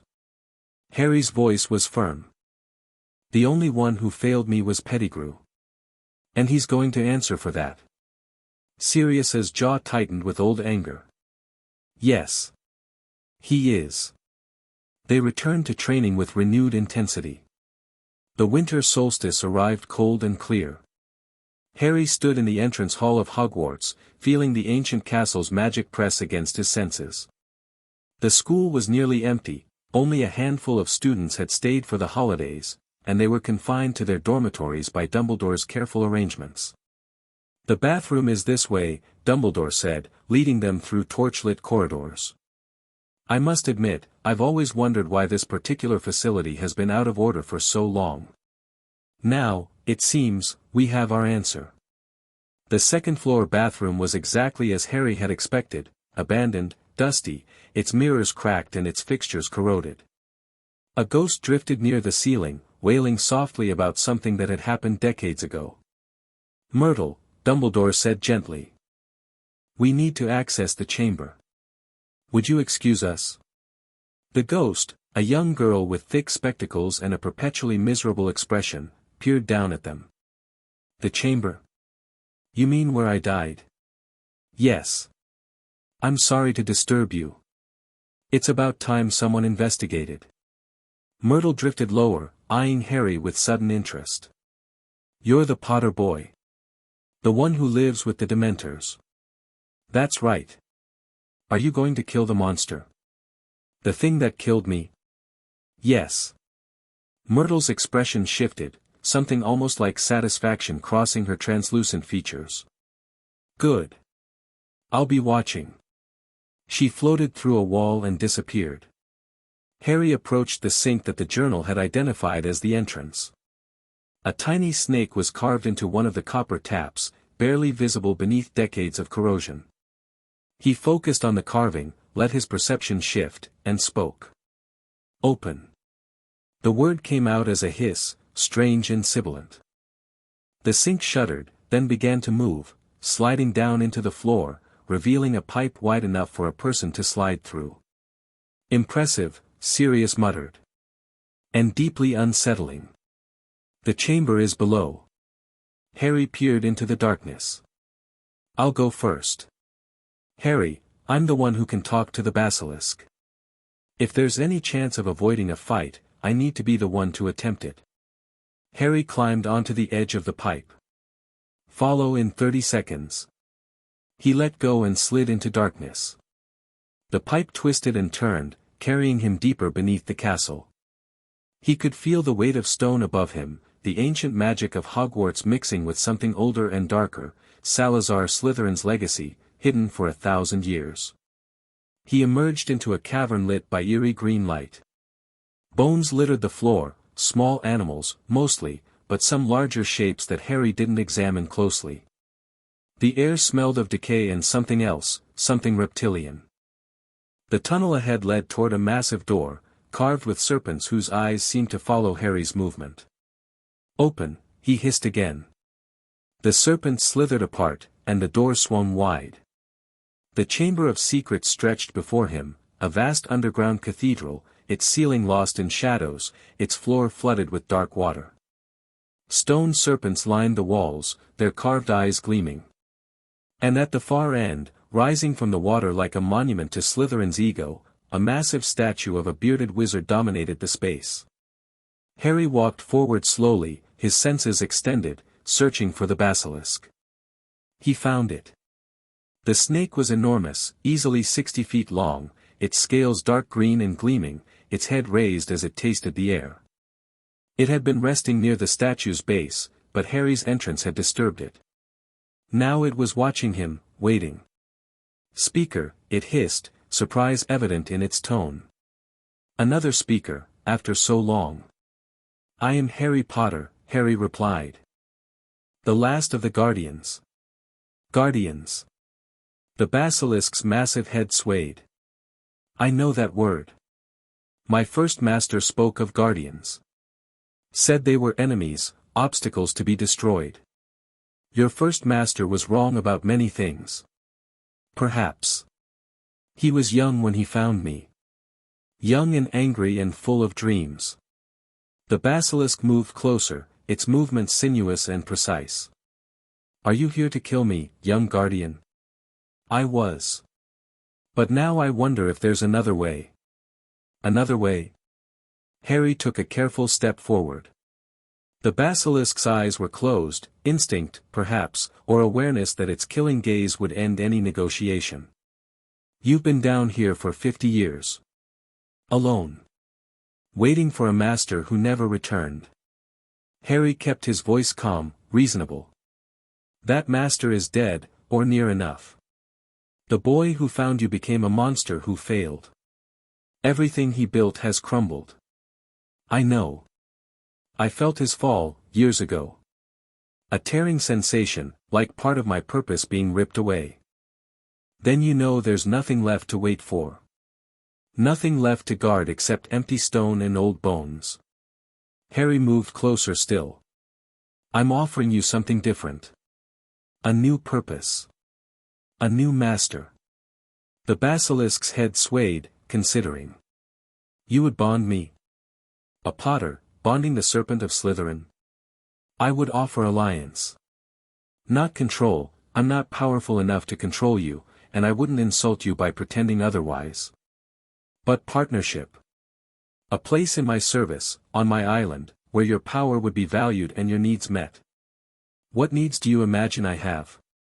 Food. Space. Worthy opponents. Harry let a cold smile cross his face. Enemies of the Guardians are not in short supply. And they're far more satisfying prey than rats and raccoons. The basilisk was silent for a long moment. Then, slowly, a sound emerged from its throat, something between a hiss and a laugh. You are bold, young guardian. Bold and strange and interesting. Its massive head lowered until it was level with Harry's. I accept your offer. Not as slave, but as ally. Show me these enemies you speak of, and I will show you what 1,000 years of hunger can accomplish. Behind Harry, Sirius and Dumbledore emerged from the tunnel, wands raised. They froze at the sight of the massive serpent apparently in conversation with their young companion. "Harry?" Sirius's voice was carefully controlled. "Everything all right?" "Everything's fine." Harry didn't look away from the basilisk. "We have a new ally. Her name is," he paused, realizing. "Do you have a name?" "I was never given one. The young master simply called me his servant." "Then I'll give you one. Nathra, it means serpent in a language older than Parseltongue. Is that acceptable?" "Nathra." The basilisk tasted the word. "Yes. That is acceptable." Harry turned to the others. "Meet Nathra. She's going to help us." Dumbledore's expression was carefully neutral, but Harry could see the calculations running behind those blue eyes. 1,000-year-old basilisk, allied with the guardian of the threshold. The implications were staggering. "The diary," Harry continued. "Is it here? Did Voldemort hide it in the chamber? The book with the piece of soul?" "Yes. Hidden in my master's old sanctum, behind the statue." Nathra's head turned toward the massive stone face. "I can show you." The sanctum was a small room carved from the rock behind Slytherin's statue. Inside, preserved by magic against the passage of centuries, were Voldemort's student possessions, books, artifacts, notes written in a young hand that would later belong to a monster. And there, on a stone pedestal, sat a plain black diary. Harry felt at the moment he entered the room, the horcrux's presence, dark and hungry and aware. It reached toward him, trying to establish a connection, trying to draw him in. He refused, as he'd refused the hungering dark so many times before. "Don't touch it," he said sharply, as Sirius moved toward the pedestal. "The diary can possess anyone who interacts with it directly. We need to destroy it without making contact." "Fiendfire?" Dumbledore suggested. "Too dangerous in an enclosed space. And I'd rather save the sanctum, there might be useful information here." Harry considered. "Nathra. Your venom, would you be willing to donate some? For the destruction of my false master's soul?" "Gladly." The basilisk's fang was as long as Harry's arm. A single drop of venom, carefully applied to the diary's cover, began eating through the leather immediately. The horcrux screamed, not aloud, but in a psychic shriek that Harry felt in his bones. Then it was over. The diary dissolved into ash and dark smoke, and something fled into the void, a fragment of soul, finally released from its prison. "One down," Harry said quietly. 2 to go. They left Hogwarts as dawn broke over the mountains. Nathra traveled with them, not physically, but through a magical bond Harry had established, allowing the basilisk to be summoned when needed. The ancient serpent would remain in the chamber for now, but she could be called to battle with a thought and a few words of Parseltongue. "That was unexpected," Sirius said, as they returned to Azkaban via Portkey. "I thought we were going to fight a monster, not recruit one. Every resource helps." Harry was exhausted, the night's exertions catching up with him. And Nathra knows things about Voldemort that no one else does. She watched him grow from a troubled student into a Dark Lord. That perspective might prove valuable. "You're collecting servants of the Dark Lord now. Dementors, horcruxes, basilisks, at what point does the Guardian become indistinguishable from what he's guarding against?" Harry stopped walking, turning to face his godfather. "I understand your concern." "I do. But I need you to understand something too." His voice was quiet but intense. "The enemy we face doesn't play by rules. They use every weapon available, exploit every weakness, sacrifice anyone necessary to achieve their goals. If I limit myself to acceptable methods, I lose. And if I lose, everyone loses. There has to be a line somewhere. There is. I won't sacrifice innocence. I won't corrupt unwilling minds. I won't do anything that makes the world worse just to save it."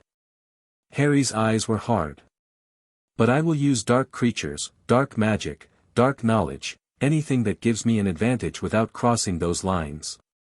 The Dementors were created to serve my family. The basilisk was abandoned by her master and deserves better than an eternity alone in the dark. Even the horcrux is more useful as an information source than as a pile of ash. And when those tools turn on you, then I'll deal with that too. But right now, we have bigger problems than the theoretical danger of my allies. Harry resumed walking. The ring is next. Then Pettigrew. Then whatever's left of Voldemort. One enemy at a time, until they're all destroyed. Sirius followed, his expression troubled but resigned. Harry knew his godfather didn't fully agree. Knew that some of the adults around him were frightened by the cold pragmatism he'd developed. But he also knew that fear was a luxury he couldn't afford. The threshold was weakening. The hungering dark was growing stronger. And somewhere out there, Peter Pettigrew was carrying a piece of the apocalypse toward its final destination. Rest, Mordecai advised, as Harry reached his chambers. You've accomplished much tonight. The diary is destroyed, the basilisk is allied, and you've gained knowledge that may prove crucial. It's not enough. It's never enough. Perhaps not. But you cannot fight at full capacity without rest. Even guardians have limits. Harry nodded reluctantly, shedding his robes and crawling into bed. The island's cold wrapped around him like a familiar blanket, and the presence of the hollow guard at the edges of his consciousness provided a strange comfort. He dreamed of doors again that night. But this time, the door of frozen smoke seemed smaller. More distant. The hungering dark's whispers were fainter, its presence less overwhelming. For the first time in months, Harry dreamed of victory. The ring proved more dangerous than the diary. Little Hangleton was a dreary village, dominated by a crumbling manor house on the hill and surrounded by fields that had been neglected for decades. The gaunt shack stood on the outskirts, half hidden by overgrown vegetation. Harry felt the curses before he saw the building. Stay back, he told the others. The protections here are significant. He approached alone, extending his senses, mapping the magical traps that Voldemort had woven around his grandfather's home. There were layers upon layers, killing curses, compulsion spells, even a subtle enchantment designed to make anyone who touched the ring put it on immediately. The ring itself sat on a decayed table, gleaming dully in the half-light. A black stone was set into its band, carved with a strange symbol that Harry didn't recognize. The Resurrection Stone, the Horcrux journal had told him. My master believed it was one of the legendary Deathly Hallows, artifacts created by death itself. He embedded a piece of his soul in an object he thought would grant him power over death. The irony was lost on him.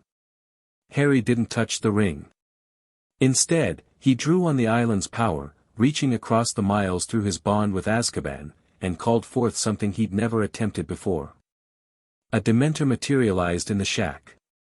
Not Mordecai, one of the younger Hollow Guard, eager to serve but expendable if things went wrong.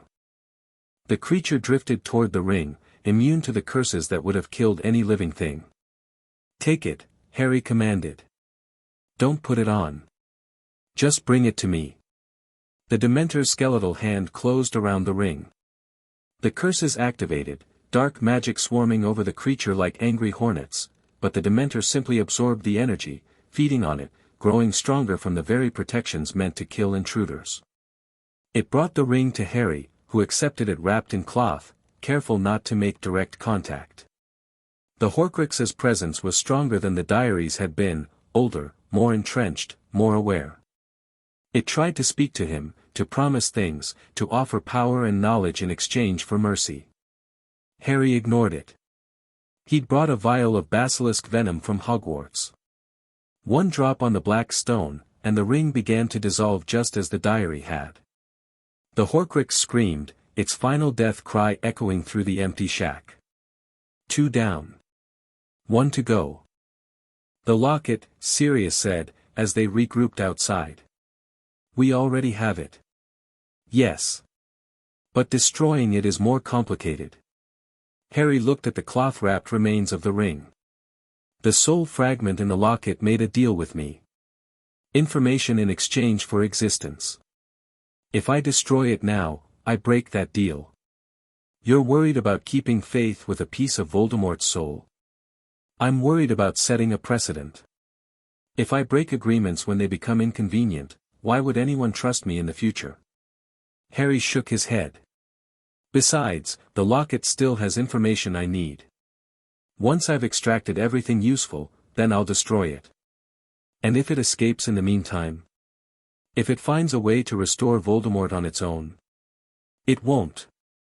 The containment measures on Azkaban are absolute, and the soul fragment knows that any attempt to break them will result in immediate destruction. Harry pocketed the ring's remains.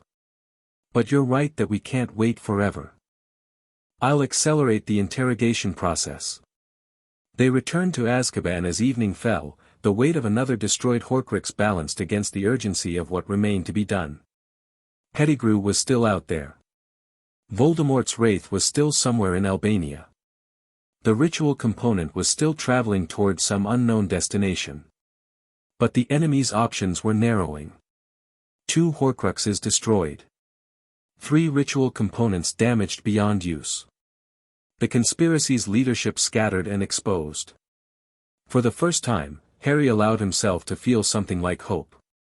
The tide is turning, Mordecai observed, as Harry stood at his window watching the stars emerge. You have struck blow after blow against forces that have operated unopposed for centuries. It's not over yet. No. But the end is visible now. A few more battles, a few more victories, and the threat may finally be contained. Contained isn't enough. I want it ended. Permanently. That may not be possible. The hungering dark cannot be destroyed, only imprisoned. The best we can hope for is eternal vigilance. Harry thought about that. Eternal vigilance. An endless watch, passed from generation to generation, with no final victory ever possible. Then I'll make sure the prison is strong enough to hold forever. And I'll make sure there's always someone ready to guard it. He turned from the window. The Potter line won't end with me, Mordecai. Whatever it takes, I'll ensure there's always a guardian. You are thinking of heirs already? At your age? I'm thinking of everything. That's what guardians do. Harry headed for his chambers.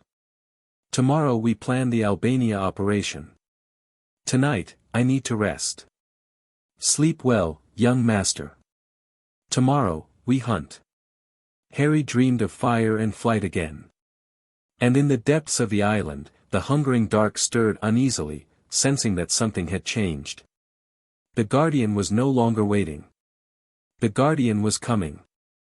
Chapter 5 and Chapter 6, Master of the Threshold. Albania was a land of shadows and secrets. Harry moved through the forest like a ghost, Mordecai at his side, the cold of Azkaban wrapped around him like armor. Behind them, hidden in the trees, Sirius and a team of Dumbledore's most trusted fighters waited for the signal. They had tracked Pettigrew across Europe, a trail of terrified animals, corrupted wells, and whispered rumors of something wrong moving through the darkness. The hungering dark's influence left traces that Harry could sense now, faint wrongness bleeding into the fabric of reality wherever its servant passed. The trail ended here, in a forest that locals had avoided for years. Something lived in these woods, they said. Something that killed without leaving a mark. Something that watched. Voldemort's wraith, Mordecai confirmed. I can taste it on the air. Death magic, corrupted and desperate. It has been surviving here for years, possessing animals, waiting for a servant loyal enough to restore it. And now it has won. Yes. Pettigrew arrived 3 days ago. They have been preparing something in the clearing ahead. Harry extended his senses, reaching through the forest's ambient magic. He could feel the wrongness now, a tear in reality, small but growing, pulsing with energy that didn't belong in the natural world. The ritual had already begun. Signal the others. We move now. Spells flared behind him as the assault team advanced. Harry didn't wait for them, he plunged forward through the underbrush, Mordecai flowing beside him like living shadow. The clearing was worse than he'd expected. Pettigrew stood at the center, stripped to the waist, his soft body covered in ritual markings that glowed with sickly green light. The ritual component, the crystalline sphere he'd stolen from the ministry, floated before him, pulsing in rhythm with his chanting. And above it all, barely visible, a face in the smoke. Voldemort.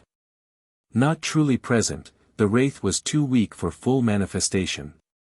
But Harry could see the familiar features, snake-like and terrible, twisted with concentration as the Dark Lord directed his servant through the ritual. The tear in reality was growing. Through it, Harry caught glimpses of something vast and hungry pressing against the boundary between worlds. The hungering dark was trying to break through. "Stop him!" Harry shouted, even as he raised his own hands. But Pettigrew had been expecting them. The rat animagus moved faster than Harry thought possible, his wand sweeping through a complex pattern. Barriers sprang up around the ritual site, not ordinary shields, but something older and darker, infused with the power Pettigrew had been channeling. The assault team's spells splashed harmlessly against the protection. The component. Dumbledore's voice cut through the chaos. "If we can disrupt the power source, I know." Harry pressed his hands against the barrier, feeling its structure, searching for weaknesses. It was woven from death energy, from the power of the ritual component itself. Death energy. His domain. He reached for the island's power, pulling it across thousands of miles through the bond that connected him to Azkaban. Cold flooded his veins. His perception shifted, the world taking on the gray tones he associated with the threshold's influence. The barrier was visible now, not as a wall of force, but as a pattern of interlocking death magic, strong but imperfect. There were gaps in the weave, places where Pettigrew's hasty construction had left vulnerabilities. Harry pushed. The barrier screamed as his power forced through it, a sound that made everyone in the clearing flinch. But Harry didn't stop. He poured more energy into the assault, widening the crack, forcing his way through by sheer force of will. The barrier shattered. Harry stumbled forward, momentum carrying him into the ritual circle. Pettigrew whirled, his face a mask of terror and fury. "Potter! You cannot stop this. The master will rise, and when he does, your master is dead." Harry's voice was flat, cold, carrying the weight of the threshold's power. "He's been dead for 5 years. What's left is just an echo, a fragment too stubborn to accept oblivion." Above them, Voldemort's face contorted with rage. "I am eternal, boy. I have conquered death itself. You cannot, I already have." Harry raised his hand, and the horcrux's power answered. He had spent weeks with the Locket's journal, extracting every scrap of useful information. But he had also been studying the soul fragment itself, learning its structure, understanding how it was bound to the physical world. Now he used that knowledge. The wraith froze, suddenly unable to move. Harry could feel its shock, its terror, as it realized what was happening. "The horcruxes anchored you," Harry said, walking toward the floating smoke face. "3 pieces of your soul, hidden across Britain, keeping you tethered to existence. But 2 of them are destroyed now. Only the locket remains." "The locket." Voldemort's voice was barely a whisper. "You found it. In the cave. I found it. And I'm going to destroy it." Harry stopped directly beneath the wraith. "But first, I wanted you to know. I wanted you to understand that everything you built, everything you sacrificed, was for nothing. You won't rise again. You won't rule. You won't even exist, in a few more minutes. You think you've won. The dark will have its freedom, with or without me. The ritual is nearly complete, the ritual is over." Harry turned to the crystalline sphere, still pulsing with stolen death energy. He reached out, not with his hands but with his will, and touched the power within. The sphere recognized him. Of course it did, it was designed to channel death magic, and Harry was the guardian of the threshold, the living vessel of death's power. The energy responded to his command like water responding to gravity. He pulled. The sphere cracked. Energy poured out of it, not into the tear in reality but into Harry himself. The power was immense, overwhelming, centuries of harvested death flooding into his consciousness. It should have destroyed him. No ordinary wizard could survive that influx of dark energy. But Harry wasn't ordinary. He was the engineered guardian, designed to channel exactly this kind of power. He took it all. The tear in reality shuddered, starved of the energy feeding it. The hungering dark shrieked in frustration, its presence retreating as the breach began to heal. Pettigrew screamed something incoherent and lunged at Harry with his wand raised. Sirius intercepted him, tackling the smaller man to the ground, his fists finding their target with the rage of 15 years' betrayal. And Voldemort's wraith, stripped of its anchor, its ritual, its servant, began to fade. "This isn't over," the Dark Lord hissed, his voice growing fainter. "I cannot be killed. I will find a way, there is no way." Harry raised his hand, and the island's cold intensified around them. "I'm going to destroy the locket, and when I do, you're going to cease to exist. Completely. Permanently. You cannot, I can. I will." Harry met the fading red eyes. "Goodbye, Tom Riddle. May oblivion treat you better than you deserved." He reached through his bond with Azkaban, to the containment chamber where the locket sat, and gave a single command. "Destroy it."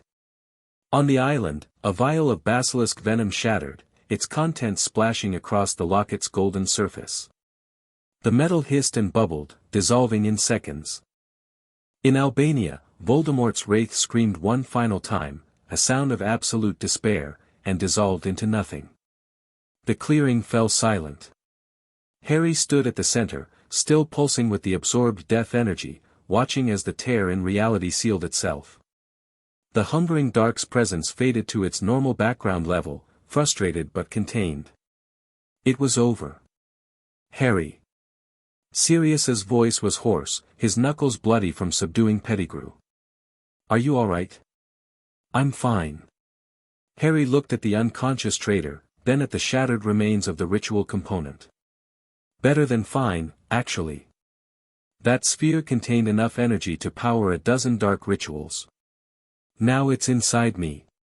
"Inside you?" Dumbledore approached carefully, his wand still raised. "Harry, that much death magic, is exactly what I was designed to channel." Harry flexed his hands, feeling the power settling into his core. The Potters were created to guard the threshold. That means being able to handle the energy it produces. This is just, more of the same. Dumbledore studied him with those piercing blue eyes. "You've grown even more than I realized." The Harry Potter who arrived on Azkaban Island would have been destroyed by that influx of power. That Harry Potter didn't have a choice. This one does. Harry looked around the clearing, at the assault team emerging from the tree-line, at the contained chaos of a battle won. "Pettigrew. What do we do with him?" "He goes to trial," Sirius said, dragging the unconscious man to his feet. "A real trial this time. And then he goes to Azkaban for the rest of his miserable life." "Agreed. But first, I want to question him." Harry's voice was cold. He was in direct communication with the hungering dark. He knows things about its plans that no one else does. "Harry, the man is broken. Whatever the dark did to his mind, whatever the dark did, I can undo." Harry met his godfather's worried eyes. "Trust me, Sirius. I know what I'm doing." The interrogation took place on Azkaban, in a sealed chamber deep within the fortress. Pettigrew had woken during the transport, his earlier confidence replaced by gibbering terror. He knew where he was, knew what waited for him in the cells above. The prospect of spending his remaining years surrounded by Dementors had shattered whatever remained of his composure. But Harry wasn't interested in psychological torture. He wanted information. The dark spoke to you, he said, sitting across from the chained prisoner. It gave you instructions, revealed its plans. Tell me everything. I can't, it will punish me, it's already been pushed back behind the threshold. It can't reach you here, in my domain. Harry leaned forward. I'm the only one who can decide your fate now, Pettigrew. And that fate depends entirely on how useful you are. Pettigrew's watery eyes darted around the chamber, searching for escape that didn't exist. Finally, his shoulders slumped in defeat. It whispered to me, he said. For years, even before I betrayed, before I went to the Dark Lord. A voice in my dreams, promising protection, promising power. All I had to do was serve. Serve how? Small things at first. Spreading doubt among the order. Passing information that wouldn't seem important. Creating cracks in trust. Pettigrew's voice was dull, mechanical. Then bigger things. The Potters. The Longbottoms. The Secret Keeper arrangement. Harry felt cold that had nothing to do with the Dementors. The dark orchestrated my parents' deaths. It orchestrated everything. The rise of the Dark Lord, the prophecy, the war, all of it was meant to weaken the guardianship. To create enough death and chaos that the threshold might crack. Pettigrew laughed brokenly. And it worked, almost. The night the Dark Lord fell, the magical discharge nearly broke through. If your mother hadn't, I know what my mother did. Harry's voice was hard. What else? What were the Dark's plans after Voldemort fell? To rebuild. To find another champion, or to work through the existing conspiracy. The families, the Malfoys, the Knots, the others, they've been its servants for generations. They don't all know what they're really serving, but the inner circle does. Names. Give me names. Pettigrew listed them, a litany of pure-blood aristocracy, old families with old grudges. Some Harry had already identified. Others were new, hidden deeper than the surface-level conspirators. And the lost ritual component? Harry pressed. The one that was never found. Pettigrew's face went pale. How do you know about that? I know everything, Pettigrew. I've spent months piecing together the conspiracy's history. But the seventh component, everyone agrees it was lost centuries ago. Do you know where it is? The dark knows. It showed me, in dreams. Pettigrew's voice dropped to a whisper. It's beneath your island, Potter. Hidden in the deepest part of the threshold itself. The original Guardians placed it there, thinking it would be safe forever. They didn't realize they were putting the key inside the lock. Harry sat back, processing this revelation. The seventh component, the one piece that could complete the ritual, was hidden beneath Azkaban. Had been there all along, just waiting for someone to retrieve it.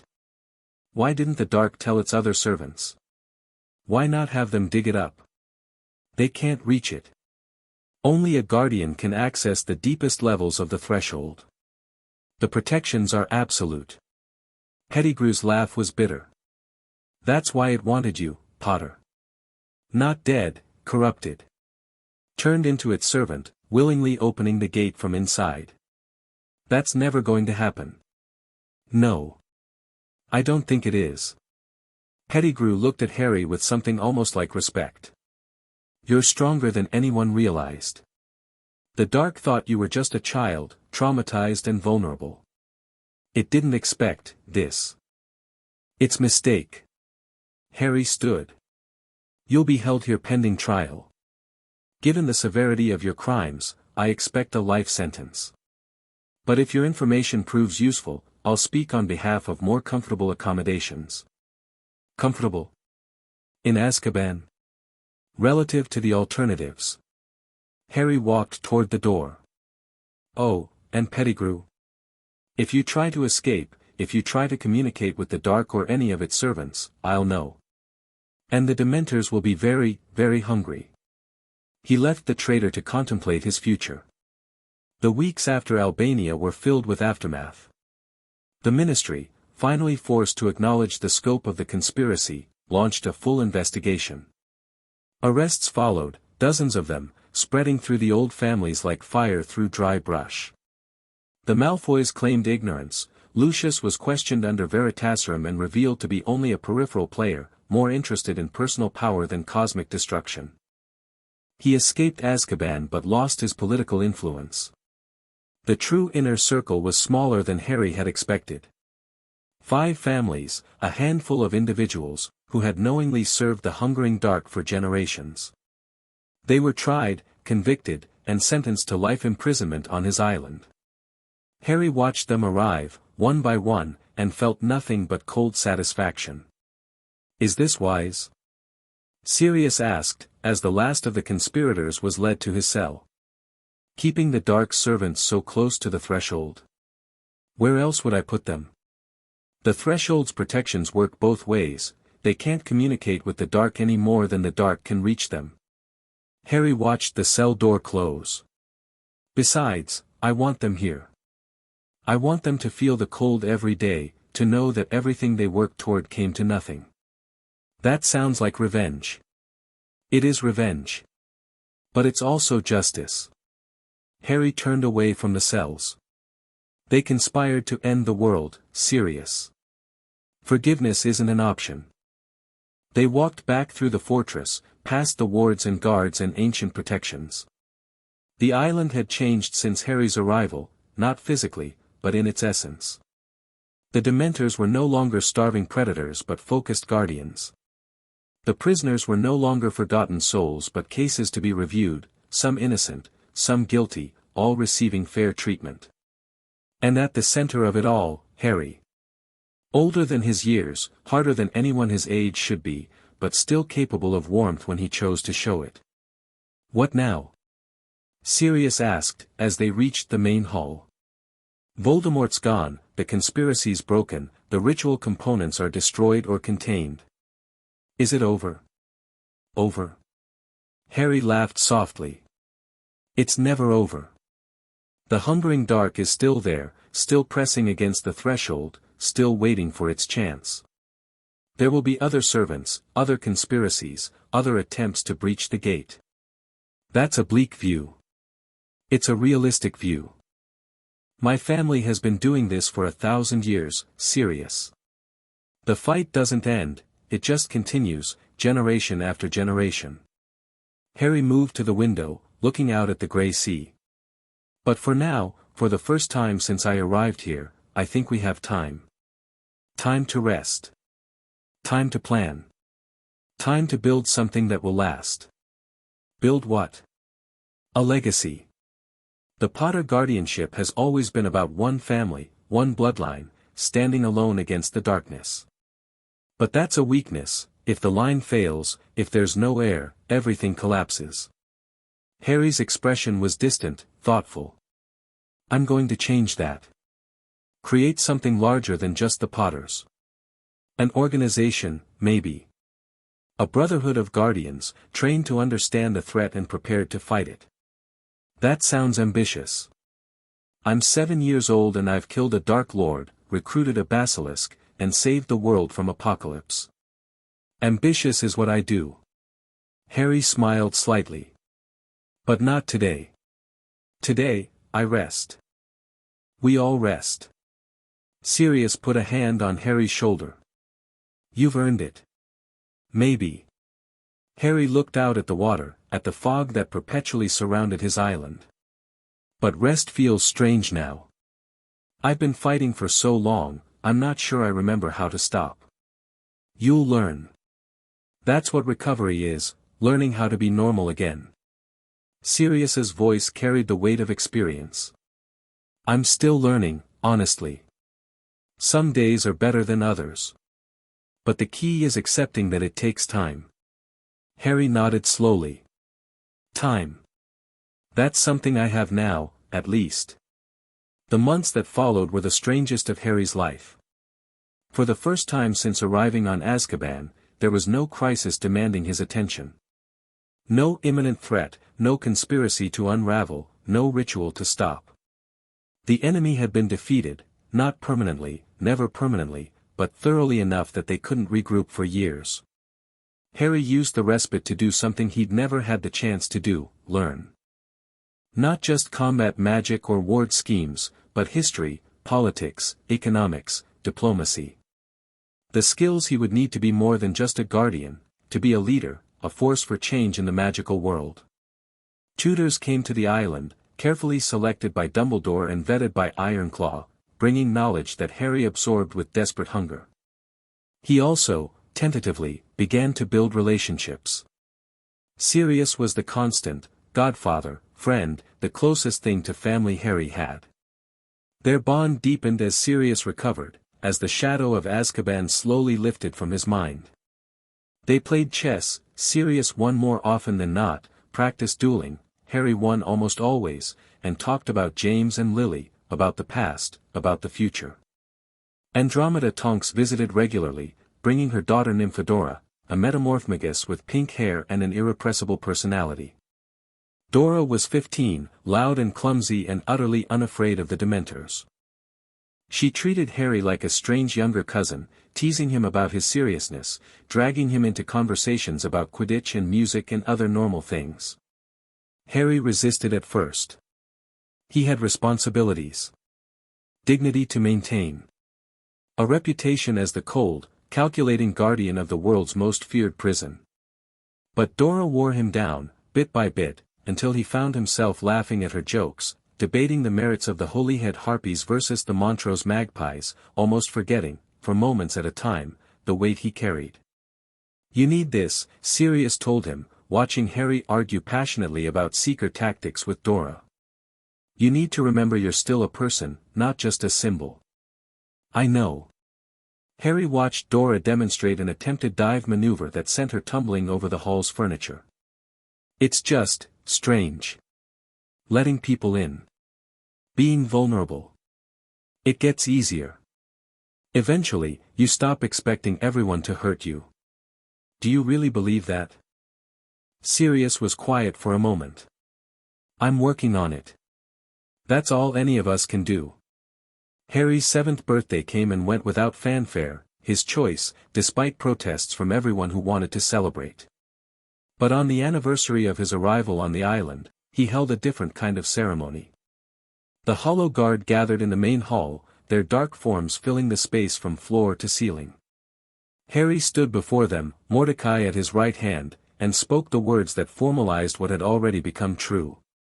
"The guardianship passes to me," he said, his voice carrying to every corner of the hall.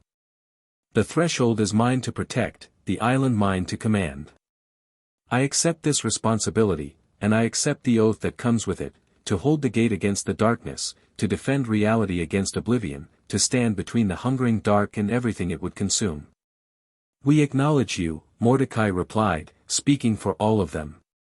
"Master of the Threshold. Commander of the Hollow Guard.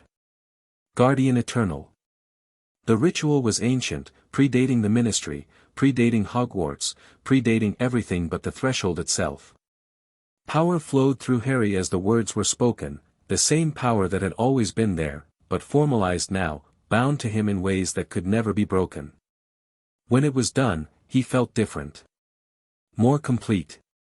As if a missing piece had finally clicked into place. "The binding is absolute," Mordecai said afterward, when they were alone.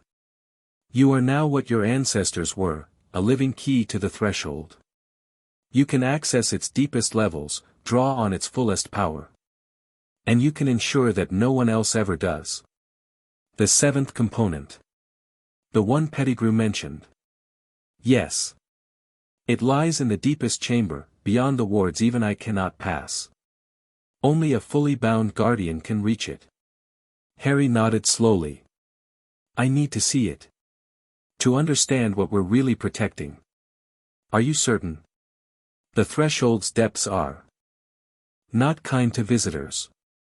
Even guardians have been lost in the spaces between realities. I'm certain.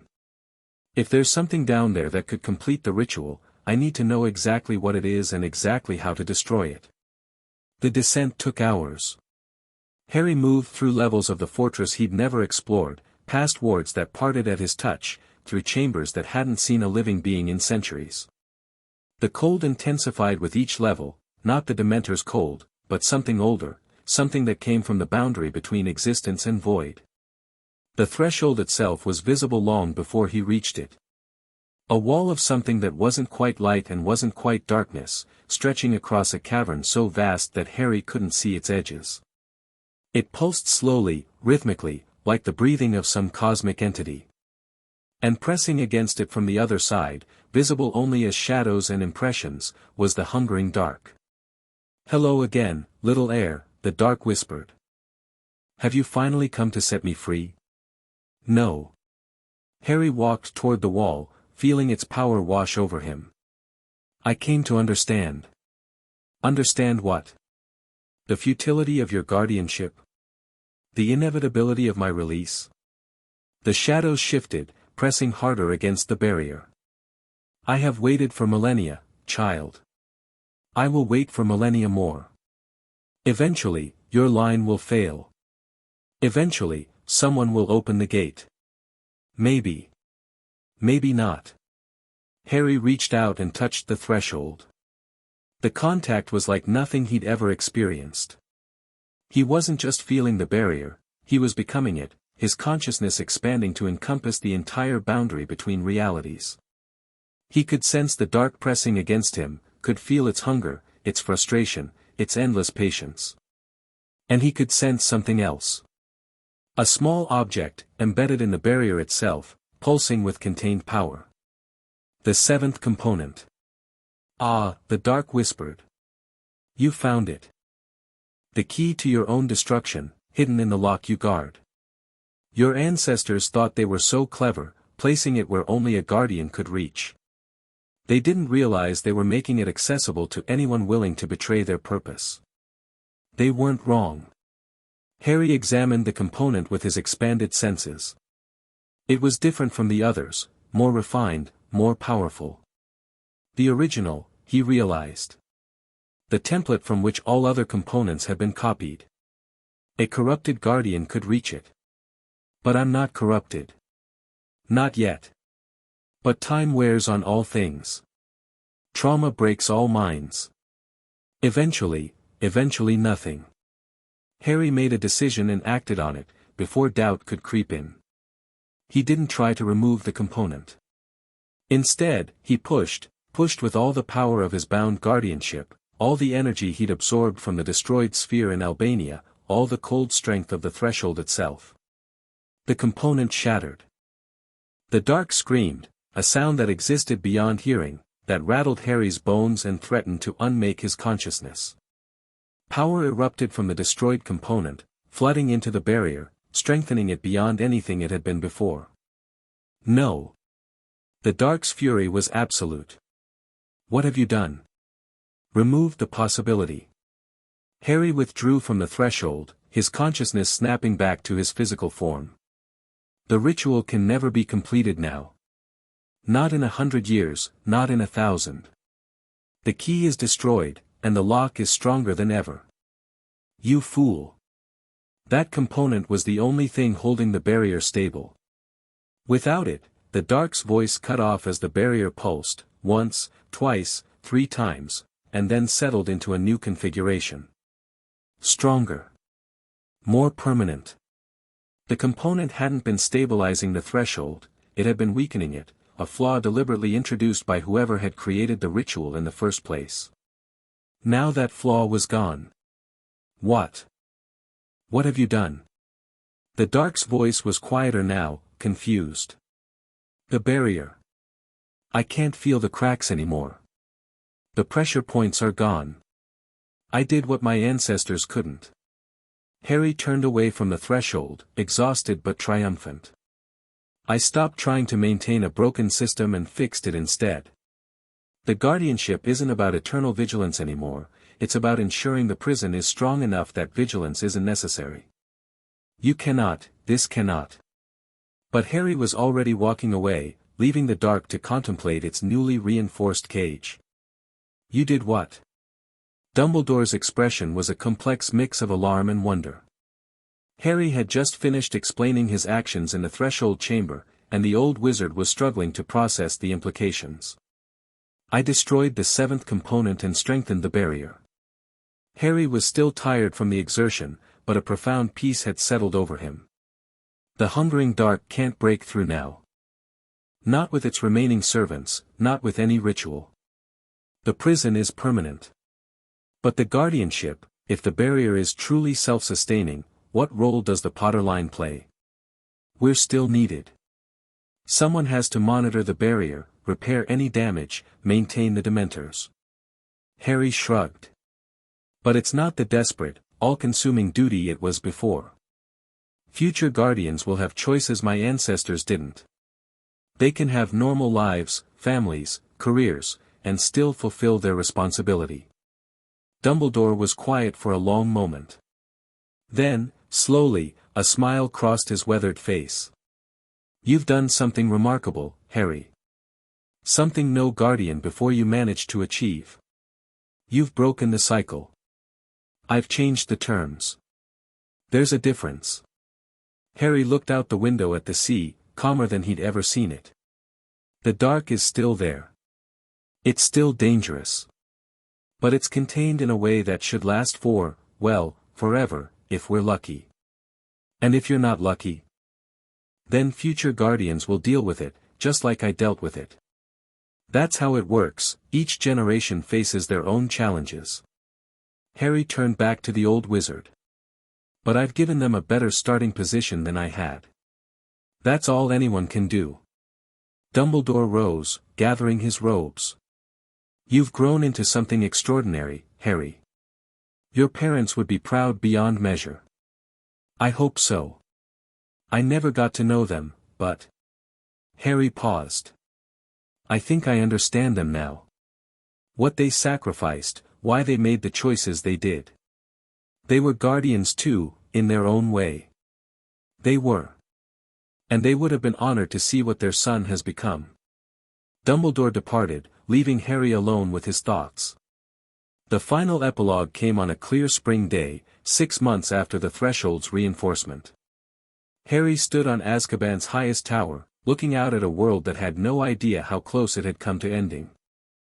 The magical community was slowly recovering from the conspiracy's exposure, old prejudices challenged, old power structures reformed.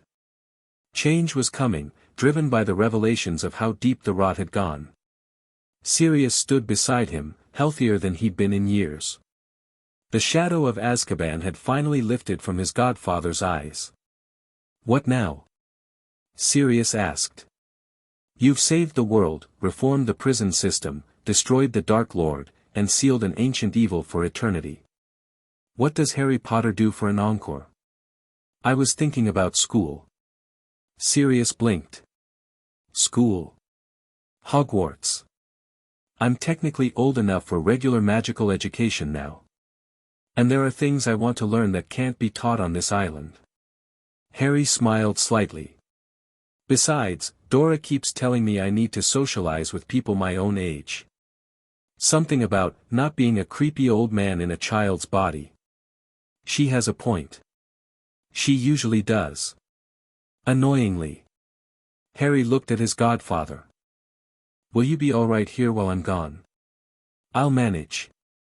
Mordecai and I have developed a surprisingly good working relationship. And someone needs to oversee the prison reforms while you're learning transfiguration or whatever. The wards will alert me if anything serious happens. And I can be back in minutes if needed. I know. But try not to be needed, Harry. Try to just be a student for a while. Let someone else carry the weight. Harry considered this. The idea of not being responsible, of letting others handle problems, felt foreign. Wrong, almost. But he recognized that feeling for what it was, the hypervigilance of someone who'd spent too long in survival mode. I'll try, he said finally. That's all I can promise. It's enough. They stood in comfortable silence, watching the sun paint the sea gold. The binding holds strong, Mordecai said, materializing beside them. The dark has retreated to the deepest parts of its prison. It may be centuries before it stirs again. Good. Harry turned to face the ancient Dementor, his protector, his teacher, his friend. Watch over things while I'm gone. If anything changes, if there's any sign of movement from the dark or its servants, we will inform you immediately. The Hollow Guard remains vigilant. I know you do. Harry hesitated, then did something he'd never done before. He reached out and touched Mordecai's skeletal hand. The cold was intense but not painful. Familiar, even. Go, Mordecai said, something like affection coloring his ancient voice. Live the life you've earned. The island will be here when you return. Harry nodded. He took one last look at the fortress that had been his home, his prison, his salvation. Then he turned toward the future and walked forward. In the depths beneath Azkaban, the hungering dark stirred in its strengthened prison. It had been defeated, yes. Contained more thoroughly than ever before.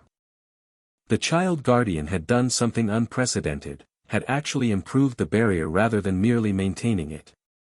But the dark was patient. It had waited for millennia. It could wait for millennia more. Not yet, it whispered to itself. But someday. Perhaps not this guardian, not this generation. But someday, someone will falter. Someone will listen. Someone will open the door. And when they do, I will be waiting. Far above, unaware of the dark's eternal patience, Harry Potter departed for a new chapter of his life. He left behind an island transformed, a prison reformed, a threat contained. He left behind loyal allies and hard-won peace. He left behind the burdens of guardianship that had defined his childhood. But he carried with him the lessons he'd learned, that power was meant to serve, that strength came from connection, that even the deepest darkness could be held at bay by those willing to stand against it. The boy who lived had become the master of the threshold. And this was only the beginning.